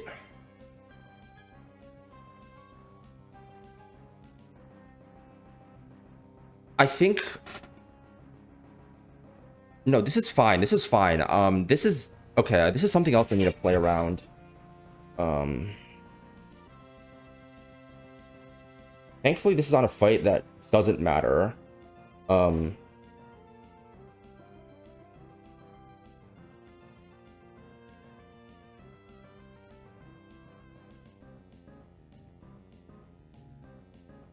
So this is a known bug that I know about.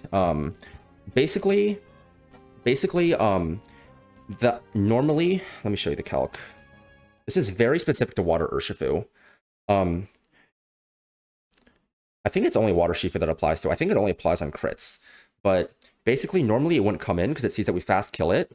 But it's possible for it to roll a damage range that is lower than the roll that kills, because it's like a crit multi-hit move, and then it just multiplies it by that number. So like the roll that the Electros got was a roll that didn't kill. But it's totally fine anyways, because this fight just revolves around the same thing. This is guaranteed Thunder. We switch to Ursaluna. Ursaluna then chains the Scrafty. It then baits in Metagross or Meteor Mash. On the Meteor Mash, we switch to Basky Legion. Basky Legion baits guaranteed Thunder Punch. We go back into Ursaluna and kill. Yeah, this is this has happened to a lot of people before. This is a very well-known bug with Water Shifu. But it gets us the same exact result anyways. We just chain them in a different order. I just forgot about this. So we just click Facade here.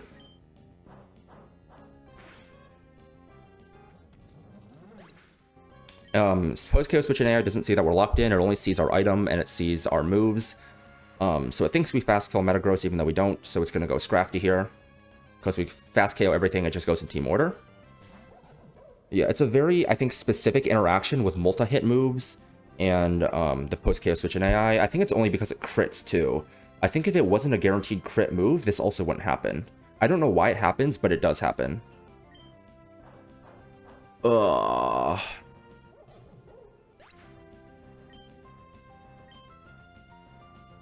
Technically, doesn't Ursaluna always survive? Oh, Facade doesn't kill Metagross, that is, so we can't two-shot it. Did I really think a resist would kill Metagross, who has, like, insane bulk? So this is Meteor Mash, we just go Basky Legion. Attack boost is fine. I think even attack boost crit is fine.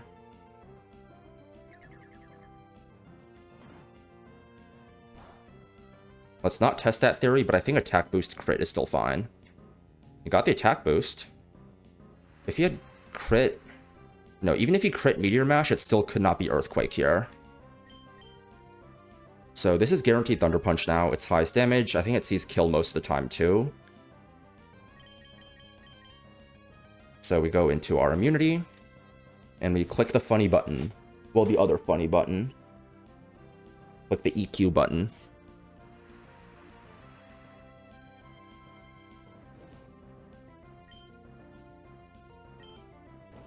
Okay. There we go.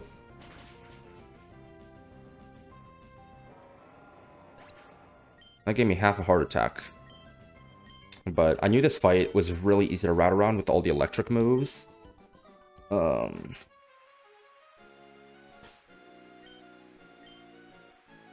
Ursaluna is just insane for that fight.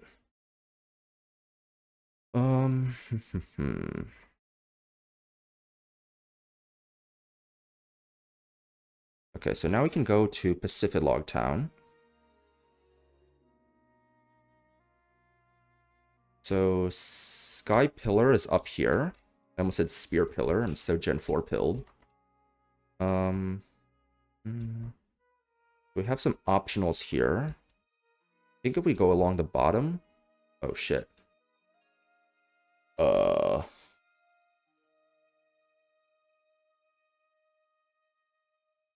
I might as well do these optionals. So Gengar has Willow, Pain Split, Shadow Ball, Sludge Bomb, and Levitate. No, he has Cursed Body, okay. So he's gonna go for Sludge Bomb here.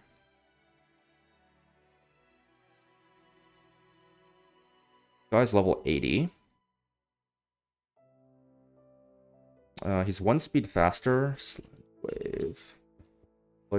Sludge Wave never does enough. Not gonna have Destiny Bond or anything stupid, right?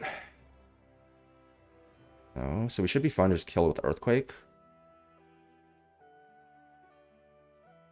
Bayonet is definitely slower. We definitely kill it. Could have Sucker. Sucker should never kill here.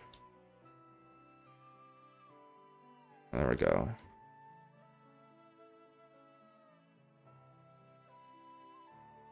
Okay, we made it to Pacific Town.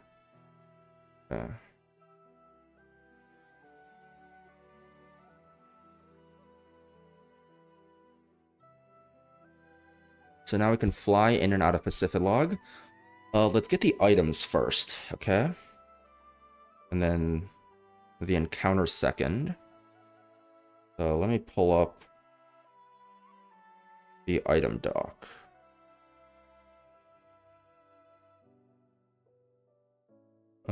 Item locations. No, we have all the held items already. It would just be TMs and scales potentially. Okay. So if we can get the flatter TM, it's given by an NPC in one of the houses.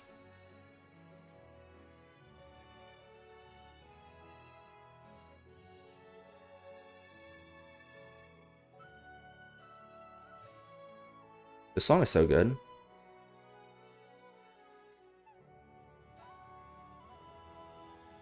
Okay, that's the Hisui and Zoroark trade. Yeah. That's Mirage Island. Mirage Island doesn't matter.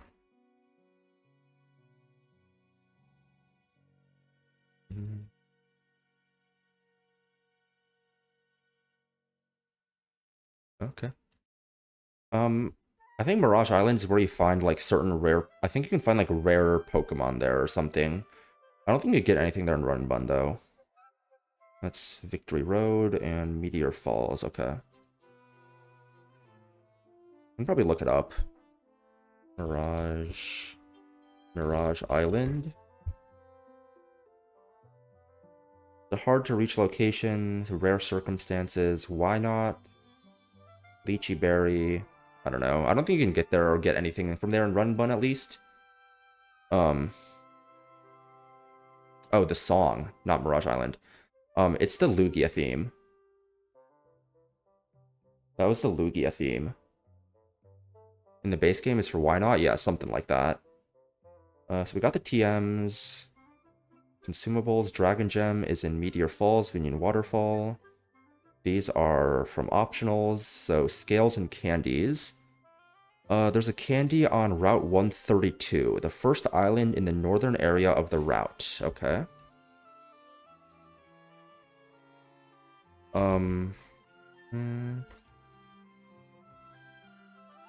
Okay.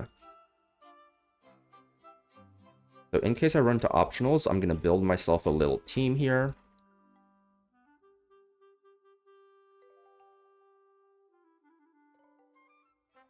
Gonna give me a Gudra. Give me Hydreigon. Give me Corviknight.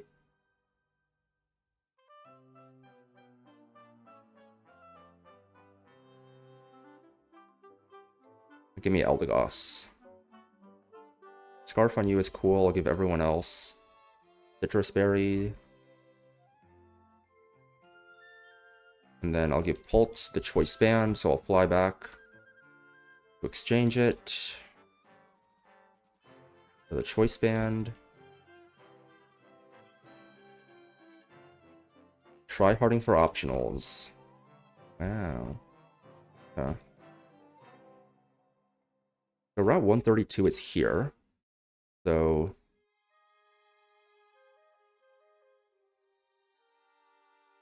that'd be to the west to get the rare candy. Okay. First island in the northern area.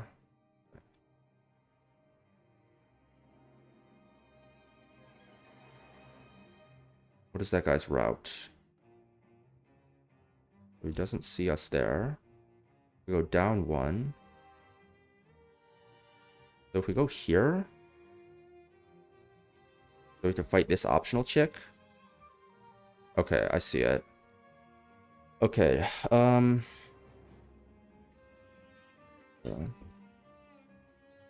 Do we kill with Phantom Force this Togekiss?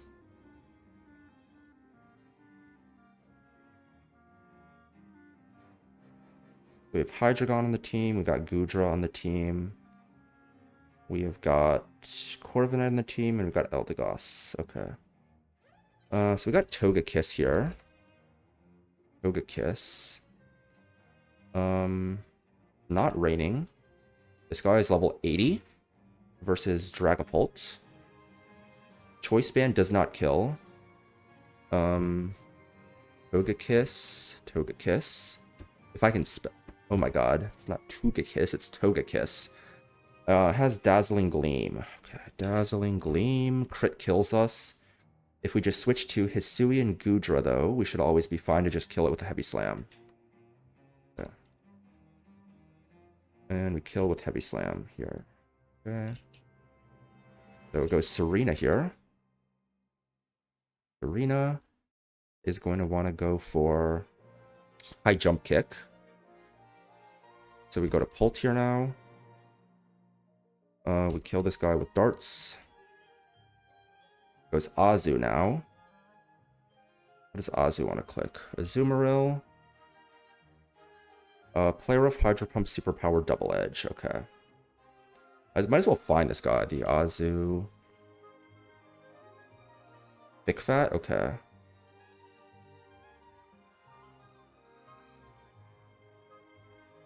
So Azu. Level 80. So we can just go Eldegoss here. And the Play Rough. We kill with the Leaf Storm here. The Manectric now. Manectric is gonna go for probably Flamethrower. Manectric. Flamethrower. Or Crunch. Could never be Thunderbolt. Could be Roar, I guess. Yeah, should be Flamethrower here. Can probably go Pult. Okay, we got burned.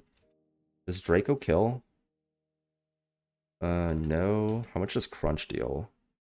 Crunch crit does 46%. So I always survive a crit Crunch. So it should be fine to just Draco and go for the roll. Okay, got the roll. And last but not least is Milotic.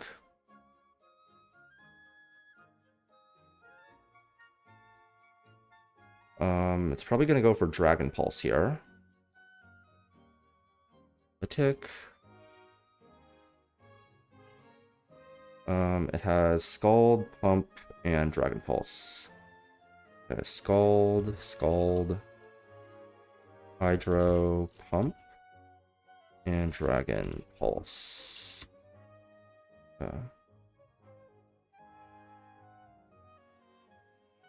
Should be fine to go Urshifu here. I'm getting Thunder Punch here.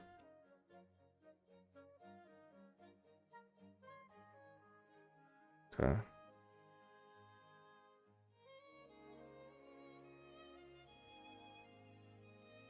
Fly back. Heal up.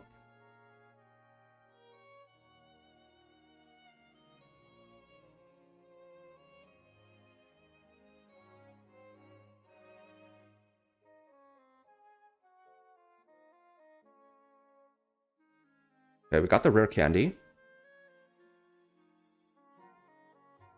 So that is the last rare candy of the game. We have 5 more to use.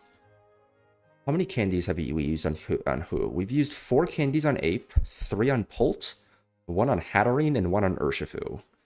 Which one of these is not like the other? I wonder. Okay, so we have Route 132, second island in the southern area of the region. Okay.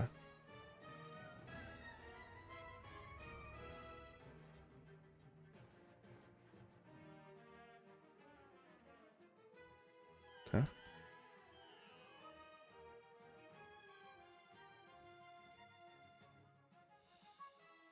Star piece. Okay. Oh shit. I think this is the Long Island, right?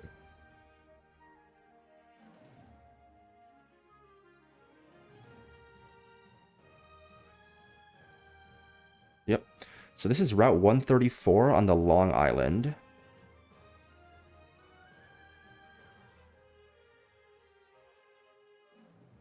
And then this is back over here.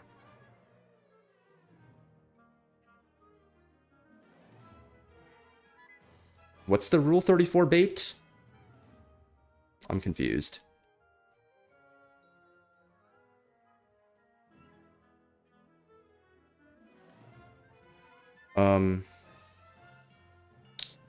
So the next heart scale is the second island in the southern area of the route. The southern area is like here. Why don't we go like here maybe? Oh, looks like we're fighting this guy.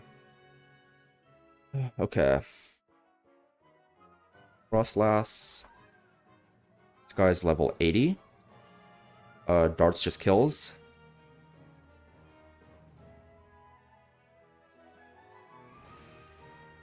Golly.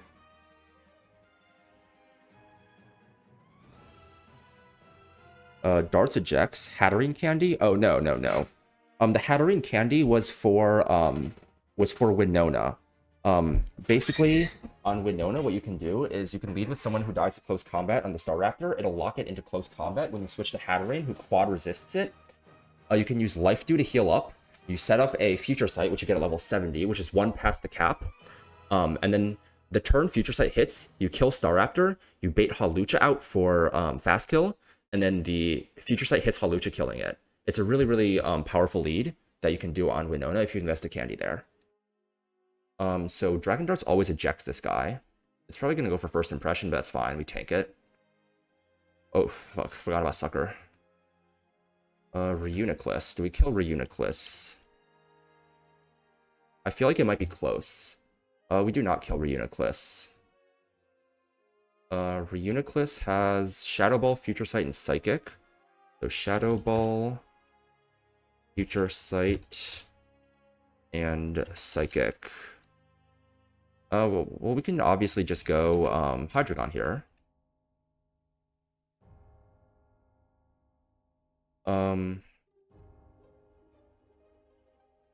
We Dark Pulse this guy.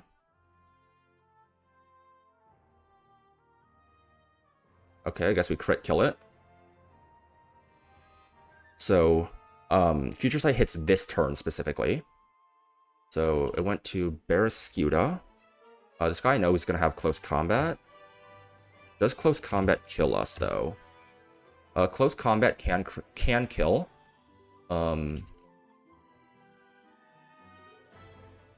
other moves are Flip Turn and Liquidation. Oh, you can do it with a lot of other guys too. I think you can do it with like Reuniclus. You can probably do it with Musharna. Just anyone that's like bulky enough to like not take a lot from close combat and has Future Sight can do it. Oh, Slowbro too. Slowbro is the most common way to do it. Slack off Future Sight Slowbro. I didn't have Slowbro though, and Slowking took too much damage because I had a minus defense guy. This is gonna be close combat and Future Sight. We should be able to switch to Corviknight here.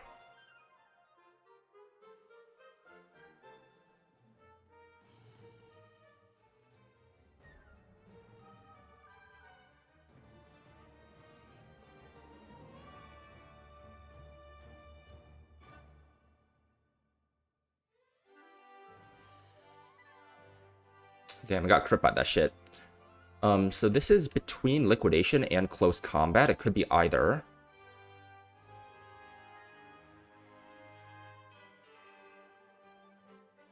I think we should be fine to go Pult here. Pult does take a Liquidation just fine. And we kill Darts.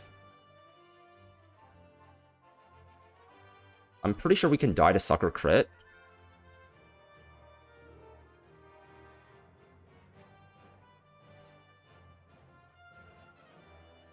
Oh my god, Colt, thank you so much for the raid. We just finished Erratic Weather. We are currently picking up rare candies and heart scales. We are in an optional. And then we have a lot of encounters to try and pull later. Yeah, a ton of encounters to go. How did it go? It went really well. The Relian Ian line was... I technically made a small mistake in my plan, but it was still riskless and deathless, 5 Mons. And then on the Swimmer Herman fight, I forgot about the post-KO switch-in AI, where if there are some ranges of Surging Strikes that don't see kill, it can choose to go to someone that technically dies to Shifu. But thankfully, I didn't get punished because I have Guts Ursaluna, who completely shits on that fight. So, yeah, free, you know, never punished. Technically, I made 2 fucking mistakes and I'm never punished. So this is going to go for Sucker, and Sucker crit can kill. So let's go to, like, Shifu. We can just go for, like, Surging Strikes, sure. Kills this guy. What does it go into now? It goes into Gyarados. What moves does this guy have? I'm sure we can kill it with Thunder Punch. Probably going for Bounce here. Wants to bounce on that shit. We go Goodra. And we kill this guy with Thunder Punch. Yeah. So where the fuck is this heart scale? Probably farther, right? It said second. It said second island. So let's heal up to make sure we don't lose to an optional.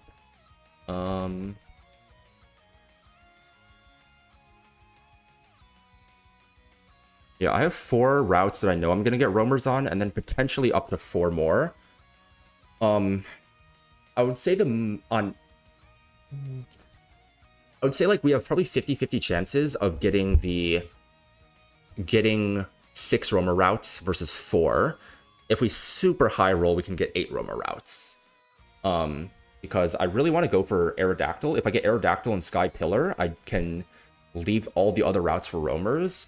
But if I don't get Arrow there, I probably need to pull either 2 or 4 for Arrow. Because let me just share my switch scenes here. Where were we? Okay. So basically I have 2 routes that are paired. We have Route 126 and Route 133. In Route 133, I have Basculegion and Lantern and Kingdra. So I have a 40% chance of getting Sharpedo here. And Sharpedo is a good dupe on 126. Because since I have Gyarados and Corviknight, and if Sharpedo's gone, I have a 75% chance of getting Aerodactyl instead of like a 3 and 7 normally. And then the other pair is Route 124, where Surfing here nets me a 50% chance of Bruxish. And that is paired with Route 131, where if I get Bruxish, Gyarados is gone, and I have a 60% chance of Aerodactyl. Because I don't have any good flying types in my box. So I'm thinking about doing those pulls to try and go for Arrow. And I think the only roamer that really moves the needle all that much for me is Enamorus, because my fairy types are Ribombee, who has not come to a fight in ages. Azu is good, and my Prim has really bad IVs, and my Mega Altaria is not going to get the Facade TM because it's on Ursaluna, so yeah, that guy is nothing special. So Enamorus would be a very good. Okay, I think it's on this island. Let's slow down. Oh, Timing Beast. Oh, shit. I think that's the heart scale up there. Altaria is special to you? Yeah, Altaria is cool, but surely max attack choice band darts kills this guy. He probably has Sucker Punch though, right?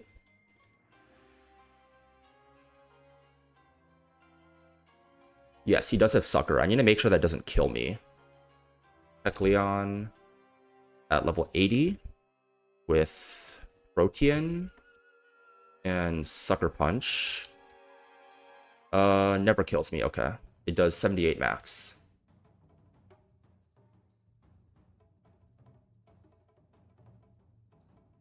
I have a lot of dragons. I don't need Latios as much. This is Conkeldurr. Okay. Conkeldurr. What the fuck is this song? It's technically a Pokemon song. Battle with Ho-Oh? Why is the Lugia theme so much better than the Ho-Oh theme? What the fuck?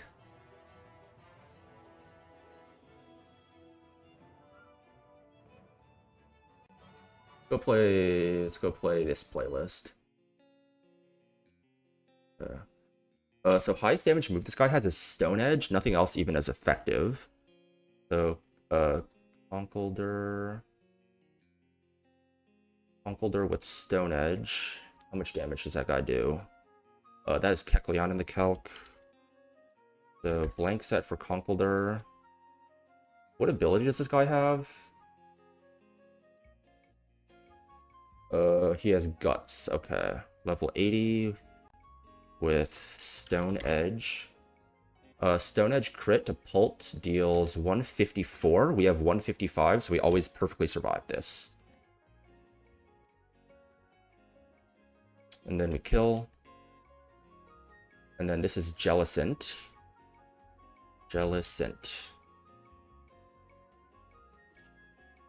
Darts kills this guy at level 80. Has Recover, Scald, Water Spout, and Shadow Ball. Darts does indeed kill this guy. What ability does he have? He doesn't have, like, Aftermath or anything, right? He has Cursed Body, okay. Cursed Body can't, like, proc mid-turn against darts, right? Surely not. But also, like, if I just go fucking... Water Spout. Not Water Sport. Water Spout, the other one. Surely it's riskless to just go Hydreigon, right? In case that might be the case, yeah.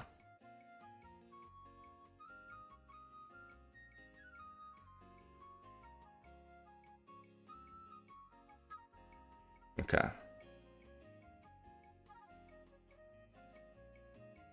Oh shit. We should probably slow down for this guy too. Maybe heal my guys up too.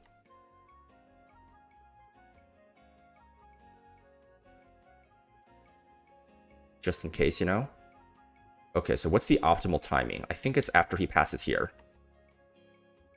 Let's go. Oh, such a timing merchant. Okay. So the next heart scales are on Route 114 and 119. 119 is... that's the Winstitute route. We need Waterfall for that. And then Route 114... that is after Ball Arbor Town, and we need Waterfall for that one as well. So those are the last 4 rare candies. We've picked up the Flatter TM, there's no more consumables. So now it's just down to encounters, basically. Okay. So I think the first encounter we want to pull is Sky Pillar.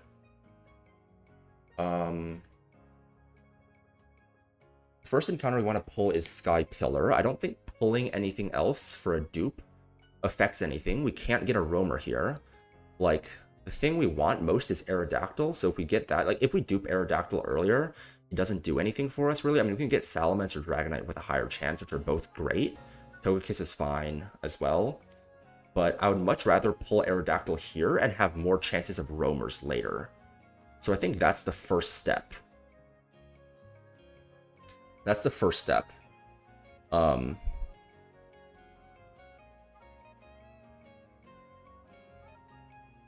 So what level do these guys spawn in at? I think we need a Mach Bike for this too. These guys spawn in at level 82. Got it. So among the encounters here, Altaria's a dupe, Hydreigon's a dupe, and Corviknight's a dupe. That's 35%. Highest odds are Dragonite and Salamence, which are both good. I don't think it makes sense to pull this table. I guess we actually do have pretty good dupes here, right? We have Corviknight dupe, we have Togekiss dupe. Or no, we don't have Togekiss. We have Corviknight dupe, we have Dragapult dupe, we have Kleavor, Scizor, and Sableye dupe. So it's what, 30, 40, 50, 60, 65 as well. So it gives us technically twice the chance to get Arrow here, but like, getting Banette is kind of just ass, you know? There is a consideration to go for it, just because, like, considering I do have Pult and Hydreigon, like, you can say, oh, Dragonite and Salamence are also pretty useless. Flygon is pretty useless. I mean, Flygon gets U-turn, and it's just worse Hydreigon probably, but it's like Hydreigon with Earthquake, and worse in every other way. It's technically better to pull here for higher arrow chance. But I feel like the misses on 5F are less of misses, you know? And we can also get Archeops, too. So what are we thinking here? We want floor 5 or floor 1 and floor 3? I think we want floor 5. And it's very important we don't want to trigger the Rayquaza cutscene, because We want to try and do the Mega Arrow battle in rain over sand if we can. So, yeah, anyone have any opinions one way or another? Are we thinking floor 5 or floor 1?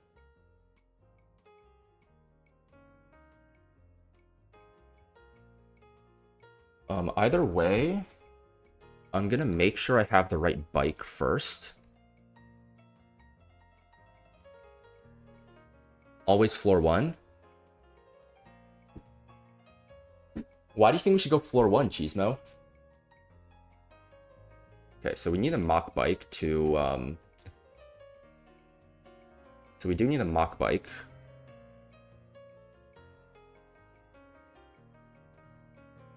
It's gambling, which is cool. I don't want to gamble, though. I want to win. We're not trying to gamble out here. We're trying to win, dude. It technically gives me better odds of the mon I'm going for, but the misses are not as bad.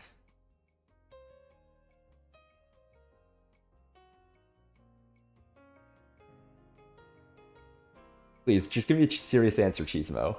What do you think? Let me turn my fan on real quick.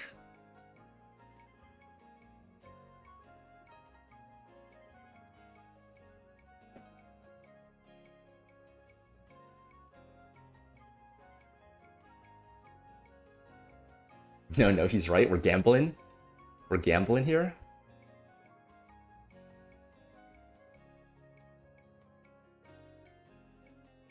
The main hit is Aerodactyl. I have Altaria dupe, Hydreigon dupe, Corviknight dupe. I have Corviknight dupe, Dragapult dupe, Kleavor, Sableye, and Scizor dupe. So the hits on floor 1 is basically just Aerodactyl. I think Zoroark Hisui is pretty ass, as far as I can tell. Gengar is highly mid.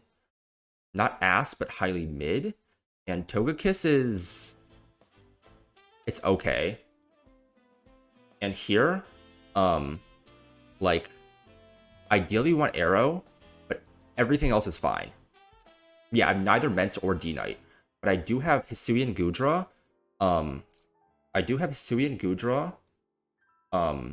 Hydreigon, and Dragapult, though, so I have a ton of dragons. Yeah, floor 5 is what I'm thinking, too. That's what I was initially thinking, floor 5. So let's just build a team to help catch these guys, then. Okay, so Dragonite is going to have Dual Wing Beat, Draco Meteor, Extreme Speed, and Dragon Claw. Dude, I'm so fucking tempted to give this guy Life Dew. Like, it'll help with catching a lot, too. And I feel like this guy just wants Life Dew anyways.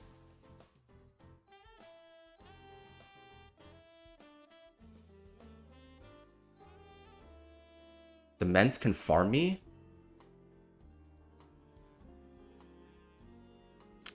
If I teach Hisui and Gudra Life Dew, and I like, because it's Shell Armor, and then I can like lower his attack with someone, it's kind of free, right? And also, yeah. So I'm probably teaching this guy Life Dew anyways. Roost Mega Altaria, surely. This guy actually does have Roost. This guy does have Roost. I can bring Altaria, I think. Yeah. I probably need to lead Altaria then, right? But the only problem with that is that if I lead Altaria, I can't throw a Quick Ball turn 1 because I need to Mega. But if I switch it in on like an Outrage later, that's kind of bad, right?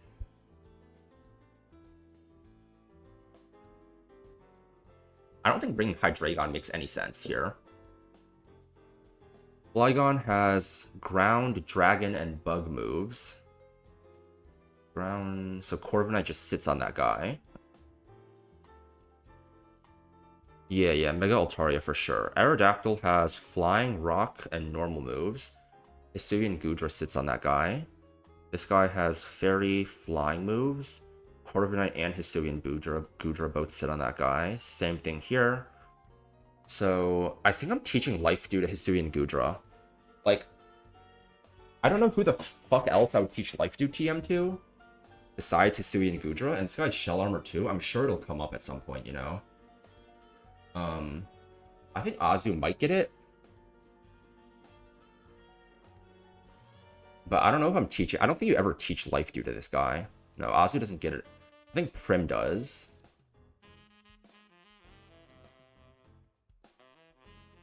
Yeah, Prim gets Life Dew, but I don't think we're ever teaching at Life Dew over Shell Armor, Hisui, and Gudra. Okay, so we're bringing these three guys for sure. Dragonite is pretty easy to tank. Salamence can have Fire Blast, right? Yeah, I think Salamence is the main threat. Let's call it 0 bulk with a...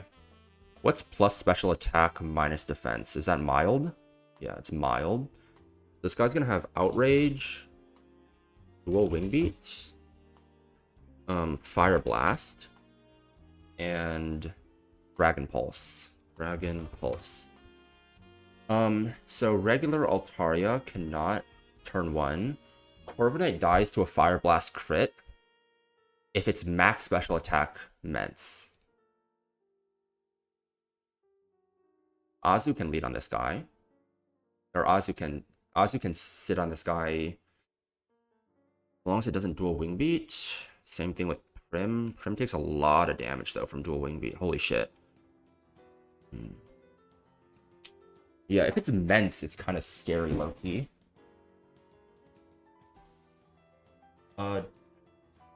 Donphan takes a lot from Dragon Pulse.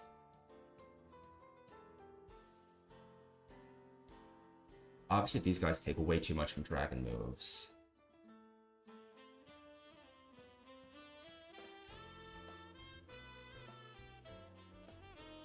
I wonder if...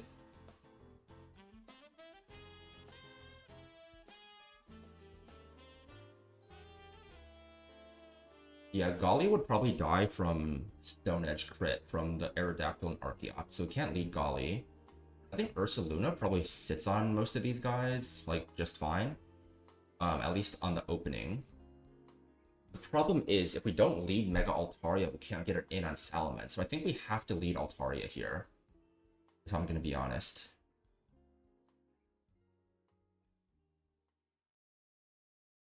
Yeah, Mence is definitely problematic.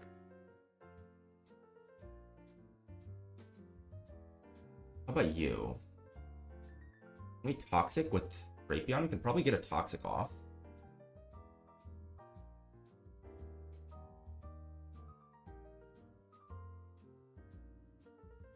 But I don't think I have anything better in my box for the Salamence, so I'm going to be honest here. Arcosta takes too much from Dragon Pulse.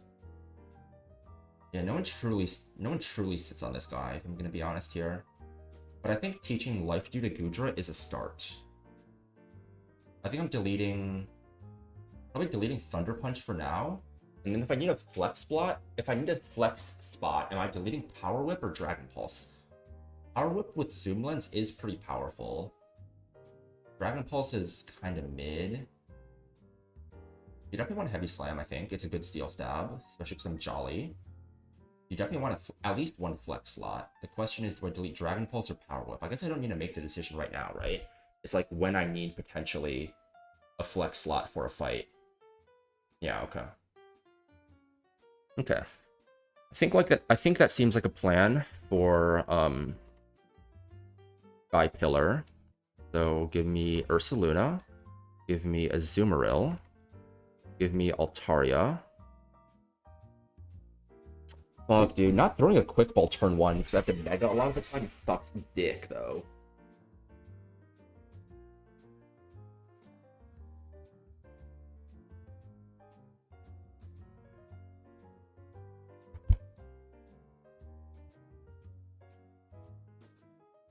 The other option is I replace somebody in this squad for Galithopod, and then I can, like, try and get an emergency exit with Galithopod.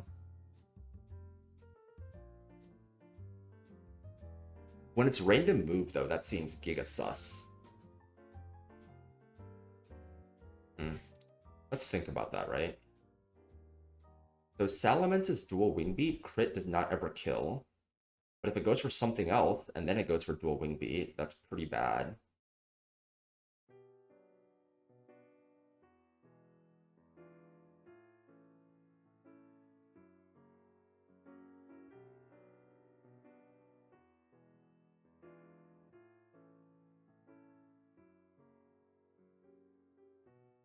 How do we feel? Am I beating Altaria here? Am I ever beating Slowking? I don't think so. It takes too much damage because of its poor Fizz bulk. What are we thinking? Are we leading Altaria or not?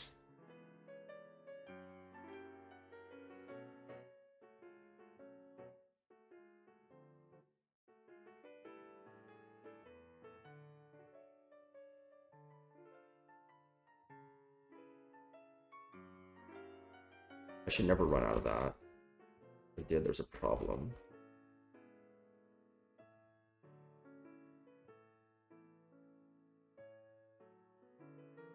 Are we leading Altaria or are we leading like Corviknight / Gudra?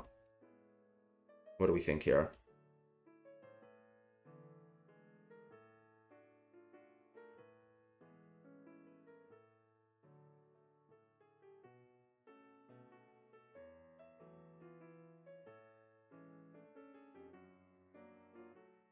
Anyone have an opinion?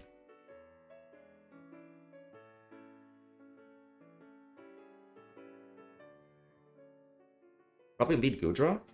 You think Quick Ball chance seems worth? The only problem with that is then it's really hard to get Altaria in because Altaria is going to be switching in as a Dragon Flying type, and then it'll be taking super effective. It'll be taking super effective damage from Dragon type moves, so I can't ever switch Altaria in if I do that. But I also don't get a Quick Ball.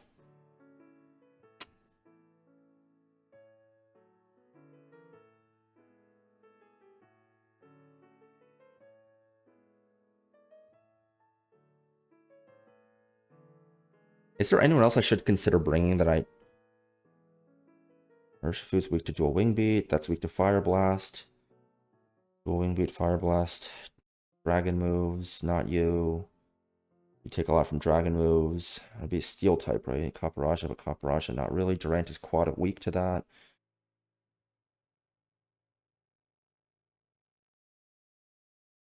Like the only alternative way to get... Do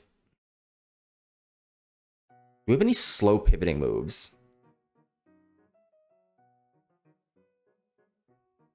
I guess we could potentially bring Primarina. We could potentially bring Primarina. And she would be able to slow flip turn into Altaria. The only risk to Primarina would then be basically double dual wing beat. And if double dual wing beat happens, or if we switch in on a dual wing beat, no, we'd still be fine because Citrus healing. I think that'd be a way to get Quick Ball and Altaria in safely. Yeah, I think I'm going to do that. I think that makes sense. I'm going to replace Ursaluna with Prim, so I can both Quick Ball and get a chance to get Altaria in. The only way Salamence can be slower is if it's... No, even if it's minimum speed, I can still get Primarina. I can still get Altaria in safely. Can I do it against Dragonite too? Yeah, I should be able to do it against Dragonite too. Okay. So that's a way to get those guys in. So the question is then, do I want to lead with Gudra or with Corviknight? I think I want to lead with Corviknight.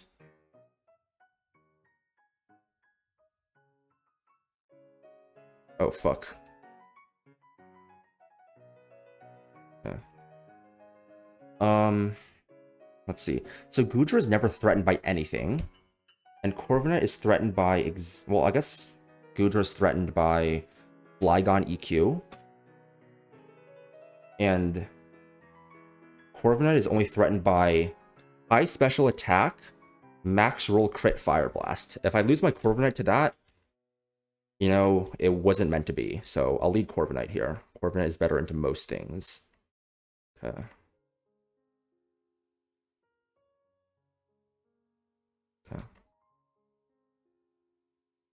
So this would be floor 2.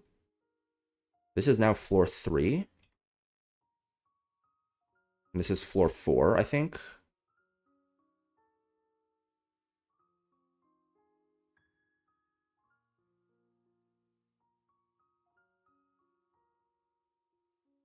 So this is floor 4, and this is floor 5, right? Can anyone confirm if this is floor 5? Because this is the summit, so this would be floor 5.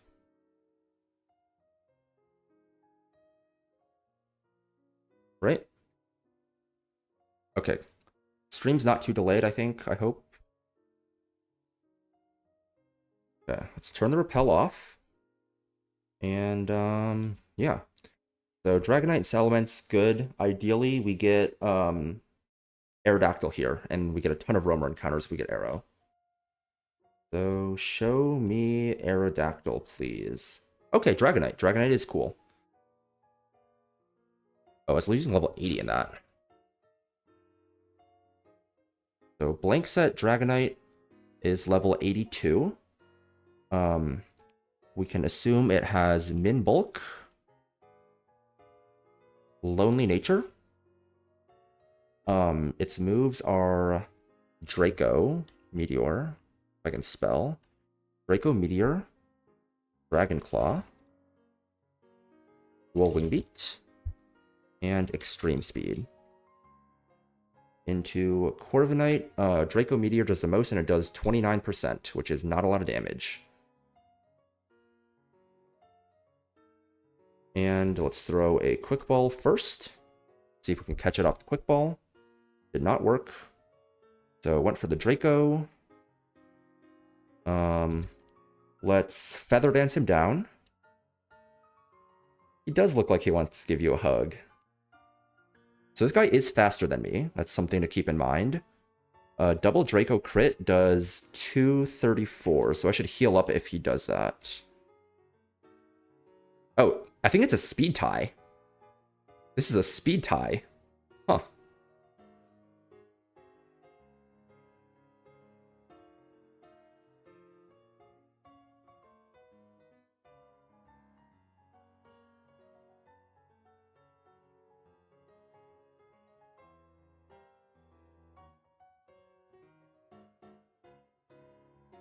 Oh, you might be right.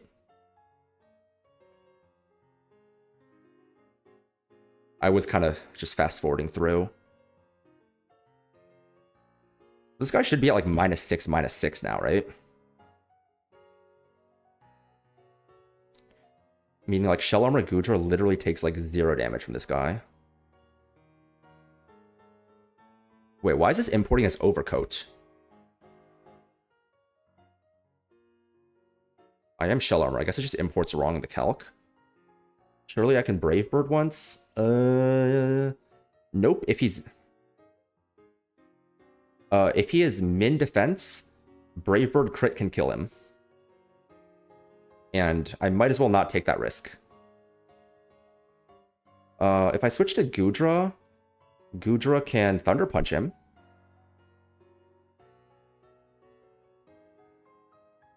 I think he also doesn't have a ton of PP.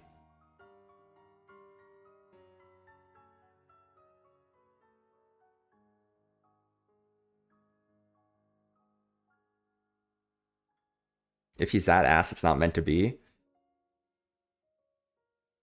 I never put anything past RNG, man. I lost Togi to 1 in 6,000 on Brawly. I ain't risking shit. I ain't risking shit, I tell ya. So I can Thunder Punch this guy, for sure. Oh, I don't have Thunder Punch. I can Heavy Slam this guy. Dragonite's kind of fat, right? He weighs 210 kg. Yeah, I can definitely Heavy Slam him. Yeah, it's a bug with the import. It's something that's known. Okay, I should be able to Heavy Slam a few more times. Can I Heavy Slam again? Heavy Slam crit should never kill here. But I don't think I need to do it anymore. Thinking. Oh, this guy is terrible. He's like slow as fuck. Well, that doesn't mean he's terrible, but he's just slow as fuck. He's slower than Hisui and Gudra. I mean, I am Jolly, so he could be just like neutral, like 10 speed maybe, or like neutral, like 8 speed. Yeah. Okay, just catch him like that. Let's not nickname Dragonite. Let's put the repellent back on, and let's see if we can get Arrow anywhere else. How the fuck do I get out of here? Do I like drop through here? Yeah, okay. So let me add that to my tracker. Wait, what? Wait, are you like stuck here? Do you like have to... And can you fly out the top? Okay, good. You can fly out the top here. I did not know that. Phew, okay. So next route I'm thinking about taking is, I want to pull 126 for Aerodactyl. So getting Sharpedo dupe is nice. So if we pull 133... If we pull 133, I have Lantern dupe and I have Kingdra... Or wait, no, 133... Yeah, I have Lantern dupe, I have Kingdra dupe, I have Basky Legion dupe. So it's Sharpedo, Electros, Overquill, and Dragalge. Yeah, probably Rope also works, but... So this means that I have a 40% chance of Sharpedo here. And if I get Sharpedo, I not only live up to Shark Week, but I also have a 75% chance of Aerodactyl here. And if I don't pull Sharpedo... Or I could decide not to pull 133.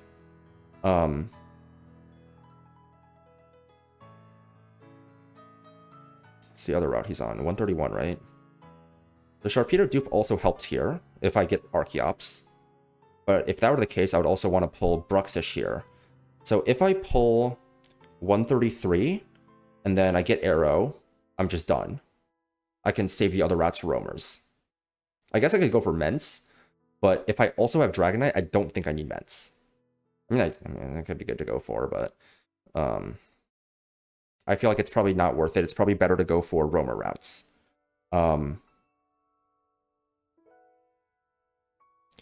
So the question is, I'm always pulling 126. The question is, do I pull 133 first? Let's do the math, right? So 133, we have a 40% chance of Sharpedo.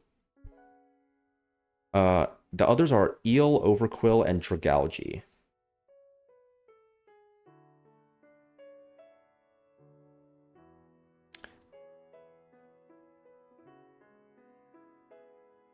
Where else can we get Shark? 127 we've pulled. The other option... Do we have Octillery? We don't have Octillery on this run. We'll be pulling here, and that just seems not worth. Well, this is the other route we're going for Arrow anyways. I think everything else has been pulled. This has been pulled. This has been pulled. Surfing. This has been pulled. This has been pulled. Okay. So 133. Do some quick maths. Okay. So 126 is the other route. 126. At 126, let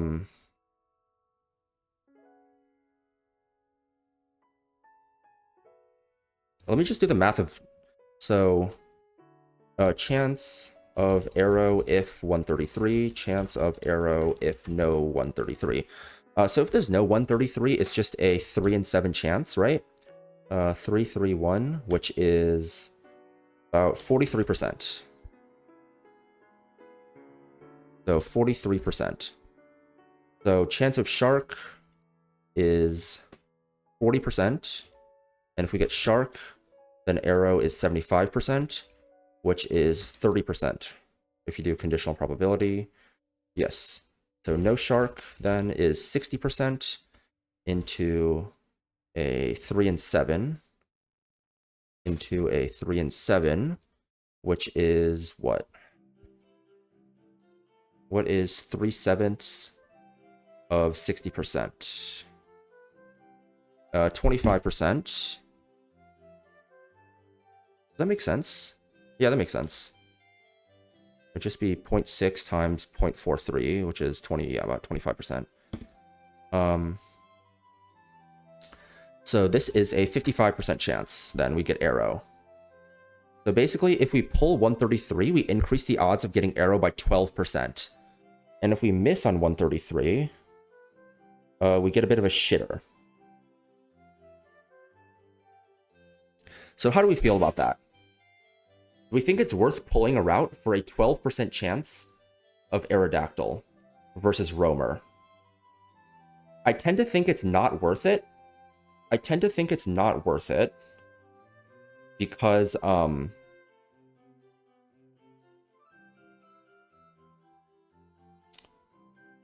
because that's lower than the chance. Because Enamorus is 14%. The 14% chance of another chance of Enamorus is better than the 12% chance increase in arrow odds. Wait, Cheesemo, what do you mean by the arrow odds later? Do you mean just taking 131 as well? What do you mean by arrow odds later? Like, these are like the only other routes we don't have access to right now are Victory Road and Evergrande City, and none of the other dupes anywhere else. Like, if you get Roamer in, it's good before you pull 131.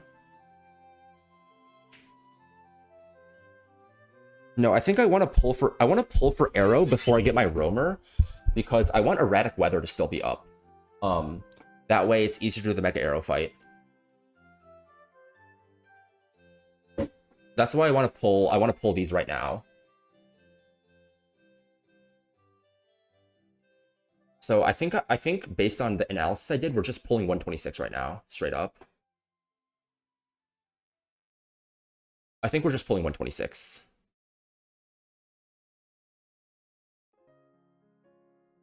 This box wins the game already? Probably, yeah. Realistically. The 126 is where? Where the fuck is 126? Is it like south of Sutopolis? Yeah, okay.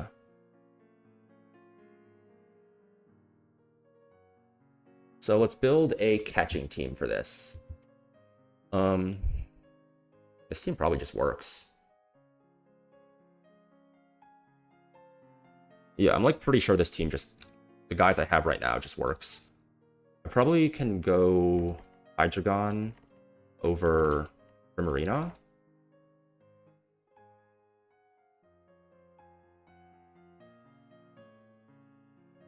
Yeah.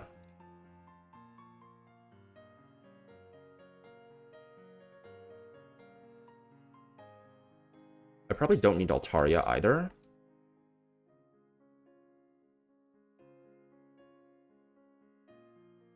I guess I can bring Prim. We'll move these guys here. Urshifu is also probably pretty thick. But he's gonna flying moves, right? So we probably don't want Urshifu. Okay, this team probably surely works quite well. The Corviknight's a dupe, Gyarados is a dupe.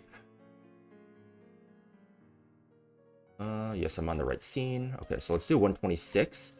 And we want to surf on 126. Not fish, we want to surf.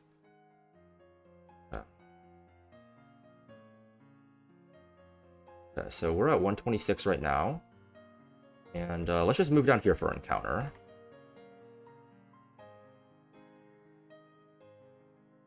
Show me Aerodactyl. 3 and 4 chance for Aerodactyl here. Okay, that's a dupe. We got the 10% Corviknight before we got the 30% Aerodactyl.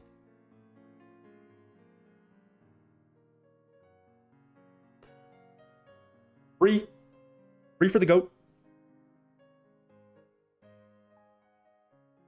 Too easy. It's too easy, boys. My box has been missing a flying type forever, man. That was a crit. I've been relying on fucking Corviknight Bravebird for damage, man. And that guy's base attack is like 80. Okay, so that was a double edge.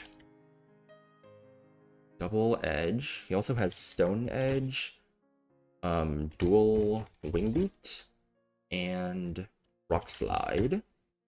So a double edge crit did how much damage to Corviknight?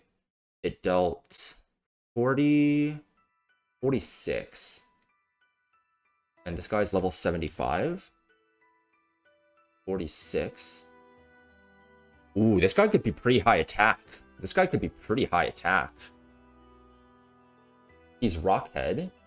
Are there two abilities? The other ability is Unnerve, but they go away when you Mega anyways. Let's Feather Dance here. Stone Edge. I did not see how much that dealt. Let's Roost. Oh, he has Tailwind. Does he not have Rock Slide? Oh shit, this guy doesn't get Rock Slide. You'd have to scale Rock Slide on this bitch? That's pretty smooge.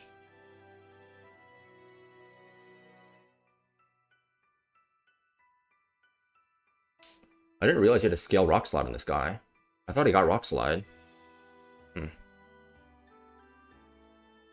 It's a bit unfortunate.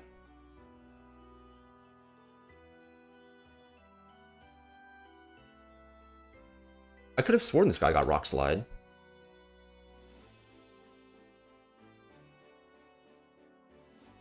Surely I can Brave Bird once. Especially knowing that he's Rockhead and he can't kill himself with recoil.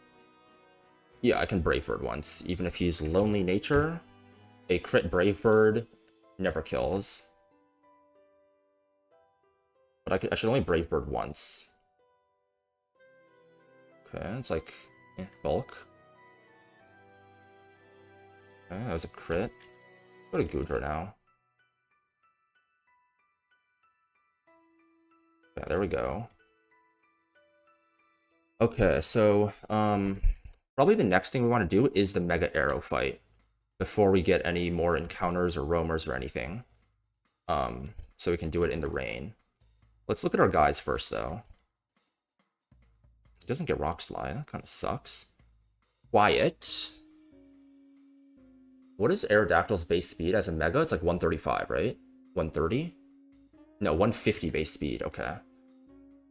Minus speed is never great. It has a good IV, and it's fast enough that it's unlikely to matter a lot. 18 attack is good. It has good bulk.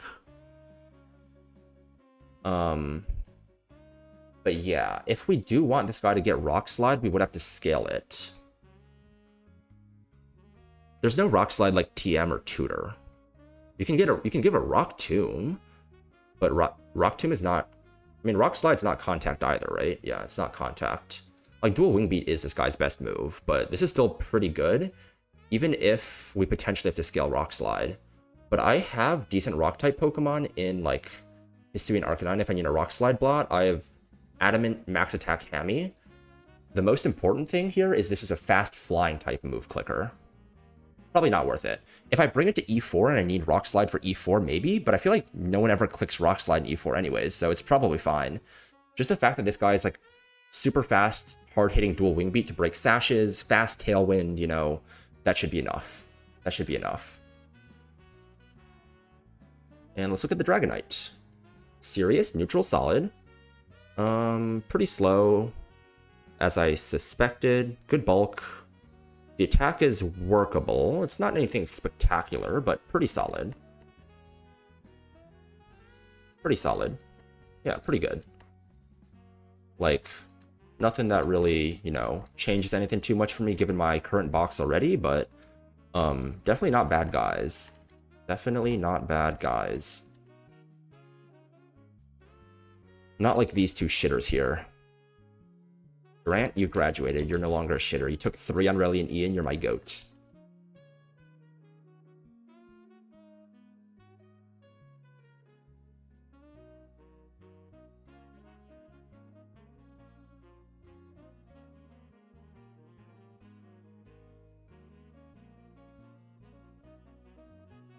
So I will update these in my encounter tracker.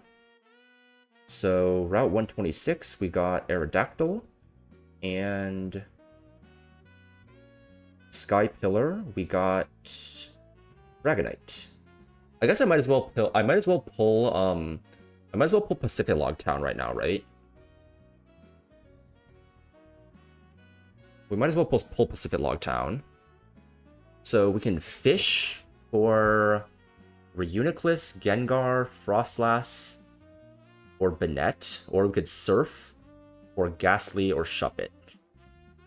I feel like we probably want to surf, right? Because I feel like Gengar is by far the best one of these. And also we can leave the guy under-leveled for Juan baiting if we need.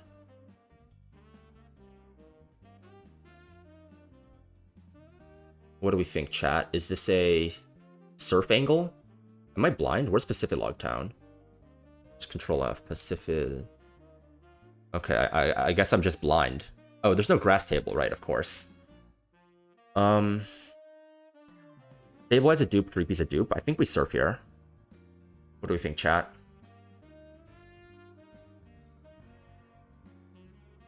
Insane Repel Manip here for the Sableye. Almost guaranteed Sableye. I'm thinking we surf.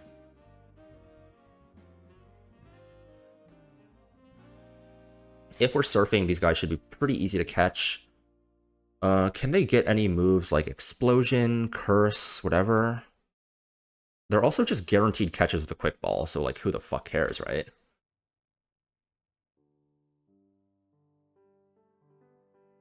They're also just fucking guaranteed catches with a Quick Ball. Okay.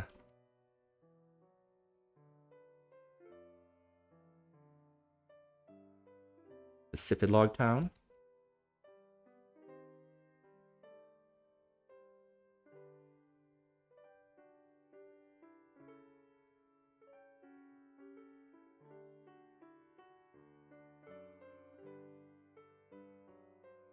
If it wants to appear. Why are no encounters showing up here? Oh, there we go. Shuppet, okay.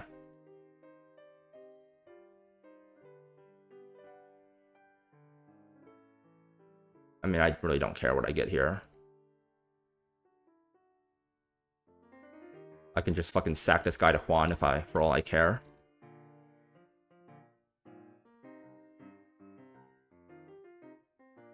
Yeah, this guy's fucking insane though. What the fuck? Jolly? 24 speed? Unfortunately, Mega Banette's just ass, bro. Like, what do you get? Like, Phantom Force, Sucker Punch, Shadow Sneak, Knock, Destiny Bond. I don't think there's... I mean... I don't know if there's fucking Prankster in Prison Tech anywhere with a scale. I don't know if there's Torment Tech. I know who is like Kindle brought this guy to E4, but you have good enough other mons can make anything work. I don't think I'm bringing this fucker when I have Pult. Yeah. +1 eject pack. I will add that to my tracker. Pacific Log Town. We got Shuppet. Okay. So we have 7 routes for roamers. And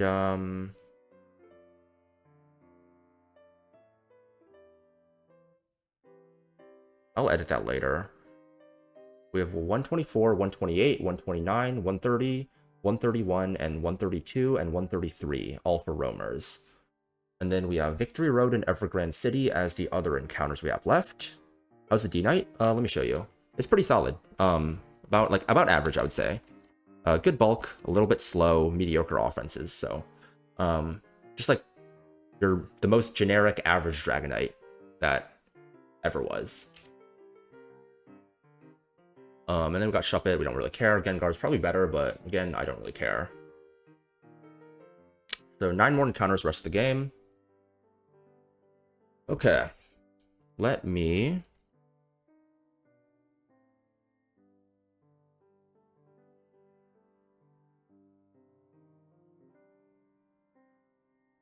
Yeah, D-Knight's a D-Knight. I don't know how much it'll come out of the box. especially because I'm going to have Mega Arrow now for dual wing beat guy, and I already have Hydreigon and Dragonite and Goodra as dragon guys. But um, it's never bad. It's never bad to have a good guy. It's not like I'm planning on doing New Game Plus and having him duped out really matters. So, yeah. How's the arrow? Pretty decent.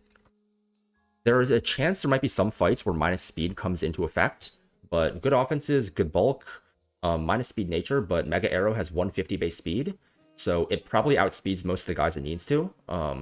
It doesn't get Rock Slide if you catch it at this level, unfortunately, but it should be fine, because the most important moves for him are probably Tailwind and Dual Wing Beat, so pretty solid, pretty solid. There'll probably be like one fight where I'm like, damn, I wish this wasn't minus speed, but otherwise, it's totally fine. So let's look at the Aerodactyl Mega fight. Yeah, there's so many guys with Aerodactyls. Space Center, Triathlete Pablo.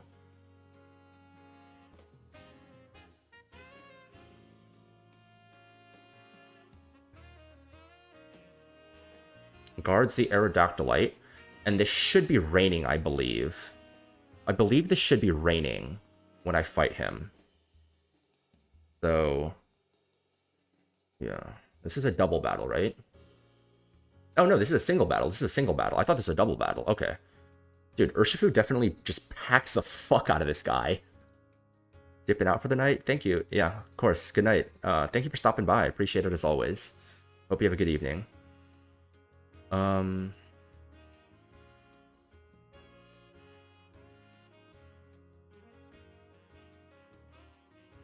Does anyone know the interaction between red card and surging strikes?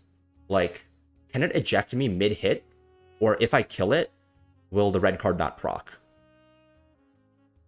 Does anyone know this interaction?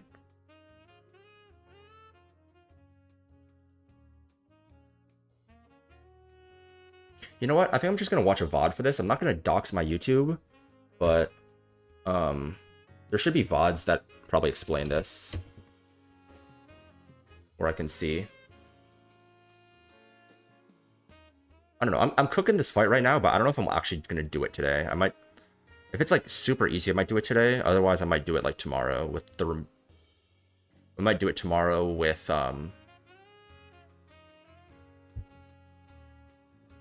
Roamer. With first Roamer.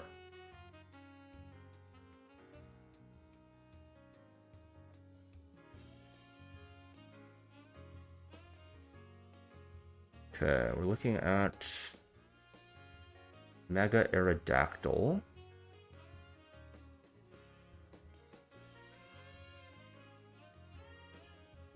This is Mega Aerodactyl's fight. When does this dude get to the fight?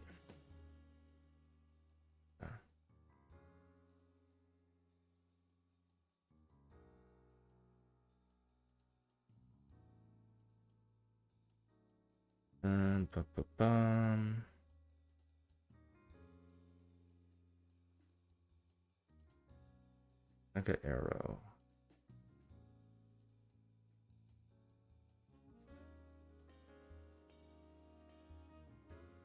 Okay, surely people have led Urshifu before. So, Urshifu... Triathlete Pablo would like to battle. It's raining. Okay. So you click Surging Strikes here. Click the damn move, dog.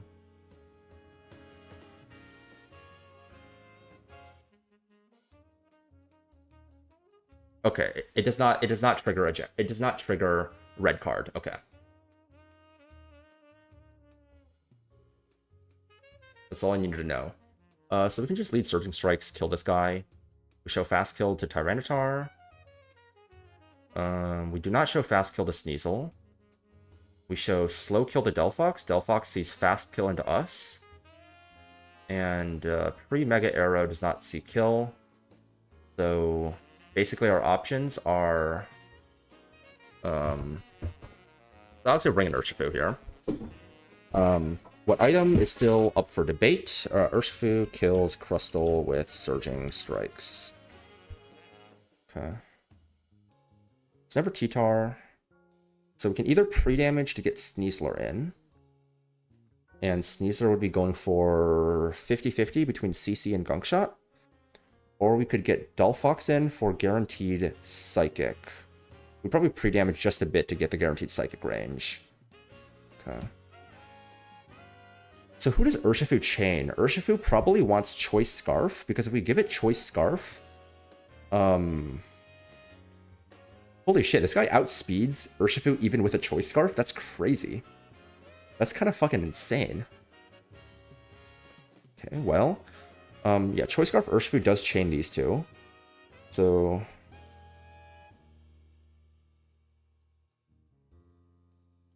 So this guy will set up Sand, but the later we can bait him out, the later he sets up Sand. Got it.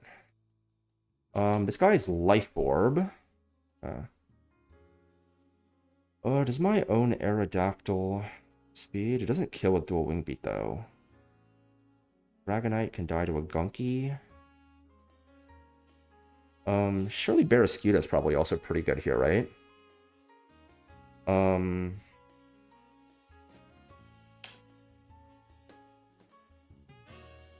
We'd have to get an eject for Barraskewda to kill, but Barraskewda could be a viable option. It can also just flip turn all over the place if we need. Okay.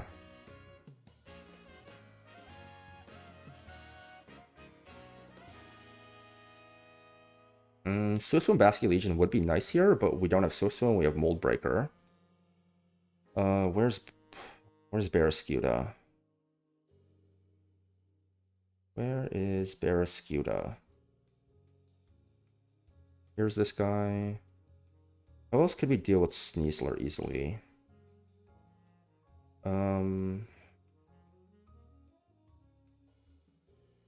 Banded Pult kills this guy if we can come in on a Gunk Shot CC. So, we could get Pult. We could get Pult in on Sneasler from Shifu. And then kill him. Wouldn't this bait out Tyranitar though? Because T-Tar sees slow kill. We're gonna have Rain. Oh, this guy's Sniper. It's not Swift Swim because, yeah, it's normally not going to be Rain. And Air doesn't see kill. So this guy sets up T-Tar immediately, which is... Well, no. If we're going Scarf on this guy, we're not going to...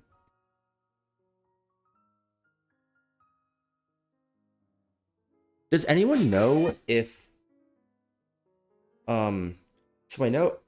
So I know that Focus Sash does not see that Dragon Darts hits twice to kill, but does it see that Surging Strikes multi-hits to break Focus Sash? Does anyone know the answer to that one?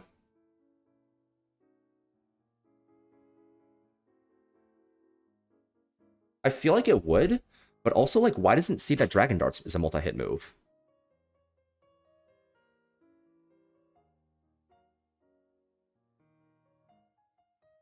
Because if Urshifu just chains Delphox here, that's kind of fucking crazy, right? Like, if it just sends in Delphox, that's kind of insane.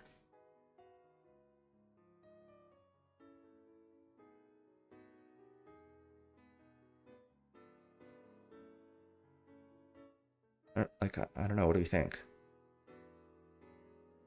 I think it sees it as one attack. Like, surely someone has a VOD of this, right?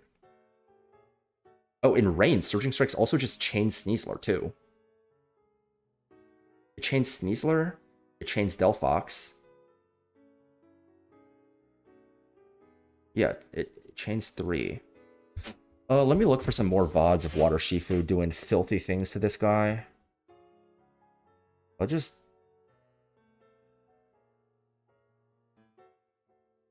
I will choose to not dox myself here on YouTube. Looking for some VODs.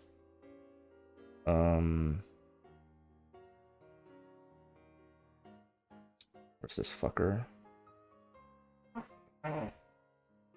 Mega Arrow's probably here.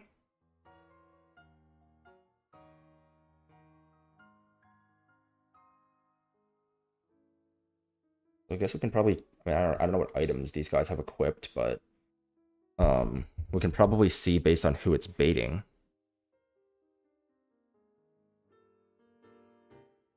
It looks like that's not Scarf. If it was Scarf, maybe a Delphox. I don't think it chains. I don't think it chains. Ba-ba-bum. Let's go get Arrow. I think he got Arrow. Well, I'll just look to see if he does the fight. I don't remember. I'm pretty sure Buy One pulled Arrow. No, I'm pretty sure if you could just chain Delphox with Surging Strikes, people would do it. So the fact that people don't do it means that probably it doesn't chain like that.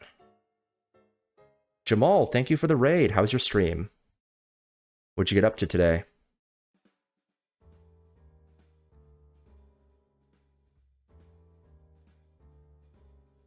We are currently, we just pulled Aerodactyl, and we're looking at calcs for the Mega Aerodactyl fight. I am looking for a mechanic. I'm pretty sure that Focus Sash sees that Surging Strikes is a multi-hit move, so you can't do any, like, cheesy shit with that. Because I feel like otherwise it'd be, like, way too broken, you know?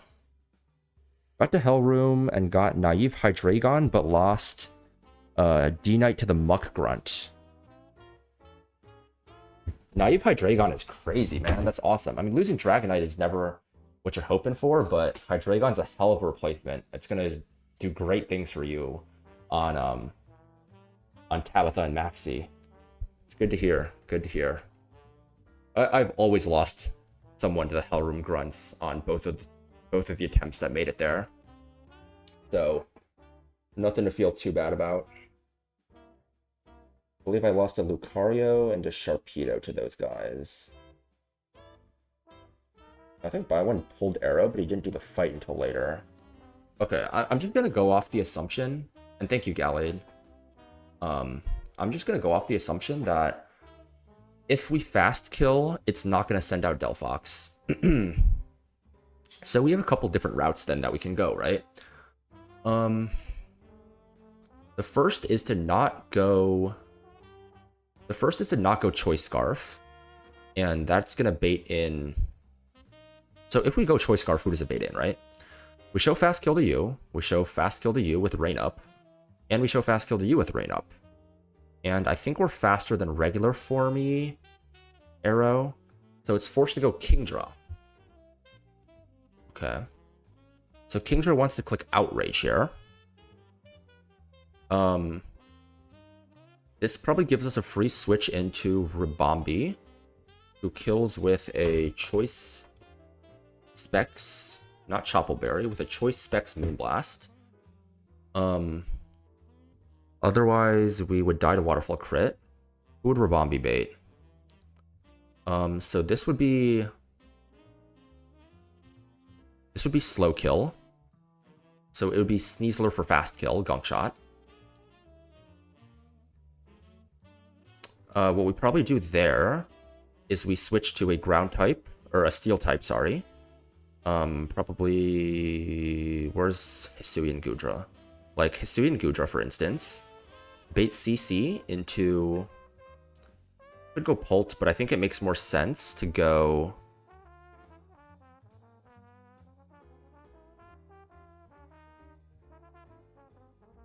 because I was thinking, like, what if we go Golisopod, right? What if we go Golisopod and we eject, right? We get the eject on CC. I guess we get the eject on CC. Then could go Barraskewda.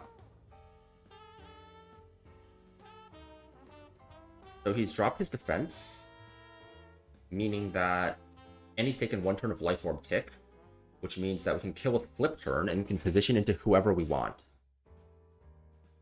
So we can position into whoever we want. So I think it would be nice to bait Delphox. So no, that's slow kill. I guess Rabombi would bait Mega Arrow for dual wing beat Stone Edge.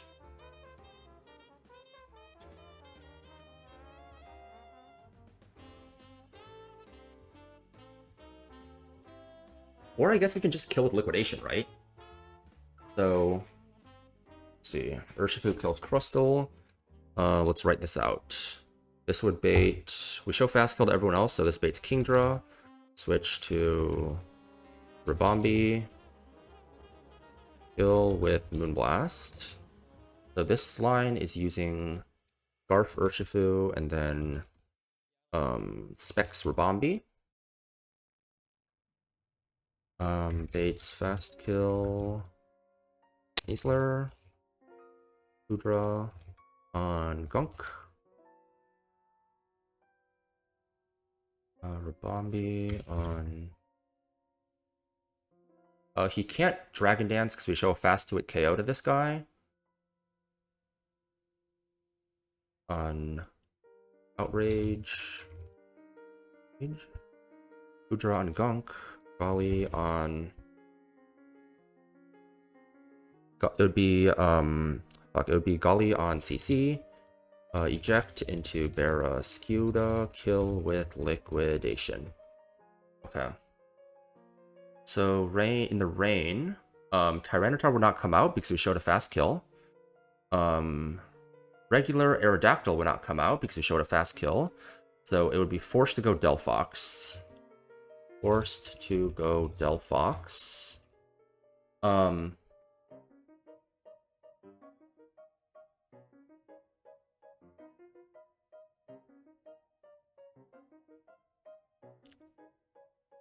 We could even pre-damage to guarantee Psychic instead of any potential Hypnosis. So the alternative is to go someone that's pre-status, right? So we flip turn, bring him down to Sash. Magic Guard. What does Magic Guard do again? Can only be damaged by direct attacks. Okay, got it. So a guaranteed Psychic. There's a variety of guys we could go to. It's a guy Life Orb. No, not Life Orb. Sash, I meant. So one option is to go Hydreigon, and what we can do with Hydreigon is we can kill with U-turn again. We would probably go into either Urshifu or Aerodactyl, right? Or either... If we were to go either Urshifu or Barraskewda... Is there anyone else we want to switch Psychic in on, potentially? Golly can definitely fail Eject. Because the range on this is, what, 53 to 29? What's 53 to 29? 53 to 29, 53 to 29.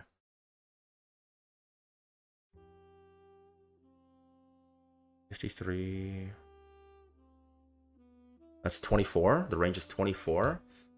So Golly could be at 51 HP. 1%, which is obviously dead to Psychic, let alone Psychic crit. Okay.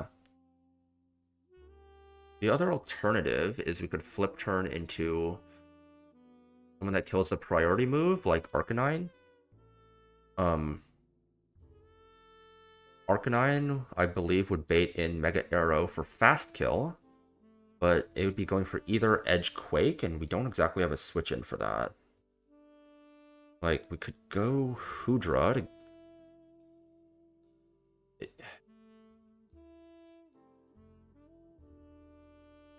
If we go Hisui and Gudra... Like, we have to survive an EQ, which we do. But then we'd have to bait another guaranteed EQ. And we'd have to never be able to bait Stone Edge. Which I think is possible. And if we do that, we can get a double eject. We would be able to get a double eject under that. We would then be able to double eject into Barraskewda, who kills with Liquidation. No, we would go Mystic Water and we would kill with Flip Turn. No, we can just kill Liquidation, because then we just kill this guy with Close Combat. Okay, I think this line works. This line works. As long as we can guarantee the baiting to be correct. For Hudra. Okay. Well, let me write this all down then. Okay. So...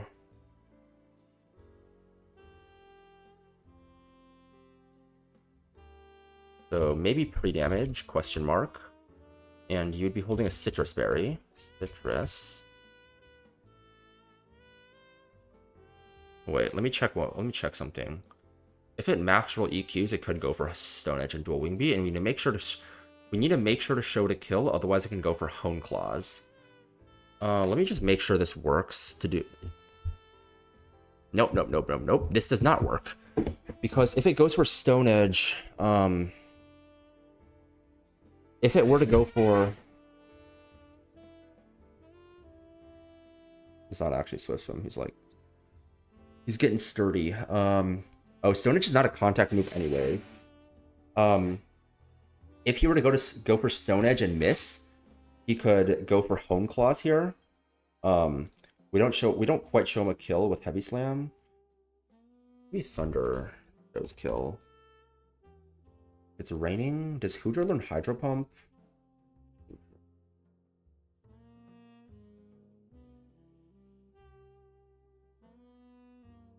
It does.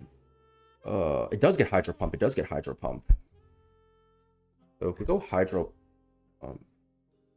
Really? Wow. That doesn't show kill? That's crazy. So we can't force it to EQ by showing him a kill either.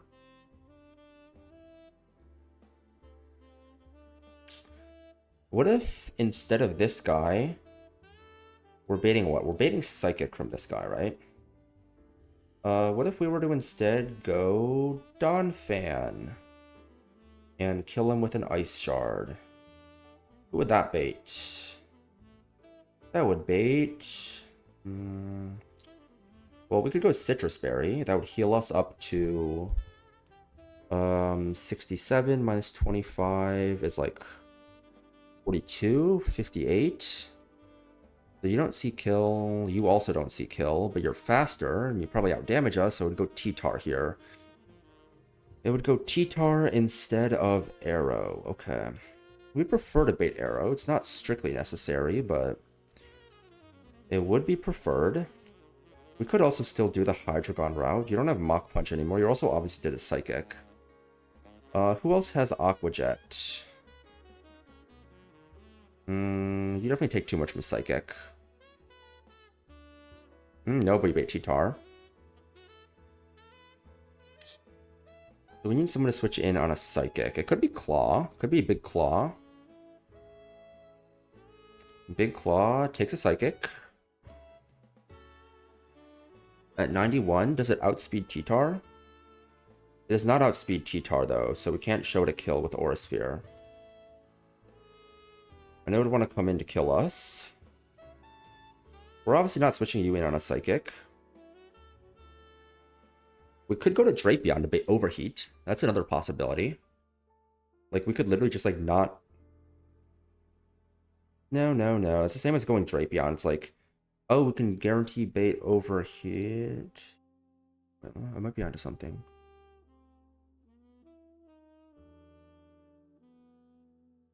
We're faster than this guy. What if we went Drapion on Psychic?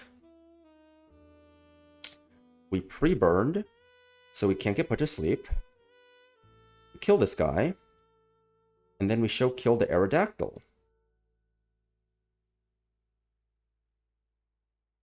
The range is about 7%. What's the range of Overheat? It's under 7%. It is 6.4. 6.4, and the range between... You're not Tough Claws, you're fucking Torrent. Is less than 6.4. So you can guarantee EQ here. And then you eject with Golisopod. We eject with Golisopod on the Earthquake, so we double eject into Barraskewda. And Barraskewda kills this guy with Flip Turn, baits in Titar, Flip Turned into this guy, and then Urshifu picks up the kill. Yeah, I think this works. Okay.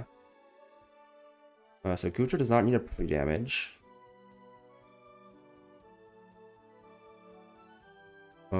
Golisopod, Barraskewda, Mystic Water, and then Drapion, who needs to be pre-burned and pre-damage. Okay.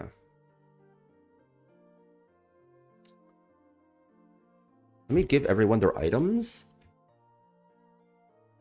And then I will...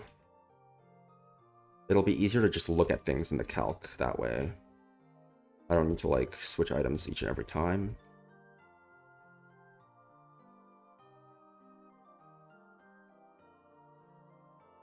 Okay.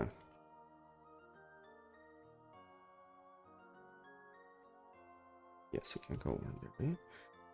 What choice items do we have right now? We have the Scarf, and we need to trade the other one for a Specs. No one can fly. Give me a flyer.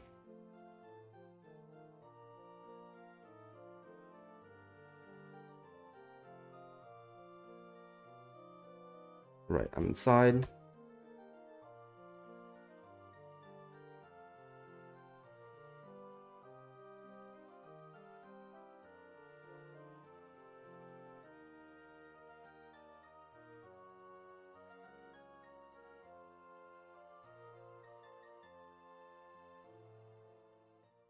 Where's my Drapion? Here he is.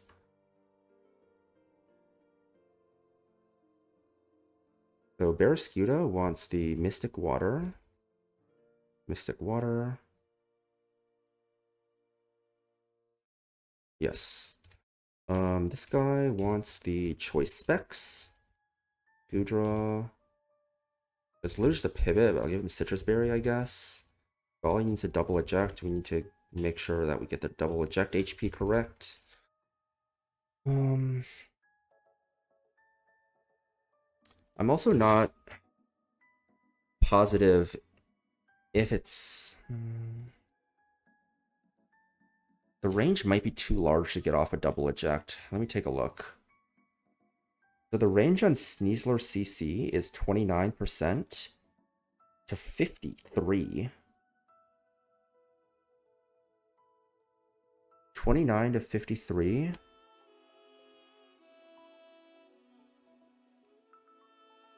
That's 53.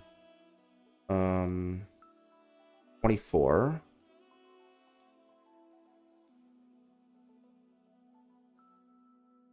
Nope. Not possible to double eject. Or it's possible to double eject, but you can definitely miss it. Because if you pre-damage, you want the first hit to be weaker and the second hit to be larger to get the double eject.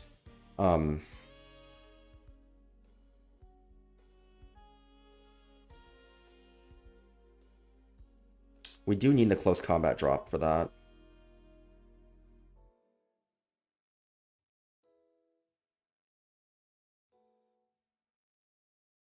What if we took the CC drop on Rabombi and then forced him to gunk shot? No, but then you're baiting CC again. You still need an opportunity to switch in, which is only on Golly. Yeah, basically the EQ from Arrow doesn't hit Golly hard enough to get this bait in correctly.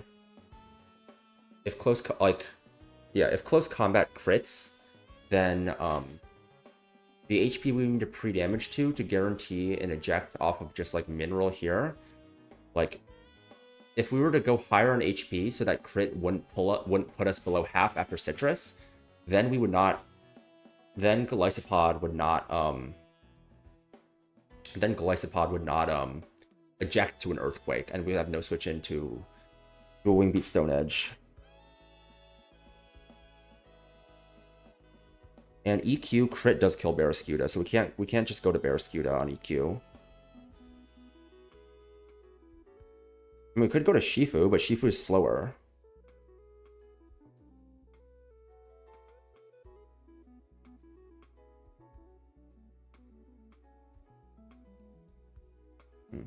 It's a bit late. This fight shouldn't be too hard. I'll probably cook it tomorrow, and then we'll pull a bunch. We might try for Roamer. I don't think I'm gonna do any of Juan's gym tomorrow. I might not. But also, on Friday, I'm gonna be gone for about like 11 days or so. So I probably won't be streaming for a little under 2 weeks. Just visiting some friends, doing a family trip. But yeah, don't want to like cook too much late at night and make a mistake. But yeah, so probably just gonna call it here. I appreciate everyone for sticking by, for chatting. Thanks to Colt if he's still here for the raid. Appreciate that a lot. Jamal as well. And let's go find someone else to raid into. Pass on the love for this late night stream. It doesn't look like anyone I'm following is live right now. Enter by category. Let's see if we can find someone to raid.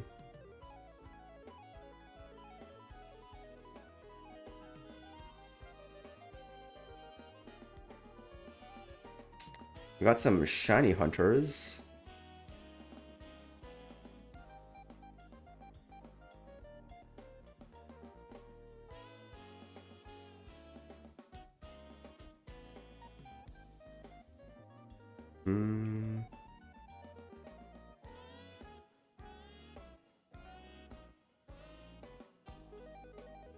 What if we just search by Pokemon? I can yap if anyone's here and needs to be entertained, but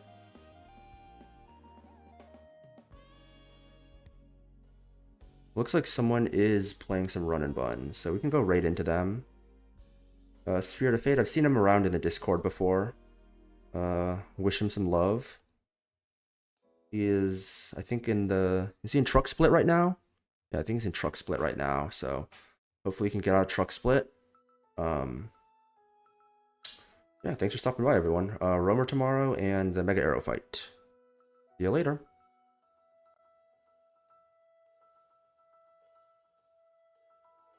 Just going to send some messages out. Okay.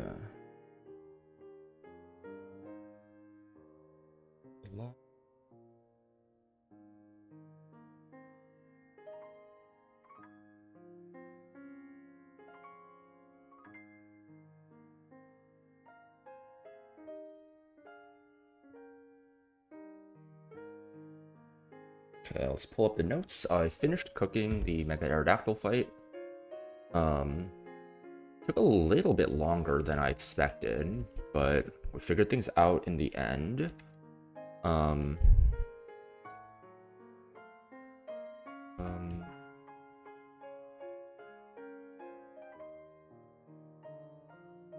Hit that Surging Strikes button? Yeah. The thing that I was most surprised by here was actually that the AI, the Switch in AI, sees Surging Strikes the same way as Dragon Darts, in that it sees that Focus Sash lets it live, which is really weird. I looked through a couple of VODs, and like, it seems like people didn't know that or didn't expect it, because it took a while for me to find a VOD where that actually worked, and I was like, wait a minute, why did no one else with Water Shifu do this? That seems rather silly. So, yeah. Wait, Aerodactyl. Does anyone have Cursed Body? No one has Cursed Body on this guy, right? Yeah. There's not Cursed Body on this fight. Yeah, there's no Cursed Body on this fight. You have a Specs, right? Yeah, you have a Specs. So we need Urshifu, Rabombi. Paparaja needs no item. We'll level Paparaja up to the cap, though. There's around a 1 in like 400 chance or so for Paparaja to die here, but that's totally fine.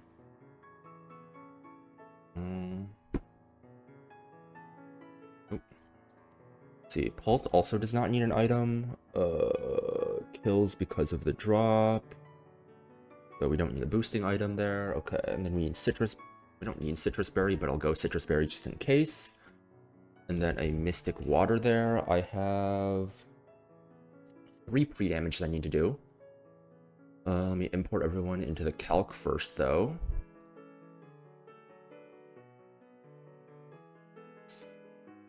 Abusing this fight in rain, man. What can I say?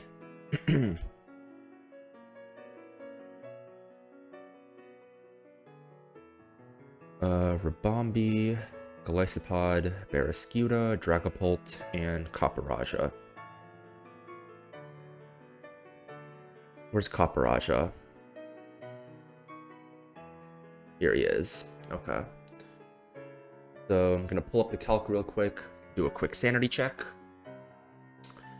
So rain is up. We just killed this guy with Surging Strikes. Poltergeist for the Mega Arrow fight. Am I blind? There's not a Poltergeist here. Maybe it's a different... Maybe it's the Arrow Double that has Poltergeist? No? This fight shouldn't have a... Yeah. But we just killed this guy with Surging Strikes. We go through Sturdy. Because we kill it, it shouldn't proc red card. We show fast kill to you. We show fast kill to you. And in regular formy, we show fast kill to you as well. So we don't show a fast kill to Delphox because it thinks it survives because it has Sash. I looked at Drew's VOD on this and he specifically did the same thing with Choice Scarf Shifu and abated Delphox. So it should go Delphox here, letting me just chain this guy. And then we want to pre-damage Shifu to 97 HP. So Kingdra comes in because it doesn't see we have a fast kill on it. We have -1 on everyone else for fast kill.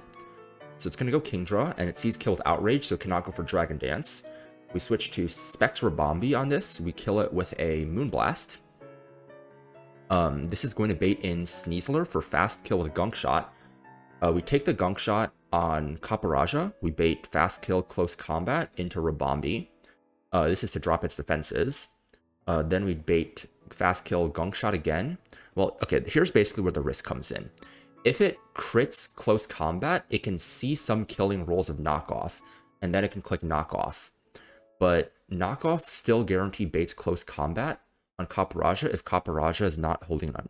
Yes, I know it sees random roll of strikes, but strike still always sees kill on Sneasler here in the rain, and all rolls see kill on Arrow here. So it's even min roll still sees kill. So that's why I think it has to go Delphox. And even if it didn't see kill, Delphox would still see slow kill into Urshifu, so it has to go Delphox here. I actually got burned by that on the last fight of Erratic Weather, but my line was tight enough that I was able to steer out of it, and it's riskless anyways, even if it got the non-killing roll. So I think this should be fine on this fight, because in the rain it still sees all the kills it needs to kill. It needs to, like, even min roll is enough, as we can see on the Sneasler here. So we always get CC, and we're able to just switch into Pult. And because we got a drop here on the CC on the Rabombi, he's at -1 defense, so we can just outspeed and kill this guy with darts, no damage boosting item. So these 3 are now dead. You were killed by Shifu, you were killed by Rabombi, you were just killed by Pult. So we want to pre-damage to... Excuse me, we want to pre-damage to 127 here to guarantee Stone Edge. Kill from regular Arrow. So it has to go for Aerodactyl for fast kill instead of slow kill T-Tar. And, yeah, we guarantee Stone Edge. We switch to Copperaja on the Stone Edge. So most of the time it will have gone for Gunk Shot into Copperaja. There's less than 10% of crit rolls. Less than 10% of crit rolls on close combat can bait knockoff into Copperaja. There's about a 10% chance that if it crits, it can bait knockoff. So it's about 1 in 160. And if that happens, plus Stone Edge crits, then we have to sack Copperaja. But if it If both happen and both are low rolls, we can still get guaranteed Earthquake on Kaparaja here. So either we get guaranteed Earthquake or we sack Kaparaja. If we get EQ, we go to Glycopod for an eject.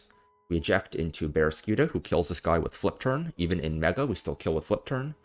So either sack, switch to Barraskewda, or eject into Barraskewda. Flip turn, kill. And then we go into Urshifu, who just one-shots the Tyranitar with close combat.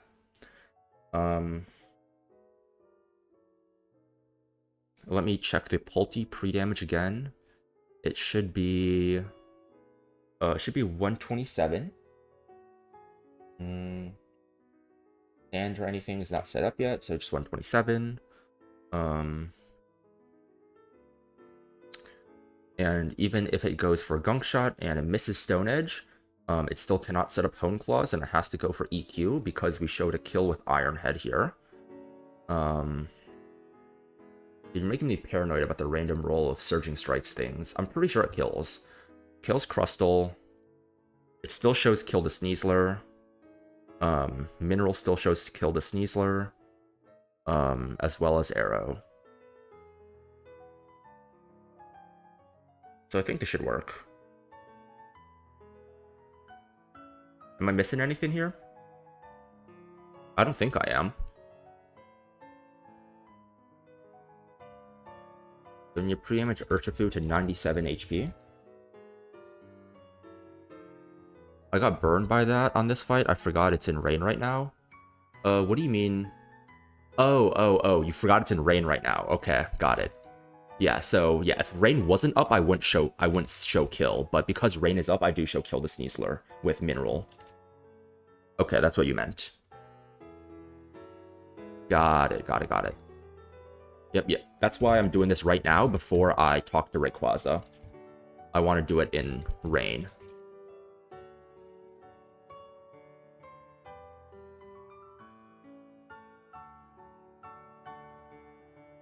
Take one more to 97.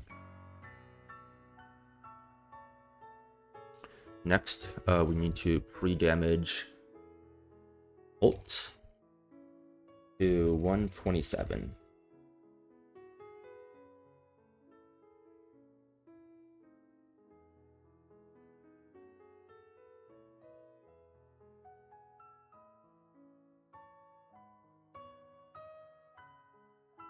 One, two, three. And then we need Golly. Nope. Let's not click too fast.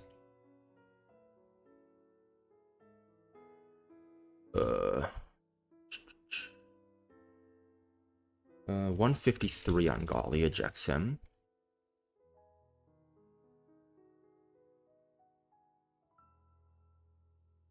Uh, 153, so two more. 1, 2. Golly.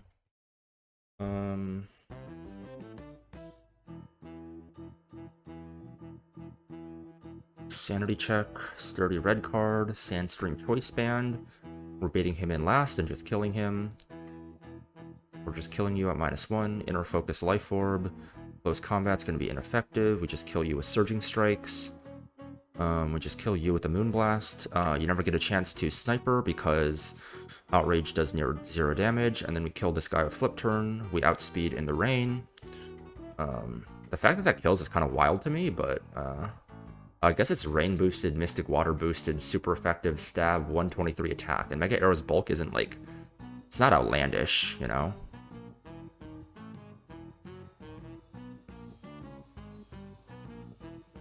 Scarf Shifu at 97, Vector Bombi, no item Kaparaja, level 91, level 91 Pult, no item at 127 HP, 153 Golly with the Citrus. We shouldn't need Citrus double eject, but we're doing it just in case. And then Mystic Water Barraskewda.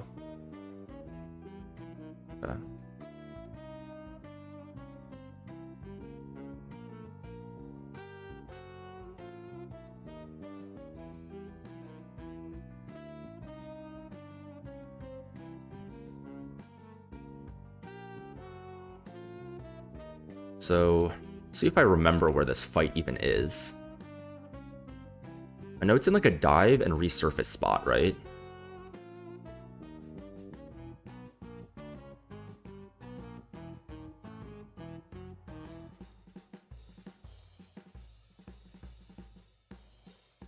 Is it like around here somewhere? No? Well, let me just pull up the dock to find out what route it's on. It might not even be on this route. Aerodactyl. This guy is on route 126. Oh, okay. It's like farther back.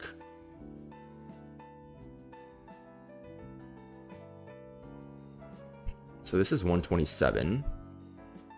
The 126 would be back here, I believe. Probably in like the northern area of this route, if I had to guess. Yeah, we have a roamer there.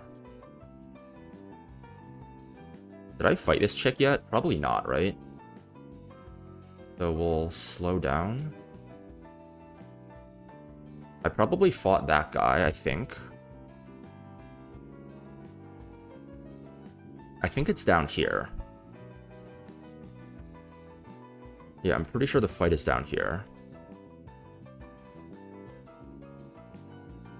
Yep, here we are.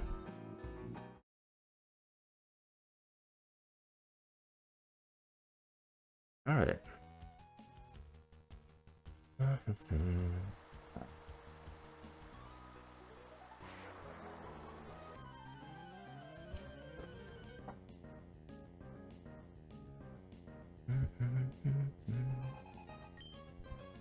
All right. Okay, rain is indeed up. Yeah. We just click Surging Strikes here.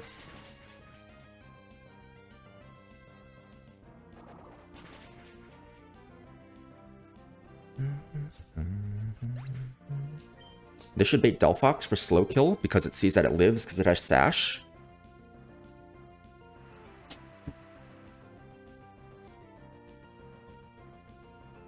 Nice. This feels very abusable.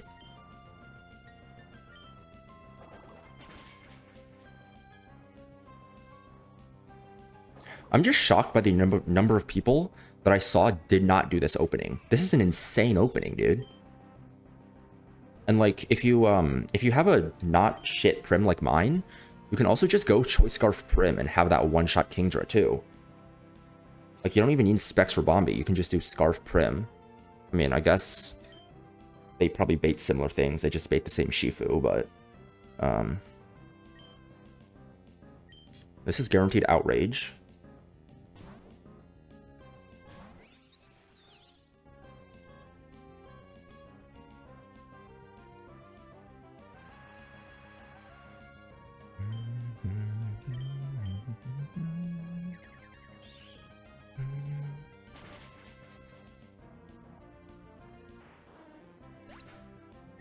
So this should be fast kill from Sneasler.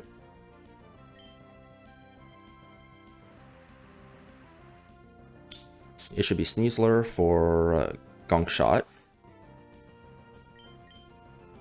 Gonna go to Kaparaja on the Gunk Shot.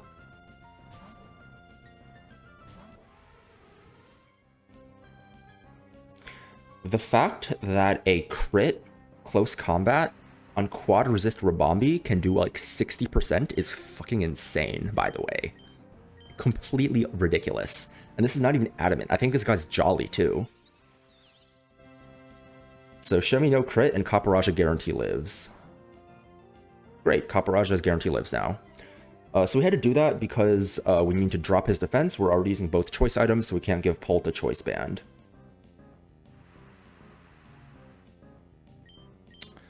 This is going to be Gunk Shot again. It's the only move that sees kill.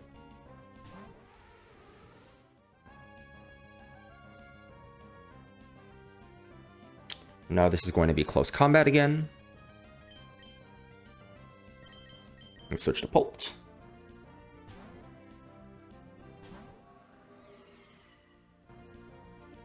Now that he dropped his defenses, we kill this guy with darts.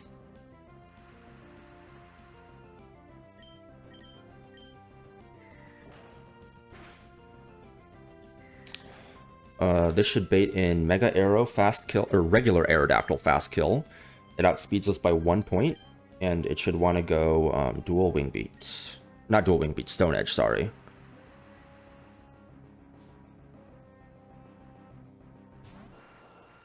So this is going to be Stone Edge.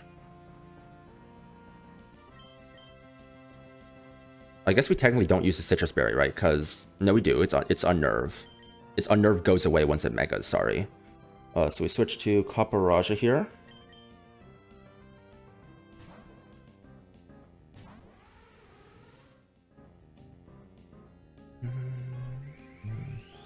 I guess even if it baited dual wing beat, it would be fine. Technically. Because it also doesn't do a lot to this guy. This should be guaranteed Earthquake now.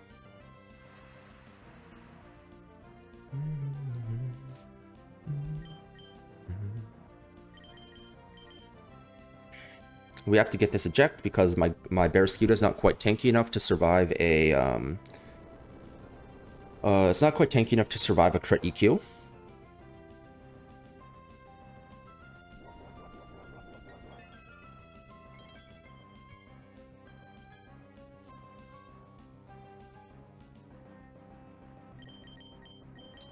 Swift Swim Barraskewda is like the only thing that outspeeds this guy in my box without Choice Scarf.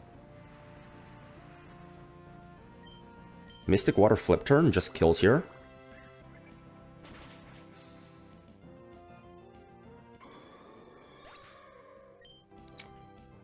And we just go to Urshifu here to kill the Tyranitar.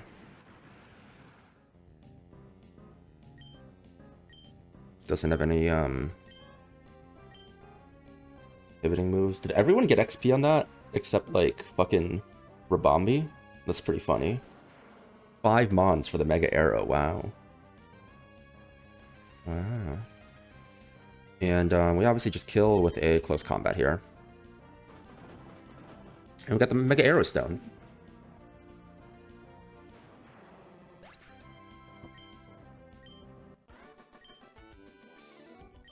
Went off without a hitch, nice.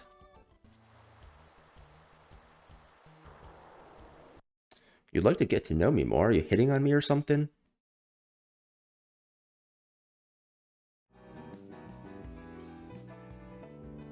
Aerodactylite. Nice. Very nice. Okay.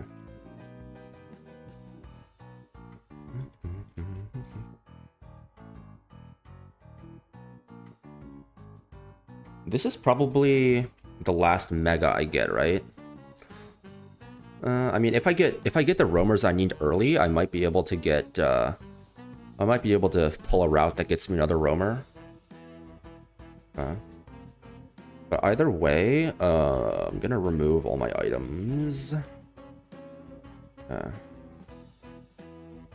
I'm going to save, and I'm going to import Mega Arrow into the Calc. Because he's a guy.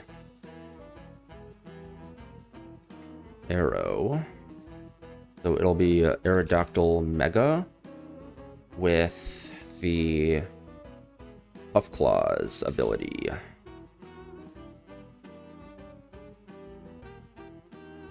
Okay. What speed threshold does this guy hit? 269?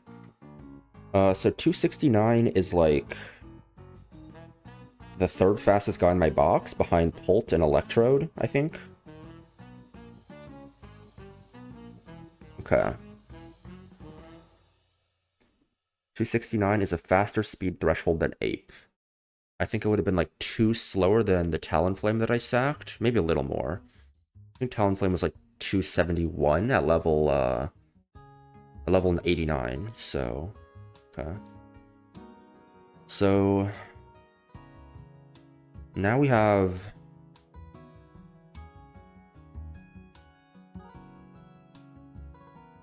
now we need to do story stuff. Okay. Got it. Let's just bring a squad of guys that's like pretty good in general.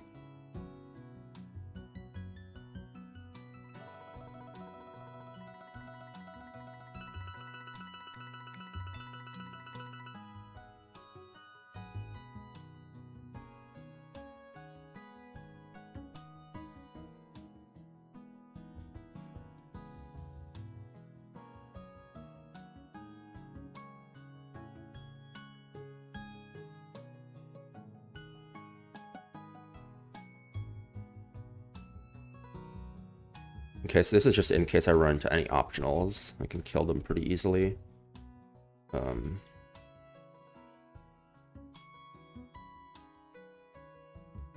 Maybe it's overkill, but might as well do it, you know?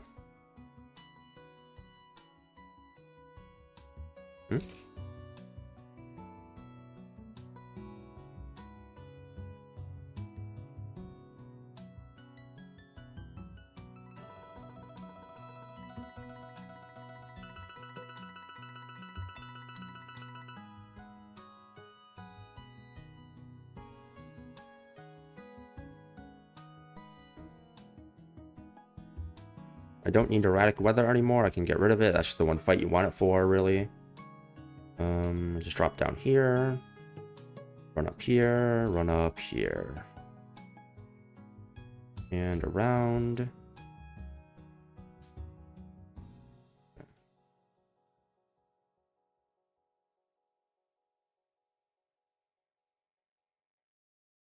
Okay, he flew off. Just go to Sutopolis here. Oh,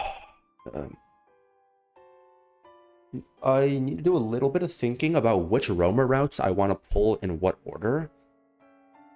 Like, which are the exact most useless ones, in case I get everything I want.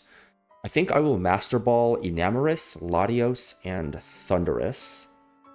I don't think I Master Ball anyone else. I think that, if I had to rank in order...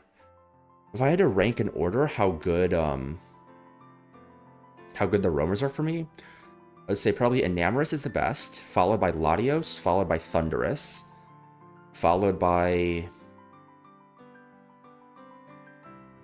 I don't know who's better for me between Latios and Landorus. They're probably pretty similar. And Cress and Torn are pretty shit. I have 7 routes for roamers right now. So statistically speaking, on average, I will get the roamers I want. But obviously that's not how statistic works in practice, so I do have 7 left.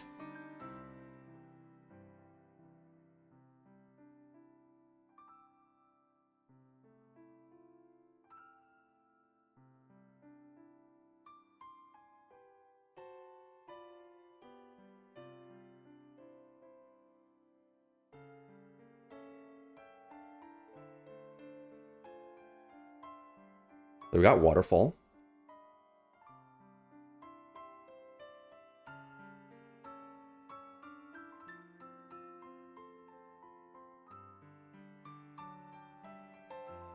Okay.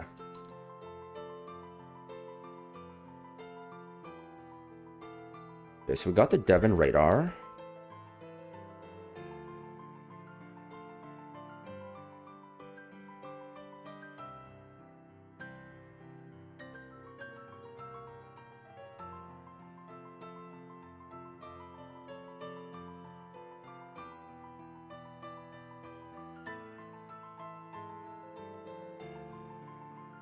Can I move this up here?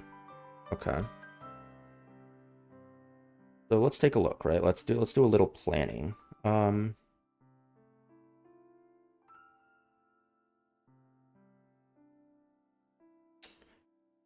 So the routes I have left are... I have Route 124, Route 128, Route 129, Route 130, Route 131, Route 132, and Route 133. So Route 124 offers me what? Nothing useful, really. It's like, if I want Armaldo, maybe. If I want Bruxish dupe. Armaldos and Bruxish dupe. 128 has basically just like Omastar if I want Omastar. Omastar. Route 129 gives me like fucking Pidgeot. Pidgeot. I want Pidgeot for some reason. 131 is... we get a non-protect Crawdaunt. We already have Dragonite. 130 can give me Milotic chances. Armaldo, Bruxish, and Dragalge dupe.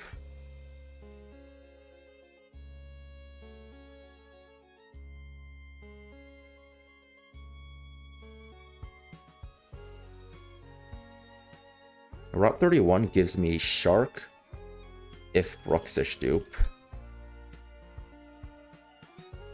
132 offers me a low chance of Gengar.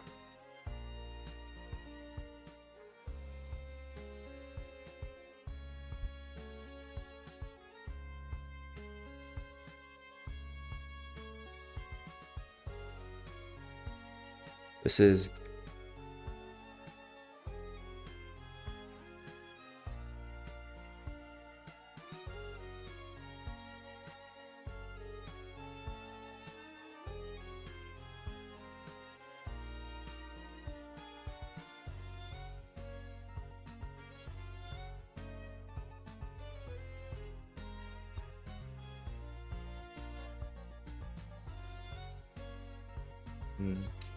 Dragalge if Surf or chance of Shark / Overquill.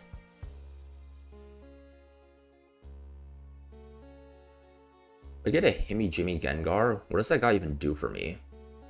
He just like clicks damaging moves, right? I guess he has 170 base special attack. He does get Icy Wind. He gets Misty Explosion. Has been champed.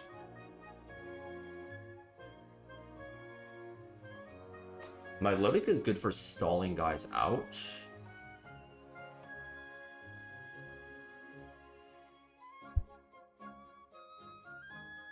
Get any good Milotic stalls here? Not really. I feel like a lot of the good Milotic stall battles have already been passed.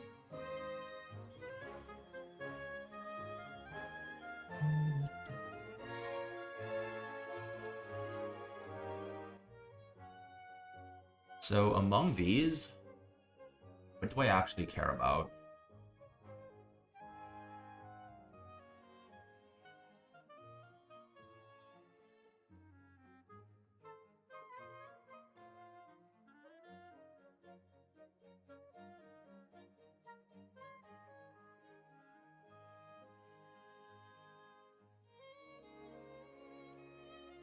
I think it would be fun to champ this guy as a unique. But like, this guy does. You'd have to scale crunch on this guy, you know.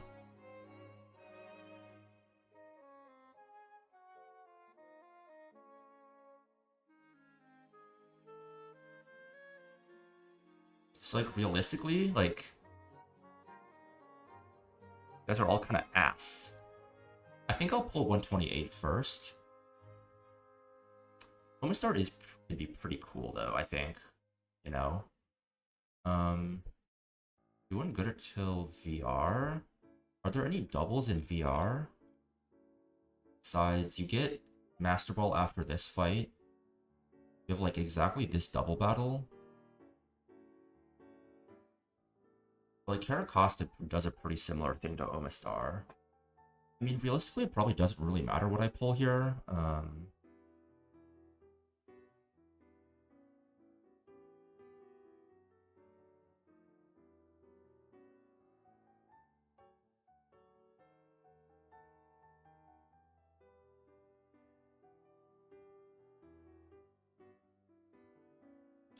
This guy appears in 131 and 133.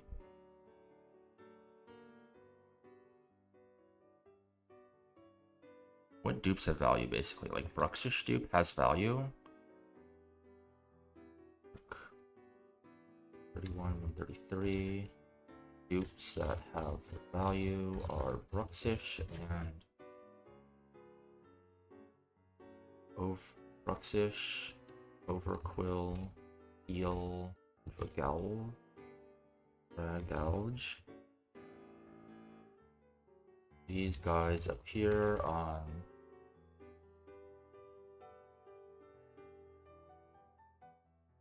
124.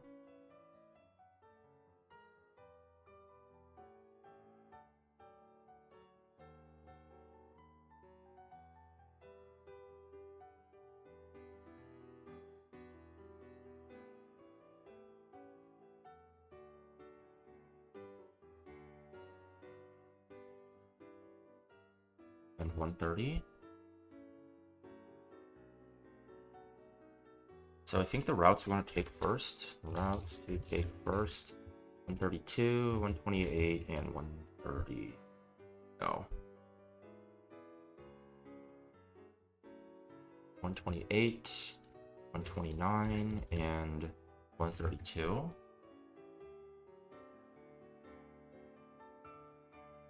I don't think I'm actually bringing a shark. I think it's just a joke.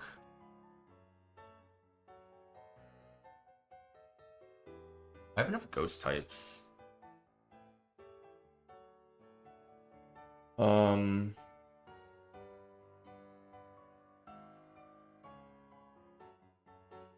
Does poison type actually do anything on E4? Because if I'm talking about ghost types, right? I'm bringing Pult as my ghost type. It'd be Phoebe. Does Mega Gengar do anything on Phoebe? What's its speed stat? It's 130, so Pult was just faster unless I go Timid Gengar.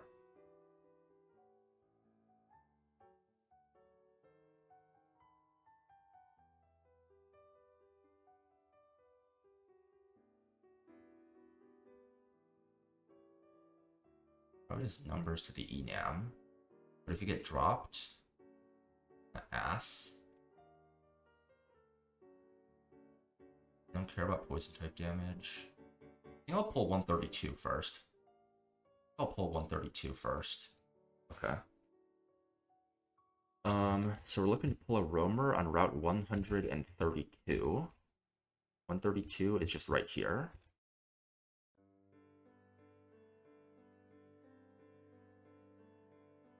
The Pacific log is here, and then 132 is here. So there's no dive we can do here. We basically just gotta run back and forth and use the Devon radar. Yeah.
Roll R is probably a little faster.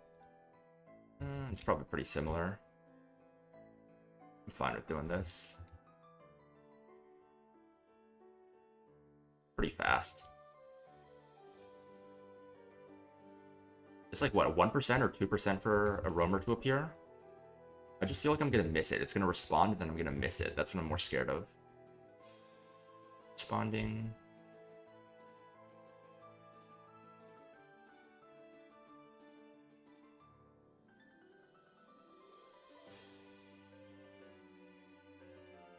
Not respond.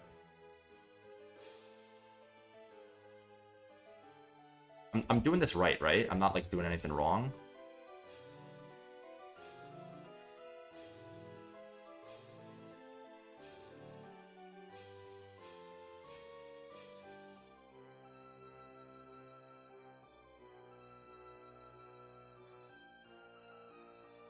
Yeah, this works, okay.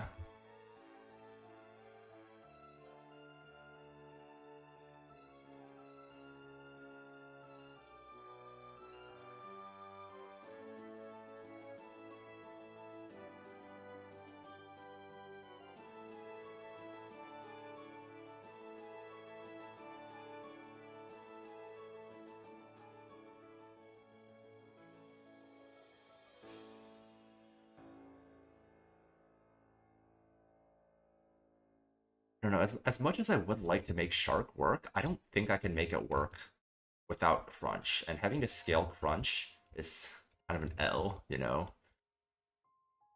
It also gets Psychic Fangs, right? Let me check this. Let me check this dog. Yeah, it gets Psychic Fangs as a scale, it gets CC as a scale. I have 13 scales right now. But, Alt, who I'm bringing to E4, basically for sure, very likely means 0 scales. I know there is a reason to go, there is a potential reason to go Naive. I forget what the reason is, but I think plus speed Pult does hit a speed range for, I think it's something on Phoebe. I think it might be the Mega Gengar on Phoebe it hits a speed threshold for. So if I do Phoebe singles, and I need that specific line, I might change Pult Nature, but I feel like Phoebe doubles, I think Phoebe doubles is one of the harder ones. I don't have Sucker. I don't have a Sucker Punch guy. I have no more opportunities for a Sucker Punch guy. Unless Weavile doesn't get Sucker Punch, right? Unless I get Grimmsnarl from Victory Road. Or I could use Choice Scarf Weavile, but I don't think you can go Scarf Weavile. Because it's timid, right? Yeah, so you'd have to be Scarf Weavile to outspeed it. So yeah, the only way I can Sucker Punch that guy, I deleted Sucker off Pult, and I don't think it would kill without it'd probably need Ban to kill anyways.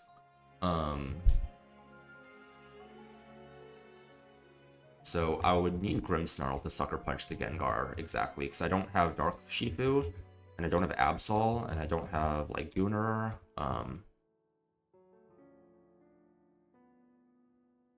So yeah, I feel like Dark types I can bring Hydreigon, but I would probably need at least probably 4 to 5. I'd probably need 5 scales in Hydreigon. I would need to change Nature as well as max special attack and speed, unfortunately. So yeah, my Dark type situation isn't the greatest. Fairy type situation also isn't the greatest. I have the really bad Primarina. That's why Enam is so good for me.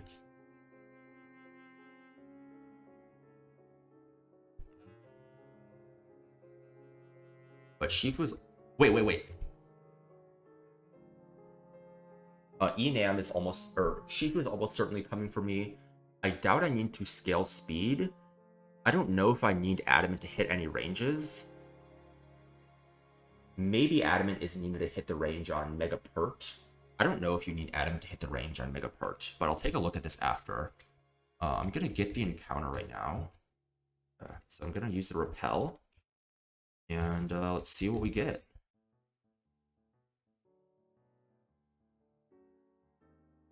Let's do music for this.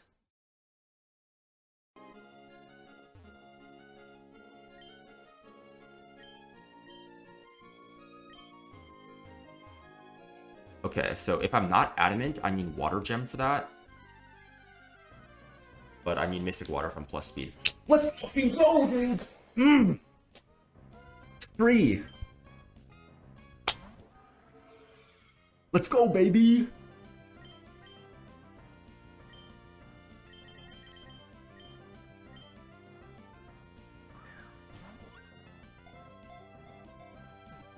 First one, Enam.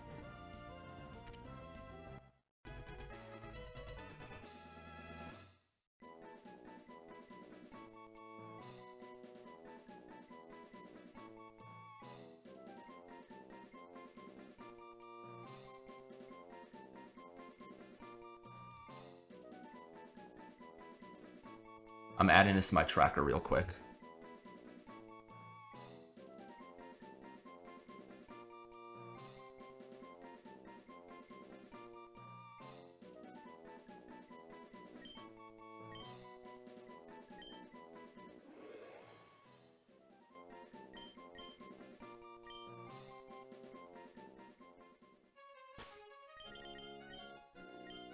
Damn, I can't believe I got it on the first try, dude. This run is...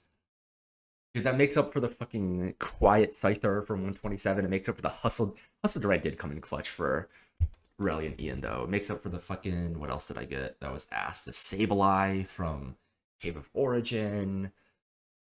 Except for all the ass, dude. Got the fucking Enam. Got the fucking Enamorous. Mickey Run. Let's see what we got on Enamorous. Show me Timid.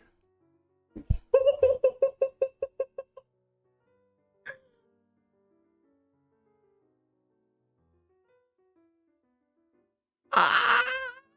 I got Timid Enamorous. What the fuck? What the fuck? What the fuck? Max speed Timid Enamorous. Oh, this guy's Mickey, dude. Oh, this guy's so Mickey. Holy shit, dude. Holy shit. It's average bulk. Probably doesn't matter. Max speed guy. Holy, dude. Oh my god. Drake doubles confirmed? Holy fuck. Holy fuck. And this guy mainly just clicks Boon Blast, right? Like, you probably...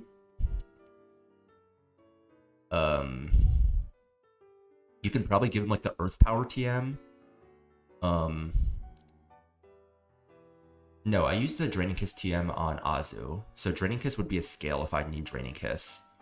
I know Draining Kiss is pretty good on this guy, though. This is probably where our Tailwind TM goes, if I'm gonna be honest. And then this guy can also Misty Boom on Wallace, too, if I need it. This guy's insane, though. This guy's fucking insane. Holy shit. Holy shit. This guy's crazy. It's a freak. I'm pretty sure Timid is better than Modest, right? Because Timid lets you outspeed all of the 100 speed plus speed nature guys.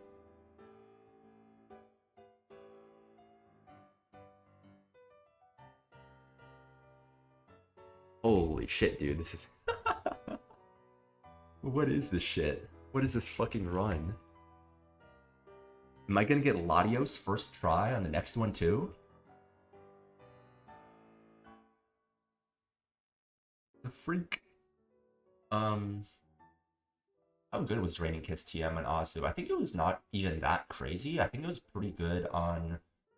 I pulled Azu on 123. I know it was good on Mount Pyre Gauntlet. I feel like that was the main place I used it for. I don't remember what fight it was on Mount Pyre Gauntlet, but I know it was really good there.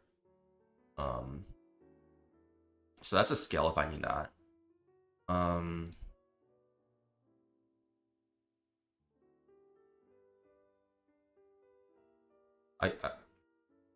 I can't believe I called it Timid. I just, you know, like, I should have just called Adamant B on Sutopolis. I would have pulled that shit, dog.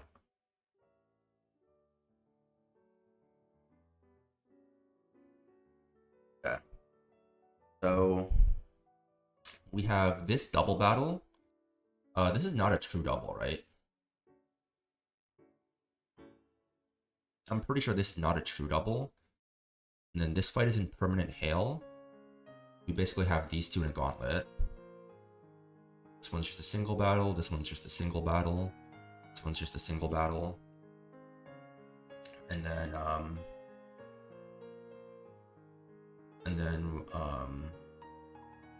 we have these two as a back-to-back, with this one being in Hail. And then we have this double battle. And then we have Juan. So like 1, 2, 3, 4, 5, 6, 7, 8 battles in Juan's gym with one being a gauntlet and one being a back-to-back. So basically 6 cooks. Huh? Huh? I'm probably gonna put these off stream because I'm probably gonna take a while.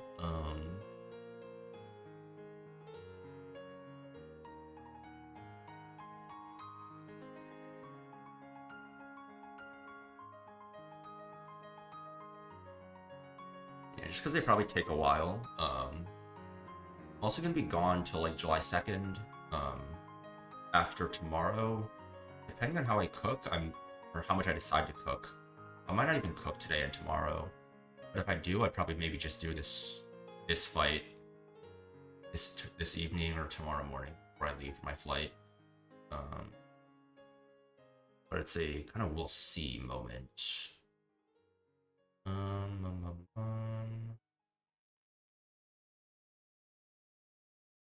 Yeah, not too much else to do. I got my roamer on the first try.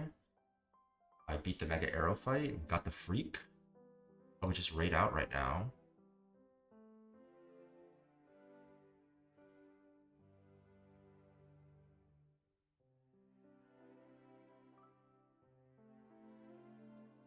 Go raid Gremmy.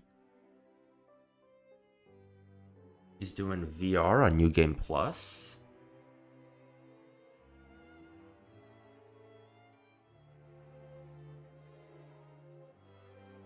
Yeah, thanks for sticking by. We got the Enam. Wish Gremmy good luck.